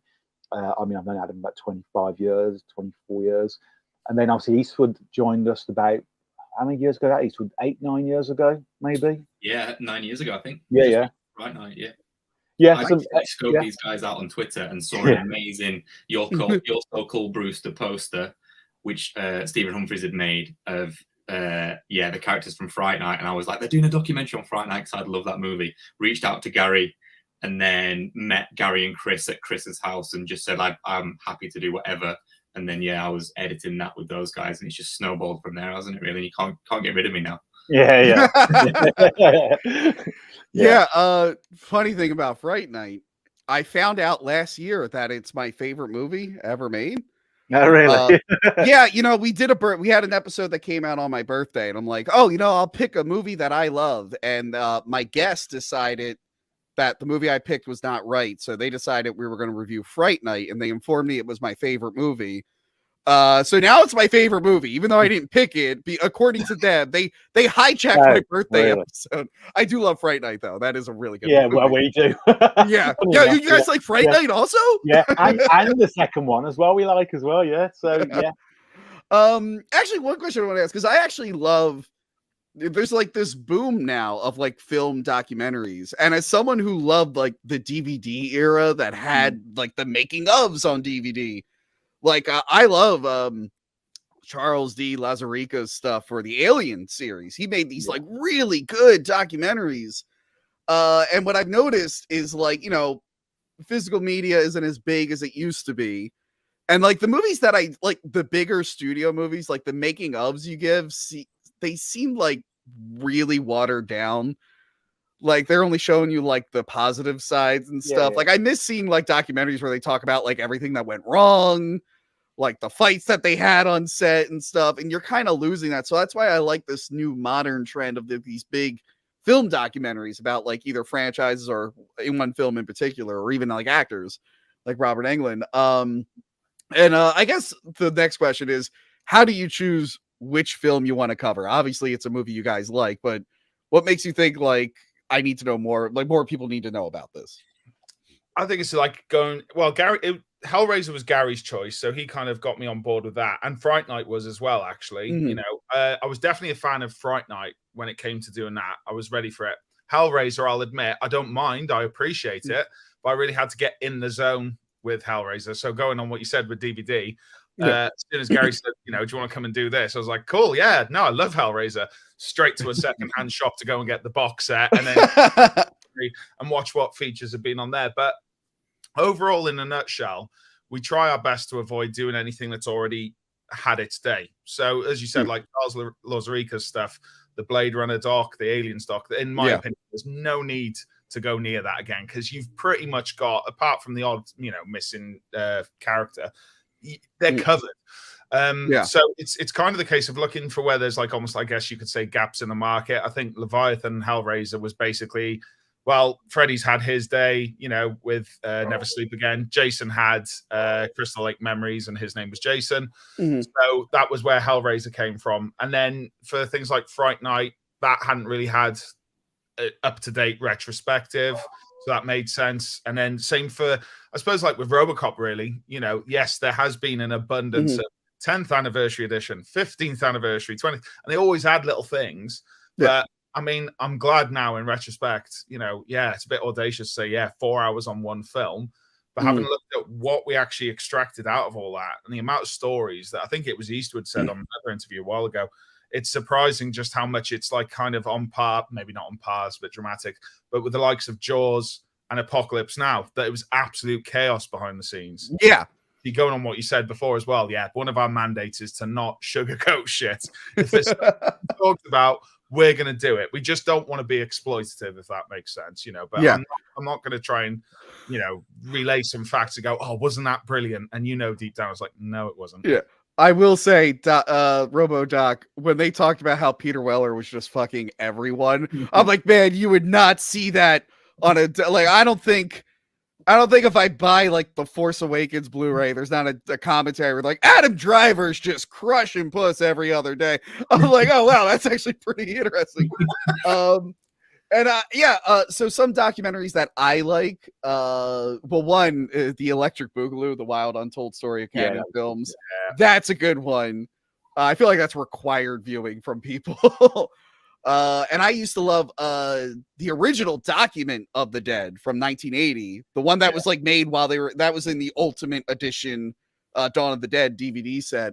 I used to love that. I recently Scream Queen. I got real into the Scream Queen documentary. I thought that was really cool. But yeah, like those older documentaries, it was cool to see people like shouting at each other and screaming and talking about everything they hated. It's just, I think a lot of credit's got to go to genuinely like Tommy Hudson and Mikey Perez. I think when they did Never Sleep Again, I know they did the Scream documentary before that. I think they kind of changed the ball game, really. I think in terms of independent projects, as you said, there was lots of documentaries back in the day, and then it kind of filtered out into these really kind of puff pieces in terms of DVDs, which were great. I mean, I know Chris and he's sort of the same. I love bonus features, and I used to buy a Blu-ray just for the bonus features, and I used to love listening to commentaries as well. But in terms of obviously, the studios doing anything, it just wasn't happening. There was no investment. And then Tommy Hudson comes along with Mikey and starts doing Never Sleep Again and Crystal Lake Memories. That's what pushed us in terms of Leviathan in a really weird way, because we tried to compete with them going, they've got 7 hours, we're going to have 9 hours on Hellraiser, which was the most stupidest mistake Chris ever made. I don't know. I have to watch it now. I can listen to Hellraiser. You don't. Watch the Arrow cut, which is only 3 hours long on the two films. But have you guys did something for Hellraiser 3 also, right? It's only a half hour, 40-minute kind of featurette, because we had a few cast members who were recurring, didn't we? I think we've got a bad habit of saying we're going to do one thing and then it ends up being 10 things. RoboCop was only supposed to be like a good solid 90-minute to 2.5 hour retrospective, which turned into 4.5. With that, we picked up pretty much virtually all, a good chunk of the cast and crew from 2 and 3. So we've still got those to come. But that was a similar thing with Leviathan, I think, because I remember the one day we had what's his face, Ken Carpenter, who plays Camerahead in Hellraiser 3, just came and shot his interview in our motel room, in a stinky little motel room in wherever it was, Elevator Boulevard. So it's been like, okay, I guess we're doing Hellraiser 3 as well, but it ended up like kind of shortchanged it a bit in that respect. About half an hour. Well, look, let me know if you ever do Hellraiser Bloodline. I had to research the hell out of that movie for my Patreon series I do, where me and my cousin is deathly afraid of Hellraiser. So I decided to make a Patreon series where I just force her to watch every Hellraiser movie. That's actually finishing soon, but we actually love 4, even though the movie's a mess. So I went back and I hunted down the work print. I watched the fan restoration. There's a new Blu-ray that says it has a cleaned up work print, but I don't know if it's the one that's been publicly available or a new one. They've not really said, have they? I think there's some speculation. That's true. Is that through Arrow? Yeah, I think it's through Arrow, because they're putting don't talk about them. Huh? Oh, never mind then. Never mind then. Yeah, but yeah, I think some speculation if that's going to be the actual work print and obviously remastered. I mean, hopefully it is. I hope it is. Yeah. They managed to find the surgeon scene, which we couldn't. So the surgeon scene in number 2. Yeah, that was like a recent one. Yeah. Yeah, we knew about it, but no one, and they found it. So fair play to them on that, Yeah, because the work print that exists for 4 is when Joe Chappelle came on and replaced the original director. So it's not even like the director's original vision. So that's why I'm interested to see what this new work print is, if it is that or not. So yeah, when it comes to these films, I need to know how much of a bitch is it to license all of that footage and the images and whatnot. So obviously we have to use a fair use lawyer, so that takes a lot of time in terms of being, the first 2 were quite creative in terms of independent. We may have obviously had some grey areas there, but thankfully they were then licensed subsequently by the studios for their own bonus features, so that we got away with it at that time. But in terms of moving forward with Pennywise, obviously Hollywood Dreams and RoboDoc, it's a lot through obviously legals, really. So we have an amazing fair use lawyer who's worked on everything you can think of, from In Search of Darkness to Never Sleep Again. The lads themselves here, I mean, and Chris obviously had a very kind of torturous process through Pennywise with regards to fair use, and Eastwood did actually as well. But I think Eastwood himself did lots of, tell himself in a second, I imagine, lots of research on fair use and obviously the best way of getting around kind of like using footage. But yeah, so it's a very long, tedious process we have to go through with legals, archive, release forms, and obviously insurances as well. It's not a nice part of making a documentary.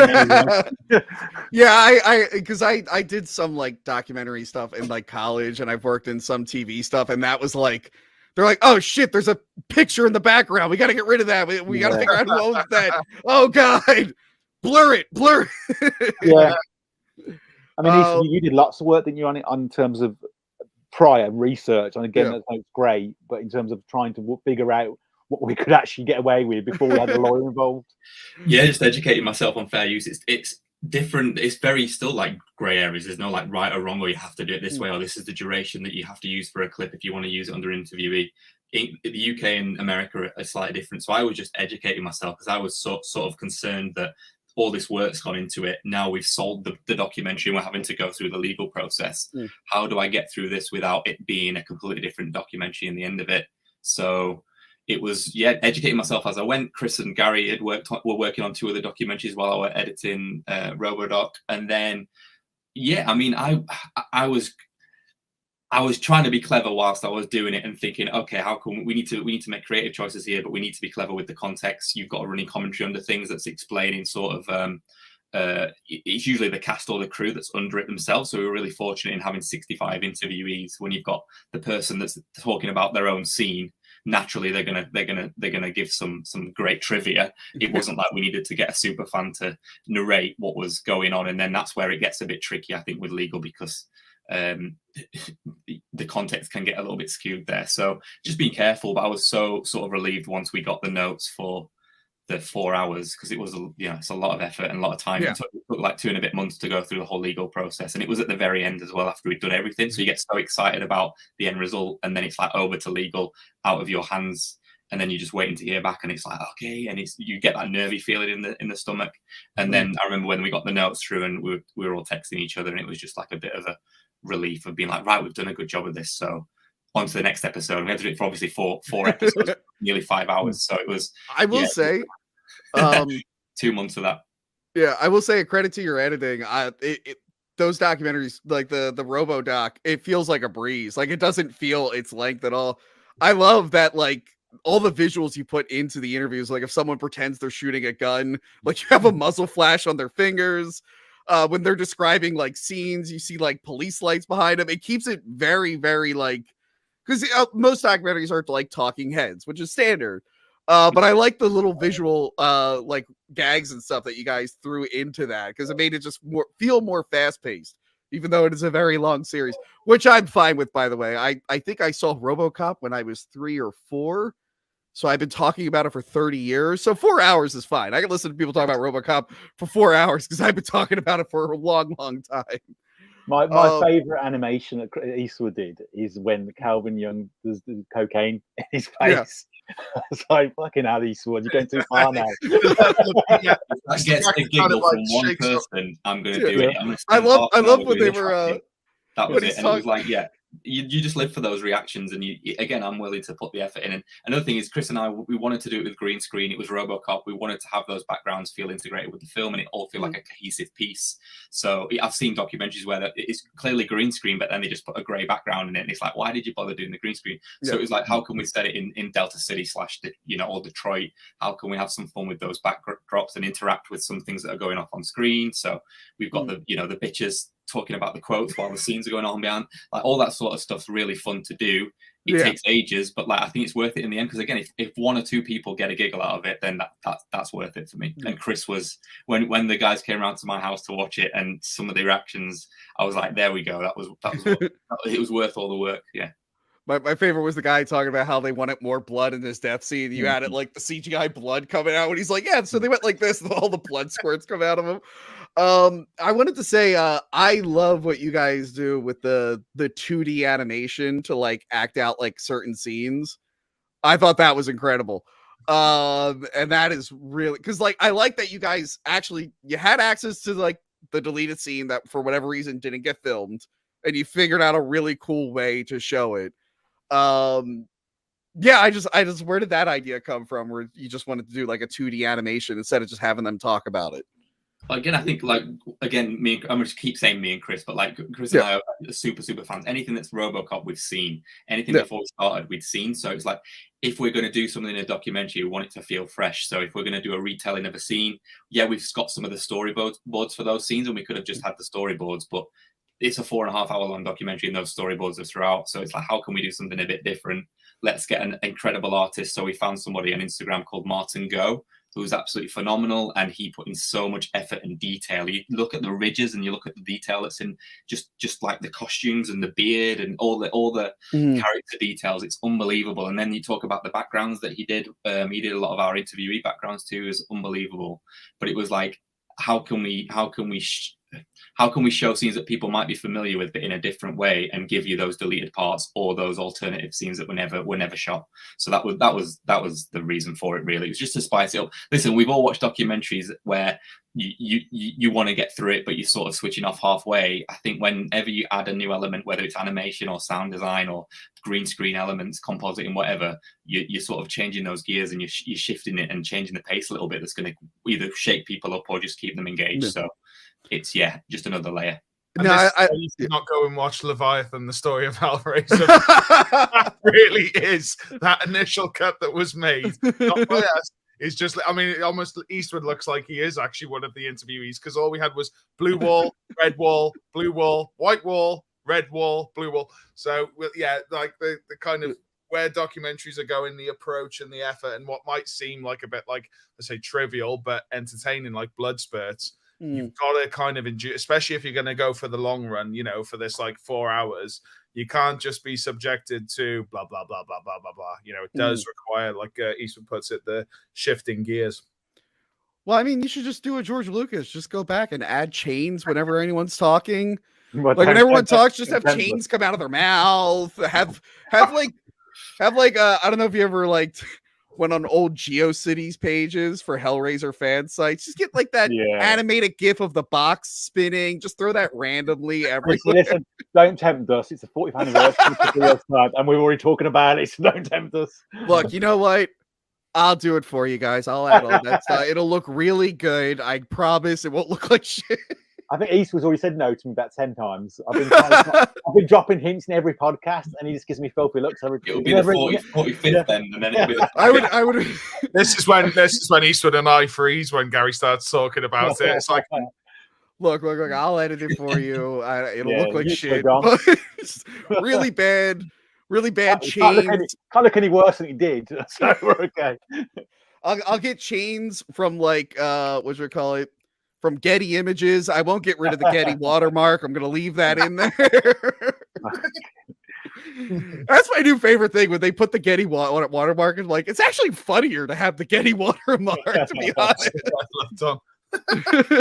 Major movies should have the Getty watermark over everything. Or every soundtrack should just have like Pond 5, Pond 5, Pond 5, Audio Jungle.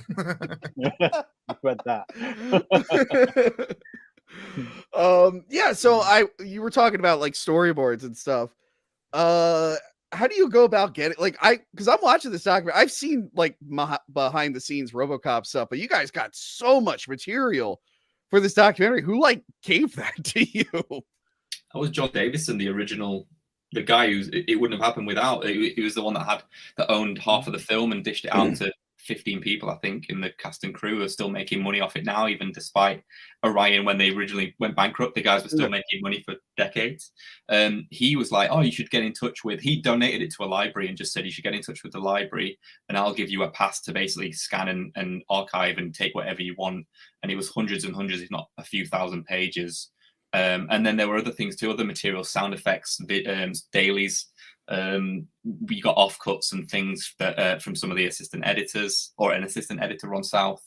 Yeah, it was, I mean, once I got that delivered, and thankfully Gary was happy to pay for the postage, because I was like, we've found all this stuff, Gary, it's 200 quid postage. And he was like, for fuck's sake, Eastwood. And then when it came, and I was like, it's gold, don't worry, because this is the thing, we didn't necessarily know what we had on those thousands of pages. We had Steve Lee, who's our he's an archive producer on the project, and he also was present for the production of RoboCop. He was a sound archivist and librarian. He worked on RoboCop as well with the 2 Academy Award-winning sound designers. He was, I say happy, he was willing to go to the library on our behalf and basically scan everything and spend like 2 days getting everything in John Davison's house / production office. He was an absolute diamond. So if it wasn't for Steve, it would still be over there, and we wouldn't have that in the documentary. So again, we had to be patient with it, and I had to be persistent and liaise with so many people. Even at the library, they were like, "Oh, what are the opening hours if you want to have 1,000 pages scanned?" Like, there was so many just back and forth with those, and they were like, "Who are these Brits just asking for stuff?" But again, we got there in the end, and it's the stuff we've got is incredible. And unfortunately, we couldn't put everything in the doc, so there's stuff that I've got literally around the corner that no one's seen. Don't come around to the house. Wait for Robo. We need to wait for Robo Book. Don't forget, so that's soon. Oh, okay. I will say it was throwing out all these things we're doing. Yeah, there's nothing we've left out that wouldn't be like, it's not going to be revolutionary if I was to show you some of the better things. We've got things like people's salaries and their addresses and their agents. And that's how we got Peter Weller. All the cast and crew got paid, and you'll be surprised. Some of the cast, I think, got like $175 for a day's work. And they were obviously the secondary cast, but I've got all of that stuff, which we wouldn't put in the doc because that wouldn't be ethical, but we know what it is. I will say I loved hearing the raw audio of like Peter Weller, like before the post-production went in there. That was a really cool element. I thought that was awesome. Like, wow, you're just hearing raw audio of them recording these now famous lines, and it's just like, oh yeah, your move, creep. And I'm like, that's the most amazing thing ever recorded, and they had no idea at the time. It's like Ed 209 as well. I love the fact that we've actually got, I mean, it's not Ed 209 who says it, is it? But it's the sound guy. Going, oh, sorry, John, I fucked up. Hearing Ed 209, the Ed 209 sounding voice say that, it's like, holy shit. So the thing is, we'd seen a lot as fans of this stuff. We've trawled the internet. I mean, pretty much 97, 98, when we started getting the internet dial up in the house, I was straight to like, oh, RoboCop pictures. And, later on it was different. But, we felt we had seen virtually everything there was out there. So and to be honest, there's not like a wealth with Pennywise. We lucked out massively there because the co-director, John Campo Piano, who did that, he got off all the parents of the cast, especially because of all the kids. They had like really overzealous parents. They're going, oh, my little baby's first film. So they were trigger happy with like family shots and their own photos. So we got an abundance of these never before seen photos for that. Whereas RoboCop's a bit of a different game. Like anything in the way of photos was either like publicity stills. I mean, we only got at best a handful of like, holy shit, someone's Polaroid from the set. So then when things like the documents started coming in, and with like, especially the subject being like, what if, like the alternate people who were suggested to play RoboCop, from Steven Seagal to Craig T. Nelson. Was like, holy shit. And I think we kind of really struck gold when Eastwood refreshed me on this. But like some of these dailies shots have never been seen before. We've actually had them digitized. So the gang shooting up the street, where he goes home. And I think the one part where he's been thrown to the floor by Ed 209 has never been seen before. So this is the first time we've felt a bit like that. Is it Peter and Brack who did Friday the 13th of going into the vaults and finding these things, getting them digitized? You feel like fucking Indiana Jones when you're doing this. So to find this stuff was like incredible. But East, where do we get that from, those dailies? Those dailies are John Davison, so that was VHS that he sent over, but he didn't know what it was. I was just pestering. If you used to speak to John Davison, I was that annoying guy. Gary knows this. I was that annoying guy who was like, "Are you sure there's nothing else? Are you sure? Because once this is out, we don't want you to find something." So I was pestering him. So he sent us all sorts, and he would just pepper throughout the years, just say, "Oh, by the way, I've just found this in my garage." And the VHS was one of it. He sent us some tapes. He sent us some audio tapes as well from the press junket that Orion put together, which to my knowledge I'd never heard before. It wasn't online anywhere. Which is in, we've got Peter Weller interviews in the doc that's from that. But yeah, he sent us the VHS, and then I had it digitized at ITV here in the States, here in the UK. But when I went down to have it digitized, we had the monitors off because I was like, I don't want to see it in front of everybody. I can't be excitable in front of a load of other professionals. Let's digitize it with the monitor off, have it obviously in the correct frame rate and all that. And then I got home, and that's when I loaded it up here and called Chris afterwards to tell him what it was. But yeah, I didn't want to sort of like waste that moment in front of a load of people that would be like, what's this guy kicking off about? Because they wouldn't know what it's from. So I tried to savor that, but that was amazing. But it could have been, John Davison didn't know what was on it.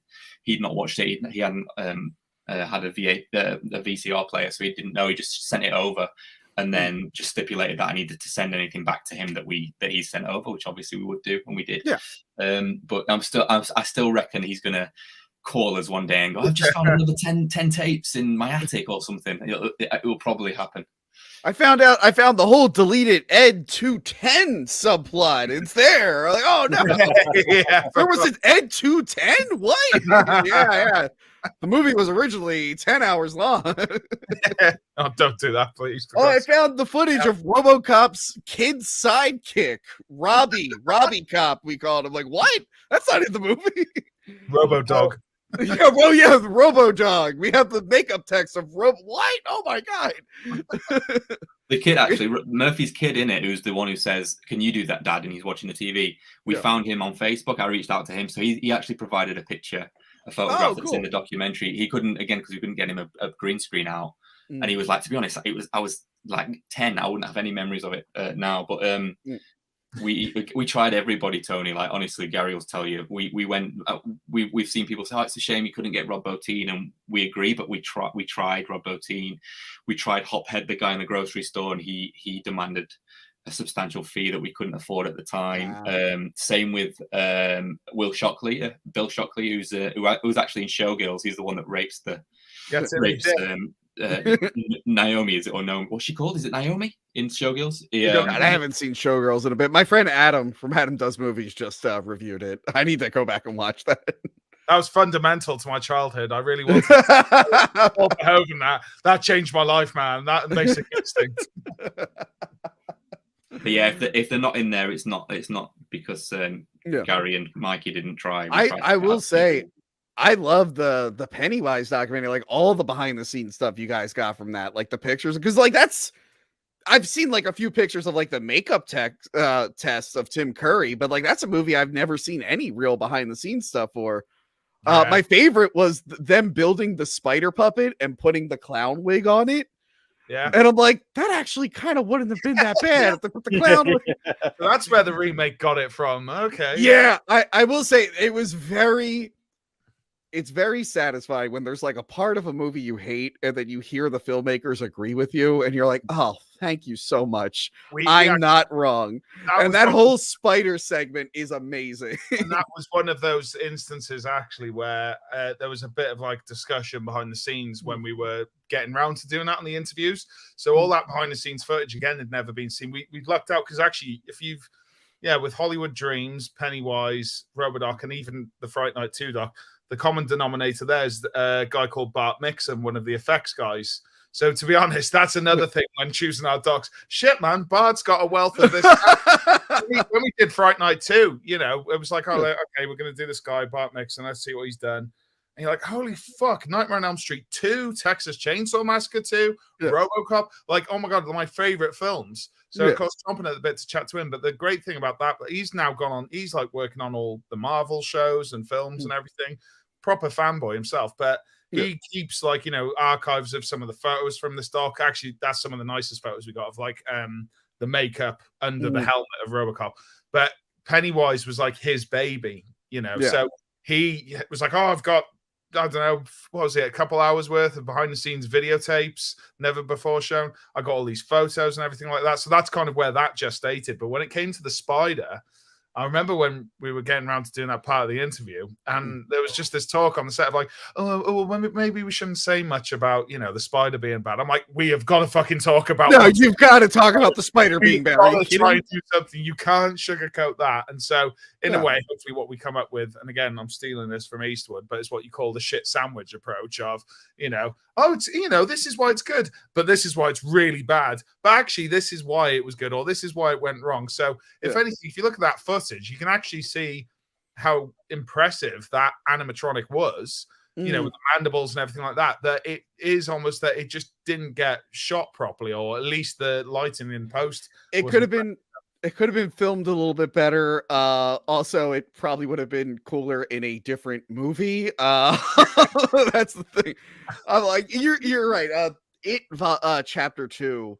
I wasn't super into that movie, but at least when it came to the spider, I'm like, okay, they knew they went half spider. That was smart. That was smart of them. I wish the movie was a little bit better, but I'm like, they knew. They're like, let's not totally ignore the spider, but let's try to make it so Pennywise is still involved with it. You just never got that damn space turtle. Yeah, what they go for it? Come on, why didn't they do the space turtle? Come on.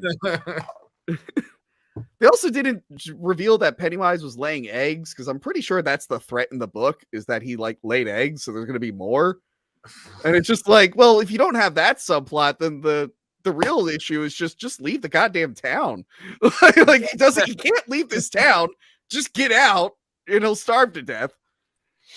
Anyway, not to criticize, you know, Stephen King.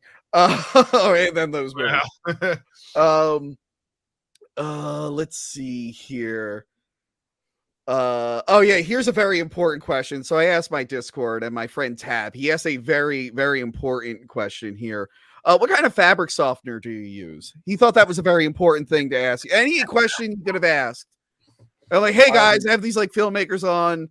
Ask some like really cool questions that are interesting. He's like, oh, what kind of fabric softener do they use? So I don't know if you want. I think I use Lenore.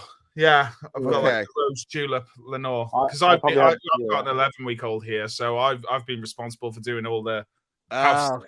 So I'm well versed in the washing machine, and I just got a tumble dryer recently as well. If we want to go further down this route, and it was a revelation. It's nice. It's nice. I'm for the same reason of Chris. I've got an 18-month-old, and I can't be asked changing the fabric softener or conditioner. I was trying to think when you asked the question, what is the fabric softener in Home Alone? I was going to go with that one. I can't remember. Not Daz, it's orange though, isn't it? I was going to go with that one. Just try and be just keep on going. Can't remember it. Gary, do you have an answer? Hey, I pay someone to do my washing for me, so I wouldn't know. Okay. Well, that's where the money went. Well, I want to thank Tab for wasting everyone's time with that question. I hope he feels ashamed for asking it, and he'll never do anything like that again. Here's a question I had about RoboDoc. What made you decide to do it as a series instead of just doing a very long documentary like the In Search of Darkness documentaries? What made you decide to like break it up? It's more palatable to distributors, to be honest. I basically put it together as a 4.5-hour or 4-hour documentary, and then Gary had a bit of pushback from when we were trying to sell it as like, oh, it's too long. Nobody wants a 4-hour doc on one film, and so I think I'd suggested, well, we could just split it up, do it as like a series. Series are big at the minute. Let's do a series, and then Gary had those conversations, and then thankfully for me, they came back after a lot of back and forth, too much back and forth. But Gary was fighting our corner basically, and said, "Yeah, we're going to do the four-part series." And I went, "Amazing!" So I'm going to take this 4-hour doc, and I'm going to sneak out a 4.5-hour documentary. Yeah, yeah. I think you asked me on obviously about what's it like in Screenbox. I think we were really lucky with Screenbox because we did have some kind of like pushback, as was said, on the length of the documentary from our kind of like a sales kind of team, and it took a lot of convincing to convince them first off to make it more than a 100-minute documentary, let alone a 4 hours. But then I got onto Ace's degree to 4 hours, and that was it. There was no more than 4 hours. And then when Eastwood delivered the episodes, there were 4 hours 10. Oh, sorry, 1 hour 10, 1 hour 20, 1 hour 8. So we managed to get away with it. But I think because Screenbox was so kind of like on board with us, and obviously streaming, the world's completely changed as well. Regards to streaming, you can have that. I mean, even like Breaking Bad back in the day on Netflix, you'd have an hour episode, 55-minute episodes. Ahsoka, Star Wars, the same thing now, isn't it? So it kind of gives more flexibility, really, but at the same time, it still has to kind of tighten things up still, because I think Eastwood will probably admit he could have done a 9-hour version of this documentary quite easily with the amount of footage we had. I mean, how much footage did we have in total? We said the other day interview footage for we had 77 hours. Jesus. And we interviewed 66 people. And that's just from the first movie. So obviously we've got plans for the sequels too, and we interviewed 106 people in total. There's 40 people that will be in the sequel documentaries. Oof. I'm excited that there's a sequel documentary because I do like RoboCop 2. RoboCop 2 is fun. I think the same thing you said. Sorry, what you said earlier on about even like that scene with the spider. Good thing, I think what we found with RoboCop 2 and 3, especially the third one, it's not so much a perception of the films being bad, it's about what could have been and the kind of heart and soul went into making those films in the first place. So I remember when we was doing interviews for the third film, and people genuinely wanted to do a good job in that movie. And actually, sometimes that's the more interesting stories for me as a filmmaker and a documentarian, is what could have been. Actually, no one goes out to make a bad film, and no one does that. Even, if you're doing an independent short film or independent feature film, nobody goes, I'm going to do a shitty film. No one does that. But there's always reasons why sometimes films don't come out the best way. And the whole point of these documentaries is to explore that and just basically justify a little bit sometimes after years of looking back. And I think hopefully people watch the sequel ones and go, you know what, they're not as bad as people remember. And what we can show and some of the behind the scenes stuff we can show as well in stories, maybe people appreciate it a little bit more. Hopefully, that's really the plan. I actually really like 2. I don't rewatch it as much as the first one, obviously. But 2 is very fun. 3 is weak, but at the same time, I would love to watch a video on like how it ended up that way, because I know it sat on a shelf for like a few years. I know like being the better documentaries as well. I think Chris, you said this last week about Troll 2, fantastic documentary. The Troll 2 documentary, and the director thinks that's the best film ever made, and he's the only one on the planet, I think. But and then there's Lost Souls, the other one, which turned out to be a mess, but the documentary on that's amazing. That's the Winona Ryder movie, right?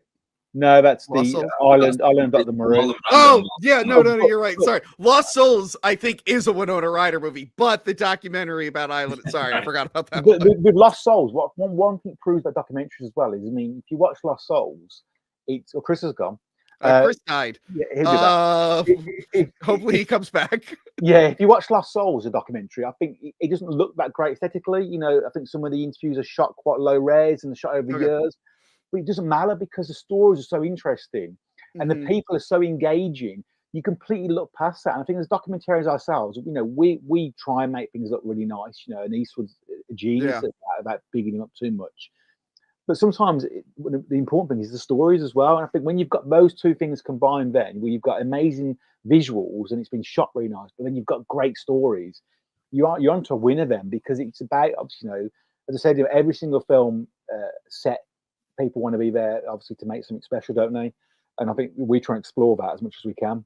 Yeah, and people are going to get that with RoboCop 3 as well. Fred Decker, Robert Burke was so candid and honest, and there was no like beating around the bush with it. What they thought that film, the end result was going to be, he's back during the production in a completely different. Sorry, your background completely changed. He's on the toilet now, by the looks of it. Yeah. I've never had this happen mid-interview before, especially on a live one. I was like, it's fine. It's probably just Gary's signal. I was watching him crumble away. And then I looked at my router into my bedroom, flashing red. So I might start looking a bit red myself now, having like ran straight downstairs. But anyway, as you were. Okay. I've been talking about you, Chris. I do want to circle back to Fred Decker at some point, but yeah. Are there any films that like you wanted to cover and do documentaries on, but for whatever reason couldn't?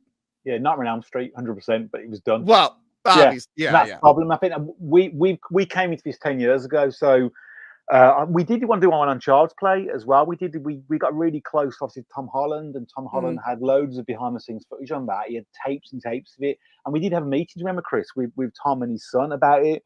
But again, I think at the time we wanted to be a bit more kind of like have more creative control over the project, and I think Tom wanted to tell a particular story. And I know there's all that kind of like to do about Don Mancini and him. We didn't want to get involved with him that really because we're not there to like. And thankfully now they've obviously that's all kind of been kind of like phased out, and they obviously both appreciate each other's role in that movie. But that's why we did Nightmare on Elm Street, the Hollywood Dreams Nightmares, really, because we wanted to obviously work with Robert and do something about obviously his career. But we've been, I think, fortunate with Fright Night in terms of that everybody loves Fright Night, yet nobody ever really celebrated the movie, and especially the second film, nobody ever celebrated that.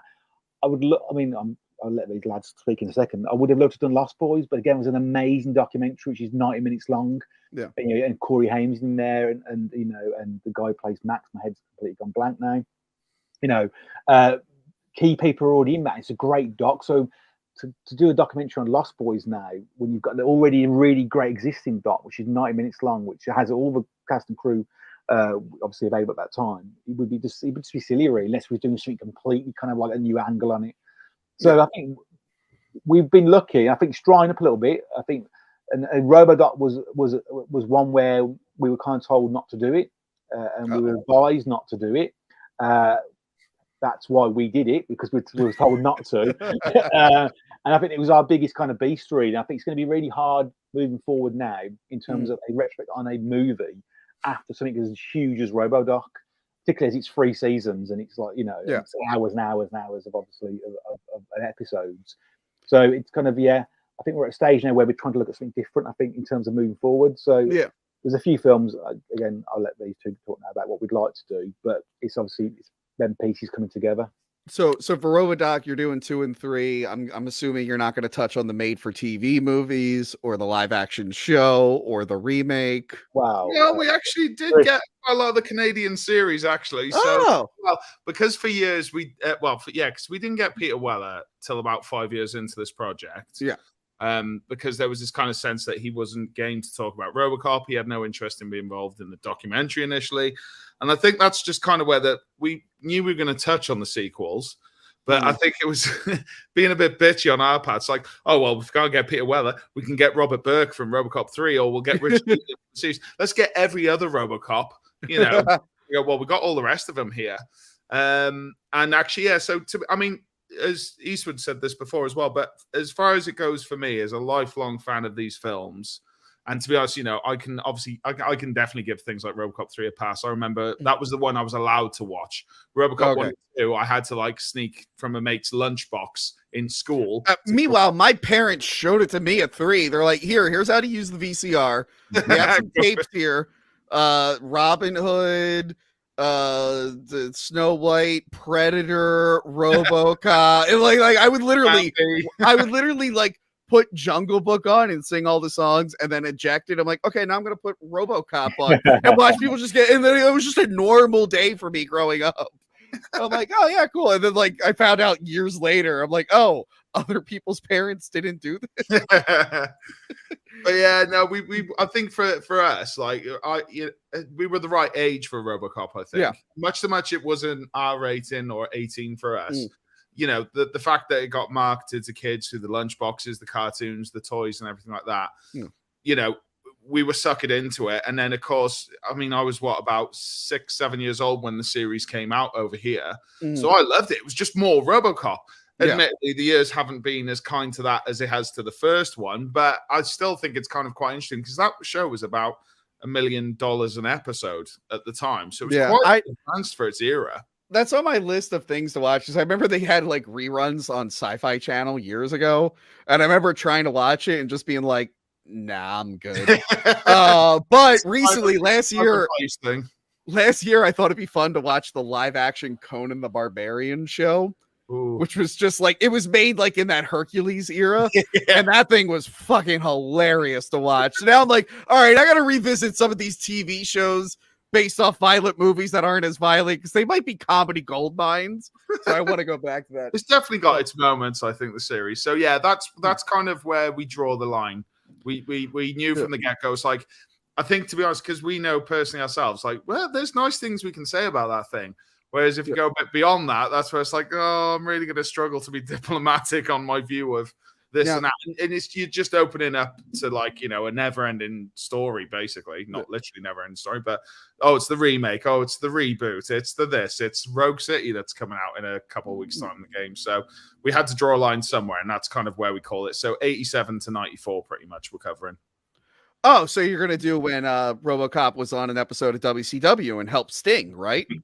That's part of the RoboCop 2 marketing. Oh, do you have Sting? Were you able to get Sting? Let's get Sting. I've actually been bidding on a T-shirt. I'm trying to get a T-shirt with that image. Robo next to the guy with the blonde hair. Yeah. Were you the guy with the blonde hair? You mean Sting? I never watched wrestling. I just knew it was fake from birth, so I didn't like it at all. Whoa, whoa, you're not allowed to say that. I've had wrestlers on the show, Eastman. The Blue Meanie's going to delete my number now. Thank you. Sting used to do a surfer gimmick, and then the Crow came out, and he switched to a Crow gimmick, and he's still doing the Crow gimmick to this day. He's never gone back. Oh, not that long, then. I was really hoping that when they remade RoboCop, Sting would reunite, but this time with the remake RoboCop, because they both got dark black makeovers since their first interaction. Yeah. But for whatever reason, that didn't happen. Probably because that movie's not very good. Probably would have made it a better film. Honestly, if Sting showed up in the RoboCop remake, I'm like, oh, yeah, at least Sting's there. That's something. One thing. Yeah, man, I did not enjoy that film. But yeah, as long as we're going to talk about movies that are, let me see here, next on your list, I assume that you're doing the 10-hour Roadhouse documentary. Film in the can. It's obviously the greatest film ever made. Why would you not do a documentary on it? Eastman looks very, very thrilled to do this project. That's his normal face. Don't worry. I love Swayze. I do love Swayze. If he was around, I'd think about it. But yeah, and there's a remake of that coming out, isn't there? Which has gotten. Let's not talk about. We've already talked about the RoboCop. Let's not dwell on remakes. I'm very upset that they're remaking Roadhouse. I'm not very thrilled about it. And look, I was very moved by the Robert Englund documentary, and I was like, who are some other famous, important people you could do documentaries on? And guys, I'm ready. I'm ready to talk about my life and my life story. We're going to change a few things, obviously. Everyone knows my one co-host, Johanna, on the show. We used to date back in 2008. We're changing that. We're going to say it was Megan Fox. So, keep that in mind. And obviously, I said I was in The Dark Knight Rises as an uncredited extra. We're going to make up something where I was actually Batman's best friend, but it got cut out. I'll delete this video by the time the documentary goes up, but I think you guys are just sitting on a gold mine here. I mean, I think everyone in the chat right now is probably saying, yes, we need this story told. We're definitely thinking about it now. We're going to have a meeting straight after this. Yes, and I'll do it for a very reasonable price. Forget it, man. If you're charging us for not doing it, forget it. Whoa. Yeah. I think it's a very important thing. And that's got to be the cover, though, as well. Oh, 100%. You just cut the eyes out and put the red kind of the dog eyes from Ghostbusters. You got something in the making right there. Everyone needs the story of the guy who started talking about other people's movies in college, and then it didn't take off until 10, 11 years afterwards. So, there's a lot happened in that time. They're like, oh, we have footage of him on that one episode of Drunk History he was on, and okay, that's it. That's the end. That's the end of his story. But yeah, I guess one last question: are there any films that you would love to see like a long documentary on, whether you would do it or just anyone would do it? Good question. Yeah, was one I would like, and people Okay. are going to probably rip it. I love Master Universe, the '87 film with Langella and Lundgren. And I know obviously there's contentious issues with the director, but and now and obviously I know it's Howard Duck, my other favorite one, Howard Duck or Master Universe. But again, there's issues with Ed Gale as well, isn't there? Everybody seems to be issues now, so we need to get these documentaries done now before anybody else gets out. Before there's lawsuits. Yeah. Yeah, but I love those two films. I think there's a few films in the '80s which, like, even though they're not brilliant, but you grew up with those films and you'd like to know more about, and it's definitely Master Universe with Howard Duck, but no one's going to buy that shit. So I did love the section they did on Masters of the Universe in Electric Boogaloo. Yeah, I love the story that apparently Stallone heard Dolph Lundgren talking, and he like went to the producer, and it's like, you gave that guy lines? Yeah. Insane. Howard the Duck would be a really, really good one. Chris, do you have any? No Jeffrey Jones. I think there's like two in terms of retrospectives in long form. One, and part of me feels like, because we've done one of them, why not do the other? Is Terminator, because I've got the RoboCop vinyls, the Terminator vinyls. I've almost got like a matching pair of everything RoboCop and Terminator, from VHS to soundtracks to this and that. So part of me will think, like, when I look at all my RoboCop stuff together, I'm like, oh, there's one missing for Terminator. And it's that, or probably what's on Eastwood's shirt, actually, which is probably his as well. That would be a good one. We have a review of Last Action Hero, and we actually reviewed all the Terminators. We did a What is the Worst Terminator Movie episode. Look, I love Terminator, and I'm hoping you guys, if there's anyone who will agree with me, I'm hoping it's one or all three of you. I got shit on for saying this. I'm like, I actually like RoboCop more than any Terminator movie. And I love Terminator, but like, people are like, Terminator 2 is the best movie ever, I'm like, RoboCop's better than that. What are you talking about? I'm definitely of the RoboCop's my favorite film, but I really struggle to not say, and you'll hate me for this, because I have watched that Terminator thing you guys did. Yeah. It's hard to not. Terminator 2 is that film I just use to test out like a new surround sound, a new TV. It's just on it. I always said, like, on a technical level, it's very, very good. I actually enjoyed the first Terminator more. If the first Terminator looked like the second Terminator, holy shit, that would be an amazing film. Not that it isn't already amazing. I love it. But I don't know. For me, like Roadhouse. Yeah, Roadhouse, obviously better than all of them. But RoboCop, I'm just like, I'm more of a RoboCop guy. Eastman, do you have a movie you want to see documented besides Last Action Hero? Yeah, definitely. I would. This has been done to death in bits, but I would love like a full Crystal Lake sort of series of the Rocky saga, so all the Rocky movies. Oh yeah, 7-hour documentary. Because you see, I just love the fact that it went from this drama to this hyperbolic. I forget the Creed movies, but just this hyperbolic. Like, just it got trendier, and obviously tried to adapt to what was cool with MTV kicking off with Rocky 3 and 4 and wrestling and all that sort of stuff. I think that would be awesome to get Stallone to sit down and talk about the evolution of Rocky and why that shifted so much. You talk about his physique, you talk about the characters, get Mr. T in there and Dolph. That would be awesome. Maybe just stop after 4, but you've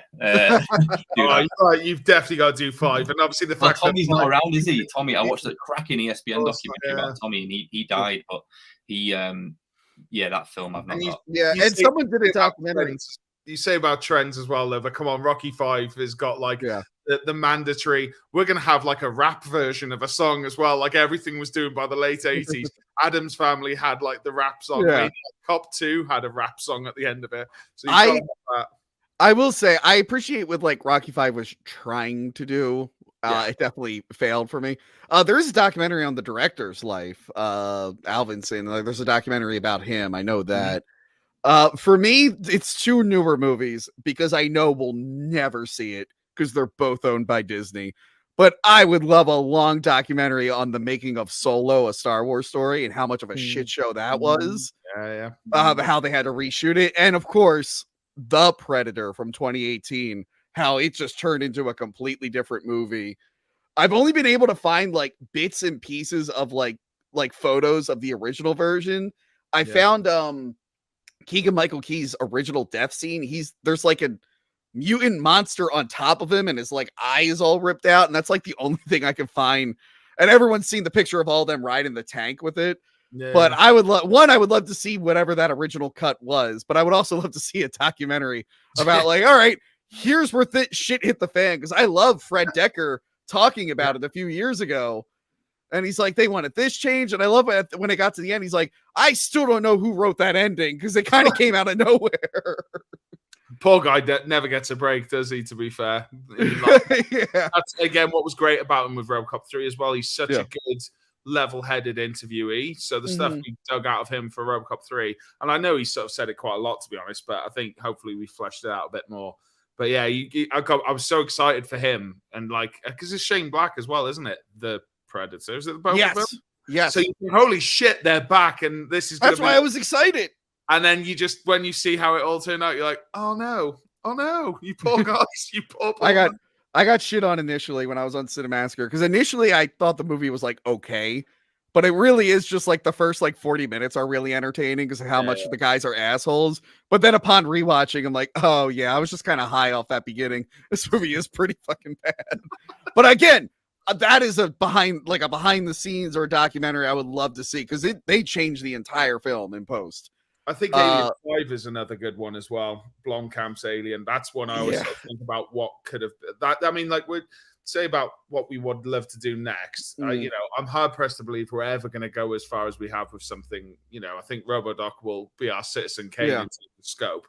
But I think actually what the challenge for me next, what we haven't really done, is the go more into what could have been. And I think when you think of those concept arts that Blomkamp was putting out, he obviously had a story enough to kind of create these visuals. So to sort of have something where it's like, well, you don't get the film, but why not have a documentary about the film and actually talk through it using those, you know, that art style would be, I think, absolutely incredible. The only way I want Alien 3 revisited is if they finally were able to get David Fincher and William Gibson, because that documentary is amazing on the discs, but William Gibson apparently didn't want to talk about his unproduced screenplay, even though it's now public. It's a comic, it's an audiobook now. But yeah, it'd be nice to finally hear David Fincher talk about it, because we haven't really gotten that. So I would like to see that revisited. Another older film. So I reviewed a few years back the Bram Stoker's Dracula by Coppola and the Kenneth Branagh Frankenstein. There's not a lot of behind the scenes stuff on Frankenstein that's available. The Kenneth Branagh version, there's like a making of that's on the VHS tape. Even the new Blu-ray they put out doesn't have much on it. I had to hunt down the work print to even see deleted scenes. And I did a whole video on that, but I'm like, that's another one where it's like Dracula ended up so good and Frankenstein was like the complete opposite. Like it was a total failure, even though I do kind of like that movie. I would love to know like what happened on set there. What kind of fights did Coppola and Branagh have? Branagh was cheating on his wife with Helena Bonham Carter. That'd be fun to hear. It's like, oh yeah, that was a very important day for me. I was cheating on my wife at the time. Like, yeah, I can tell. You have a lot of scenes with Helena. But yeah, that would be one that I would actually really like to see documented. But yeah, this was great, guys. We have 2 super chats here. Let me just read them real quick. Oh yeah, this is a good one. What a hack, the Antonio Peluso story. That should be the name of the movie you guys are going to do on me. I mean, we'll workshop it. Maybe you guys have a better idea. I was thinking The Greatest Man Who Ever Lived. I thought that'd be a good title. We have Too Scary to See You, a history of eyeball stabbing. Oh god damn. Wow. So I have a horrible phobia of eye stabbings because I've had multiple eye issues and I had to get surgery where needles and shit went into my eye. That was after I got the eye fear. I had the fear of being stabbed in the eye. I stabbed myself in the eye and then I had to have surgery on my eye. So you've got that Blue Underground edition of Lucio Fulci's Zombie, have you? The one where the woman... No, you know how many people, and they're going to do it again after this fucking episode, you know how many people send me that gift just randomly, just to be dicks? The flail, I think he made me my pen holder that's on set, which is an eyeball that's bloody that you can put pens in.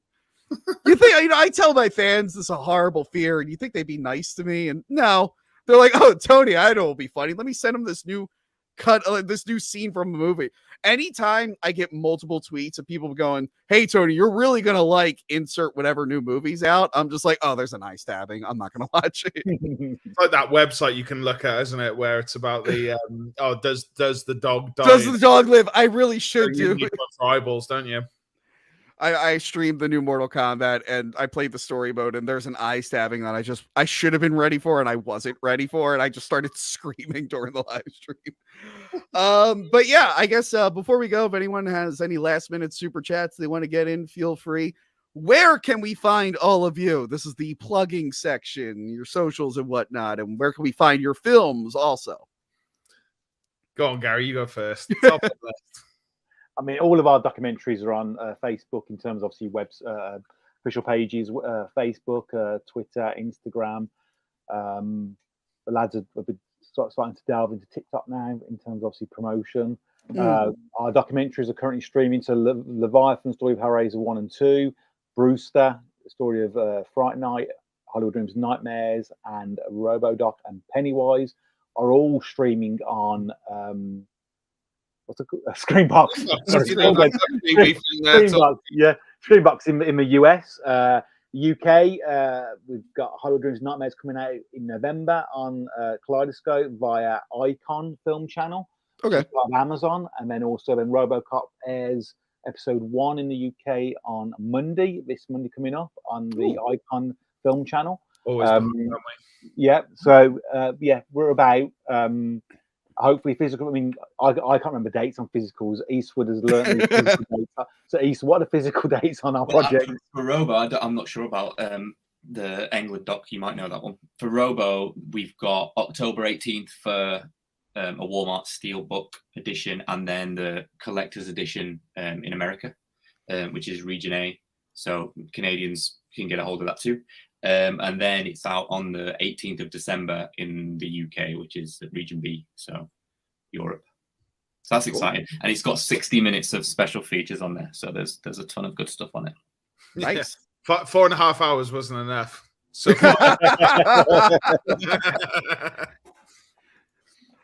yeah, we're social media channels. I think I can never remember if I'm deadmouse_Griff or Griff_S88 or whatever.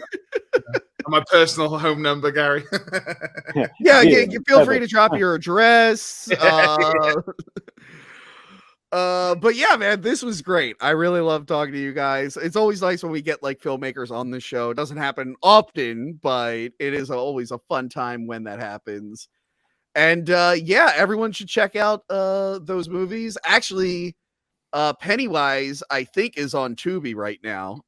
That's where I watch it. I know my audience really loves Tubi. It's kind of our favorite streaming platform. Yeah, Tubi's great. Tubi's pretty great.